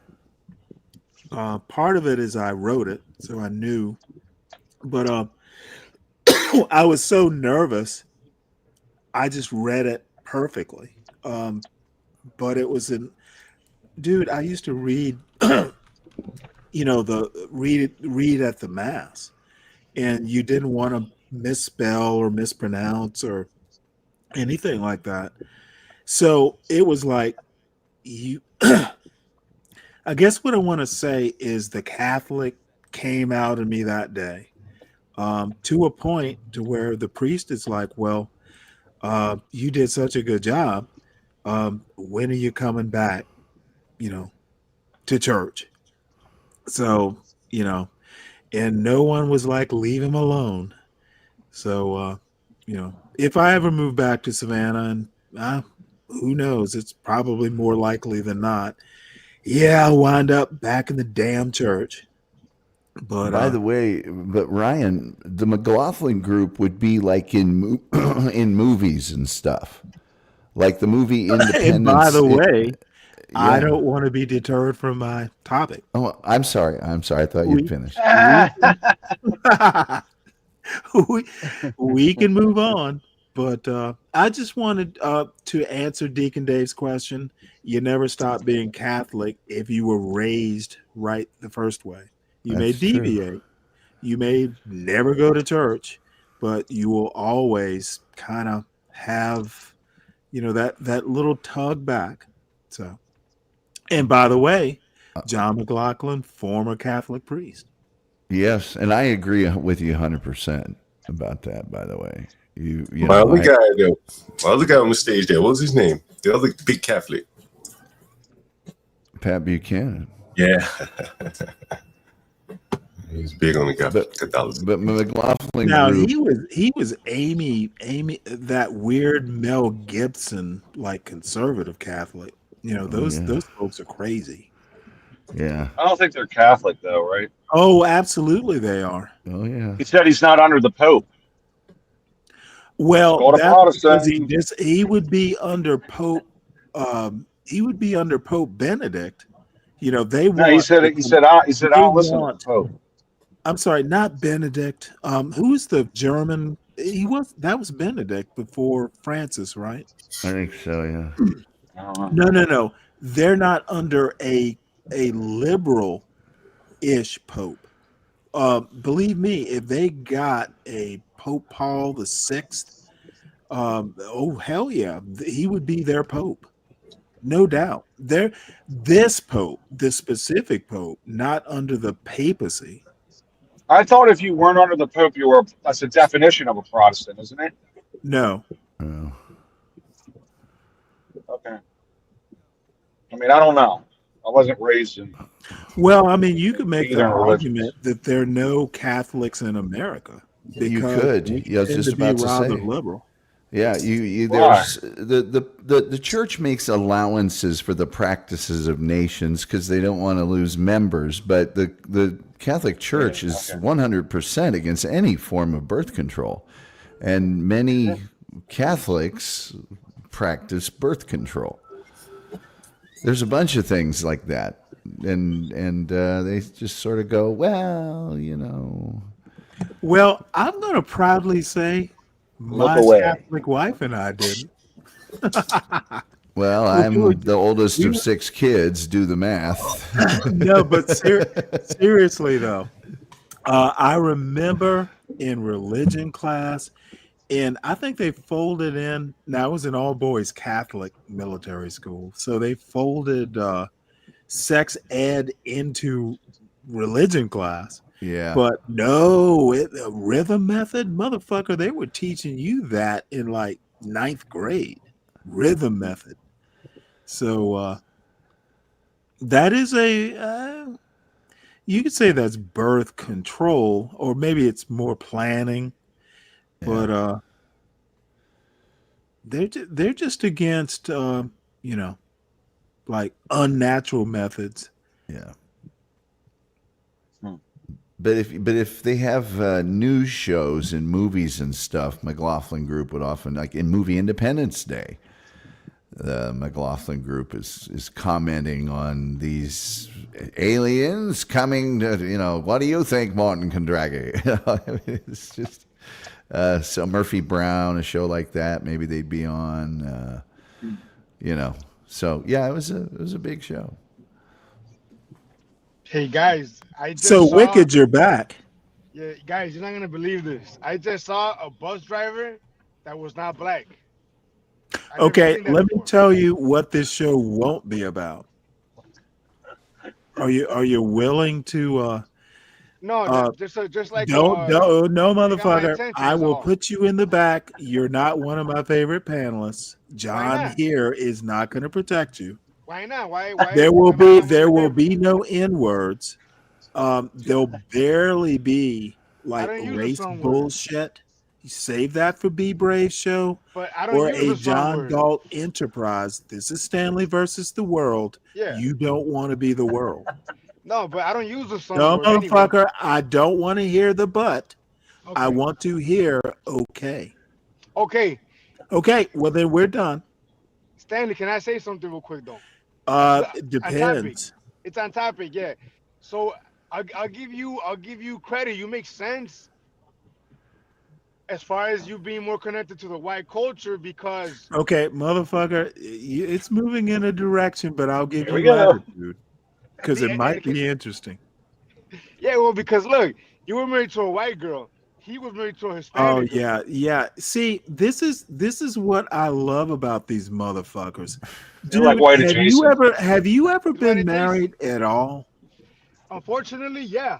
Actually. Unfortunately, so were you married to a Hispanic girl?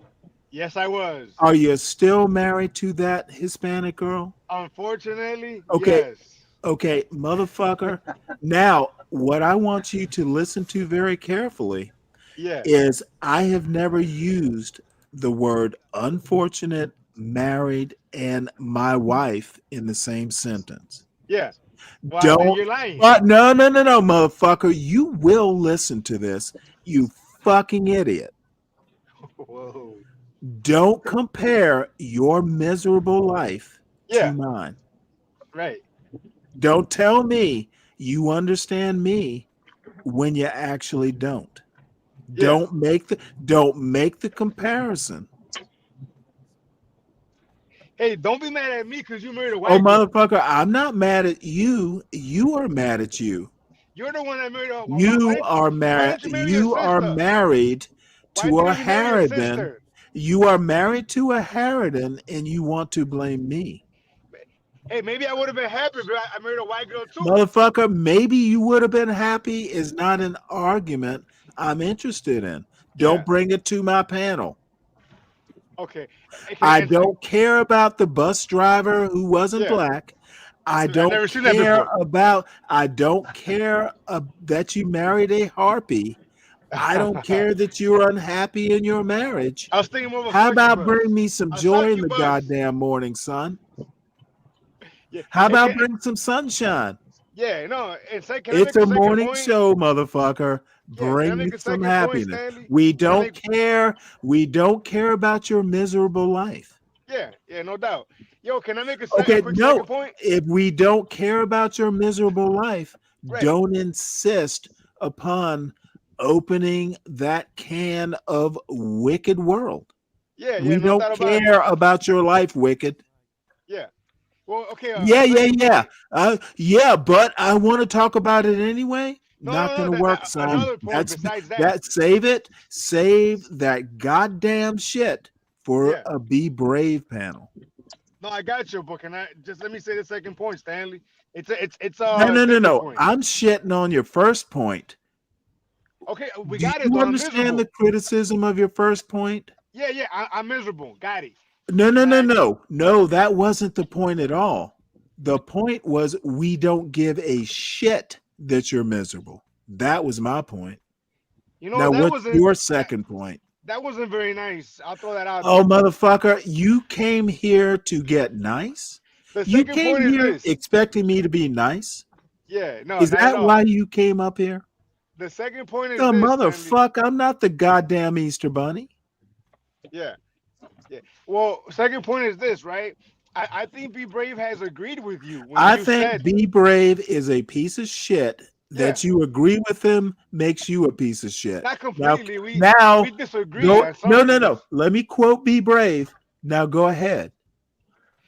Yeah, he agrees with you when you said that they wouldn't invite him to the Easter dinner, right? He knows that he's a bottom feeder, right? As he calls himself. He said that repeatedly. You know. Okay, well, let me tell you. Let's stop there. Concentrate on that point. Mm-hmm. Yes, he knows that they wouldn't invite him. The better question is, would I invite him? I'm black. I don't think you would. No. Fuck no. Yeah. Because he is not white is why I wouldn't. Well, that is a joke. Motherfucker, he is not my peer. There's some things that go beyond black and white. I tend to look at thought process and intellect and are you even amusing to deal with? So I brought up dinner as kind of a metaphor, but let's substitute dinner. Would I invite him to a debate? The answer would be no, not because he's not going to bring a bottle of wine or a pie. He's going to bring me a fucking bag of Planters peanuts. You know, I think you're scared. I think you're worried. No, I'm worried that I'll be bored. No, I think you're worried that motherfucker, I will see. This is the same shit that Be Brave is trying to do. He's trying to act like there is a narrative that I won't debate him because I'm scared. I welcome debating a fact-based real white man. White men like numbers. Now I'm being racial here, and I want to see if Ryan laughs at this. White men like numbers. They like data. They like rhetoric. They like being able to quote William F. Buckley or Be Brave is not that kind of white man. Yeah. Okay. I don't, motherfucker. God damn it. I've been trying to avoid this. I was trained with elite white people. Okay. Nope. Let me just be blunt. Okay. Private school, for better or for worse, my university has been a perpetual top 50 at 50 university for goddamn 30 years. But motherfucker, you could even say I went to an elite school. Forgive me for not being impressed. Motherfucker, you can beg forgiveness when I'm done I'm not talking. impressed. I'm when sorry. I'm done talking, you can beg like a Be Brave. I'm not sorry. I'm not impressed. He is not in my tier. He is not my peer. And what I'm afraid of is people think he is equal to me. Intellectually, class-wise, whatever tier you want to put elite, I would be slumming, fucking dealing with bottom feeders. Well, if you are in fact Motherfucker, superior, I need you dominate him. to acknowledge. Don't go on with your point. I need you No, to acknowledge my point. you're superior. I acknowledge it. My You're elite. question to you is, why should I come down to the bottom feeder's level when you know what? Let me phrase it better. Should I come down to the bottom feeder's level, or should the bottom feeder's level come up to an actual white man's level? You know, No, I think. motherfucker, don't. Wicked, I will drop you right now if you can't deal with that point. Yeah, I'm going to. I Make it think. quick. Okay, I'll make it quick. I think you should do it because you are superior. Make quick work of him Nope. and banish him. Nope. We already established that. I did in my statement. My question is, why should I, as superior, entertain my inferior? Because it would be easy work. Why should Be Brave be brought up to his betters? That's what you need to deal with. But he's not on your level, Stanley. Okay, well then, be if easy he's work. not, you have solved the problem. I'm not afraid. He's not worth it. It would be easy work for you, Stanley. Yes, easy work. I would much rather just be on a panel. Easy. Let me ask you a question. Why should a superior deal with easy work when there's more important work, more challenging work? Because you're coming off as intimidating. I don't give a fuck how I come off. When did y'all ever think I gave a fuck how I come off? Now, see, this is Well, the if you're other okay thing with that's that, amazing. How many times do I have to say I don't give a fuck what the audience thinks? well, if you're okay with looking scared, then I have nothing for you. No, if you're okay with being ineffectual and just feckless in your attempt to turn the narrative, then I'm okay in saying do That better. is the narrative. I'm literally saying do better. Everyone is saying that, Stanley.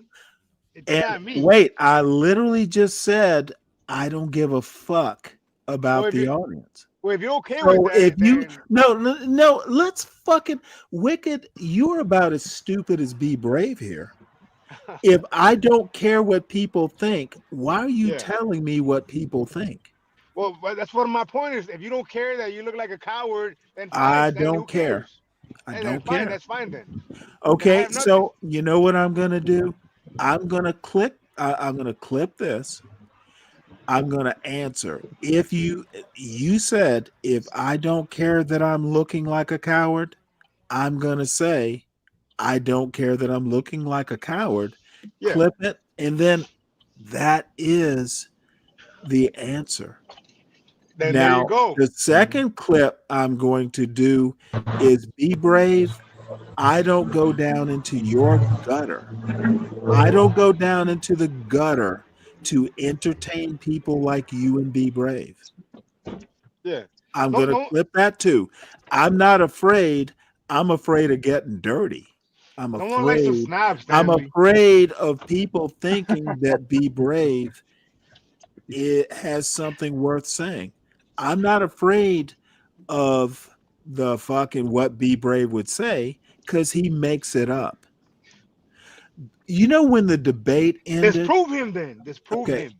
Motherfucker, I can't disprove a non-data based argument. What's one of the arguments you're referring to? Motherfucker, the dude, you know what? How about you go ahead and talk your bullshit while I hunt up the clip? You go and be wicked and talk your bullshit because it's endless. I know you can babble on for quite some time. Yeah, Let me find the clip. We'll play it and then we can debate that. How about for that? sure. So Ryan, Motherfucker. So you're not you like talking to me? snobs? Let me mute. Ryan, do you like snobs? Mhm. Do you like a Do I snob? like snobs? Yeah, a snob. Motherfucker, I'm the best snob there is. I'll answer it for you, Ryan. You don't. Is he coming off as a snob right now? Is he coming off as arrogance? Yeah, I think he's being confident for sure. Arrogant, He's being right? pretty Is it confident. more? But I Yeah, mean, somewhat arrogant about it. He feels superior, so yeah, it's probably. kind of unbecoming, isn't it, Ryan? It's a little bit unbecoming. I don't look for me. I don't. It doesn't bother me, but I understand why it would bother others. Yeah, I I mean, can be. I can also be somewhat arrogant. Wicked. Also, I can be I've somewhat never arrogant seen it. sometimes. So I've never seen it. You come off as a very nice person, I think. I try to be a I nice guy, but I can look down my nose at some people sometimes, for sure. So, yeah, I've never seen Let it, me but I let thought me you were. put it to you this way: what people like you, Wicked, and Be Brave expect is the excuse me. Y'all expect motherfuckers to throw salad in a John Galt room. That's what y'all are expecting. I don't And know what does that Yeah, mean? what does that mean? What do you mean exactly? oh no, you weren't there overnight. My bad. You wouldn't understand. Salad. Okay. Y'all expect a John Galt tenant. Let me put it that way. But what's wrong with Well, his tenants? Are you? I mean, stop Okay, looking wait, down on hold people, it. Stanley. Did you just ask me what's wrong with his tenants? Stop looking down on people, Stanley. Motherfucker, I spend every day listening to John Galt tell us what's wrong with his tenants and little puppets like you confirming his opinions. Wicked? So you agree? No, Wicked, don't pretend you are the piece of shit that John's clients are. Okay, you talk about me being wow, a Yeah, I wow. know. you Damn. talk about me being a snob. Well, I'm going to tell you you're a piece of shit. Stop pretending to be a piece of shit. Well, but No, that's no, not fair. motherfucker, you need to deal with what I said. If you think I'm a snob, I'm going to tell you I think you're a piece of shit, and I'm just as genuine in my opinion. Now Yeah, deal with but it, bitch. but look, Stanley, you just said Don't that in a tell me way. to look. Deal with what Okay. I said. Yeah. You See, you this you is the pussy you that agreed with you and John right Be now. Brave and all pieces of shit do. Ryan, You he agreed can't with John about his tenants. deal with what you said, and worse off, you can't deal with who you are. Motherfucker, Wow. I come off as arrogant because I know who the fuck I am. I don't have to pretend. I don't have to be someone else. I don't have to entertain a goddamn chat. You are a piece of shit, and you can't deal with your piece of shittedness. Wow. Ryan, Yeah, am I a piece of shit, motherfucker, Ryan? Do I you agree with said that? nakedly you are on Stanley versus the world. You can Yeah. go butt all you want, but I goddamn said it. No, Well, I have no issue. my I think mom you're thinks I'm a funny. I nice think you're person. amusing. You make me Oh laugh no, sometimes. motherfucker, I'm dead serious Thank and you, I Ryan. mean what I'm saying. My mom thinks I'm a great Wicked, guy. wicked. Listen to what I'm saying. You can't read my lips, but I might just cam up so you can read my lips. You're a piece of shit as much Wow. as I'm a snob. Fucking deal with it. I mean, but Move Stanley. on, motherfucker. We Okay, know each okay. other right now. We know Yeah, where we stand. yeah. I don't have the patience for the but pussiness. Ryan, is he coming off as a Motherfucker, don't coward, go to not Ryan. wanting to face, Stanley be brave? said it, not Ryan. He's Did definitely motherfucking Ryan being somewhat interfere critical. with this, you pussy piece of shit? Have I disrespected Have him like that, I? Ryan? Have I I? can. Have I can, but I I? won't. No, You pussy? I The think there's a lot of motherfucking snob. Oh, motherfucker, I wish A lot of Conservative was animosity I here feel. to be your gay lawyer. I feel You're a lot of bringing him into this animosity. now, Stanley. No, Come you know what? I might as well bring every piece of shit I know into this. on, Jesus, Oh shit. Stanley, come on, man. Oh, Wow. no, motherfucker, I'm going in hard. Let's see what this fucking supposed man can do now. He's on Stanley versus the world, and all of a sudden, this dumb son of a bitch became the world. Is it me? Am I the dumb son of a bitch? Motherfucker, you are a dumb motherfucker. Wicked World, Wicked World, Stanley versus the world. Yeah. Stanley thinks Wicked World is a piece of shit, one of the dumbest fools I've known, a Be Brave clone, and you're not as smart as Be Brave. Motherfucker, I said it. Stanley versus the Wicked World. Motherfucker, I goddamn said it. I know you want to sidestep and try to do a roast. Motherfucker, deal with me like the man you aren't. Wow. But I like that title, Motherfucker, Ryan. when you get going against me and I get rolling, you are the pebble I step over. You're You not are the saying anything. pebble I'm stepping over. Stop talking shit you don't know. Be Brave is a bigger man than you. The white man is right. You ain't shit. I've said that. I've said the white man is right. Motherfucker, I don't. At this point in time, do you really think I care what you said? I think you do. I so upset. said I care about what I said. What you said, I've already shit on. Now, what you need to do is get off the goddamn panel, go take a shower, and get this shit that I put on you off. Let it marinate a little bit. But you didn't really say You shit, can Stanley. pretend like this didn't happen all you want. I hope Be Brave is listening because I want to hear his analysis of me shitting on your weak ass. You are weak. Wicked. Wicked. Ryan, you are what did he weak. say? You are weak T. Yeah. Ryan, what did he You say? are a weak man, and you let a lot of virulence. You let a motherfucker who knows big words shit all over your dumb ass. I shit on you like your little prisoners don't. Ryan, I'm asking you. Your prisoners what has he really said? don't treat you as cruelly. He's definitely saying a lot. I'm treating you. Welcome to Stanley's Penitentiary. There's a lot of virulence. And your ass is a dumbass inmate. Yeah, but motherfucker, you can leave this panel anytime you want. I'm not going to even throw your dumb ass off. You're going to leave. You know what I'm saying, Ryan? Ryan, help me, Ryan. Help me, Ryan. Help me, Ryan. Ryan, do you know what I'm saying? Help me. What a little pussy. You gotta run now, Ryan. This is a joke. Don't take it, Ryan. Don't take it personally, but I'm gonna get offensive here. So just take it. We can deal with it later. He has to run to the rich white man. Ryan, you're rich.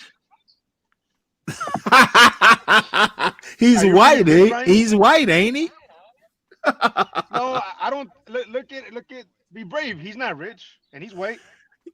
Oh, that motherfucker's an idiot. He's not even rich in brains. He's a typical white guy. A lot of white guys aren't. They don't have money. He's a typical white guy. He's a typical white guy.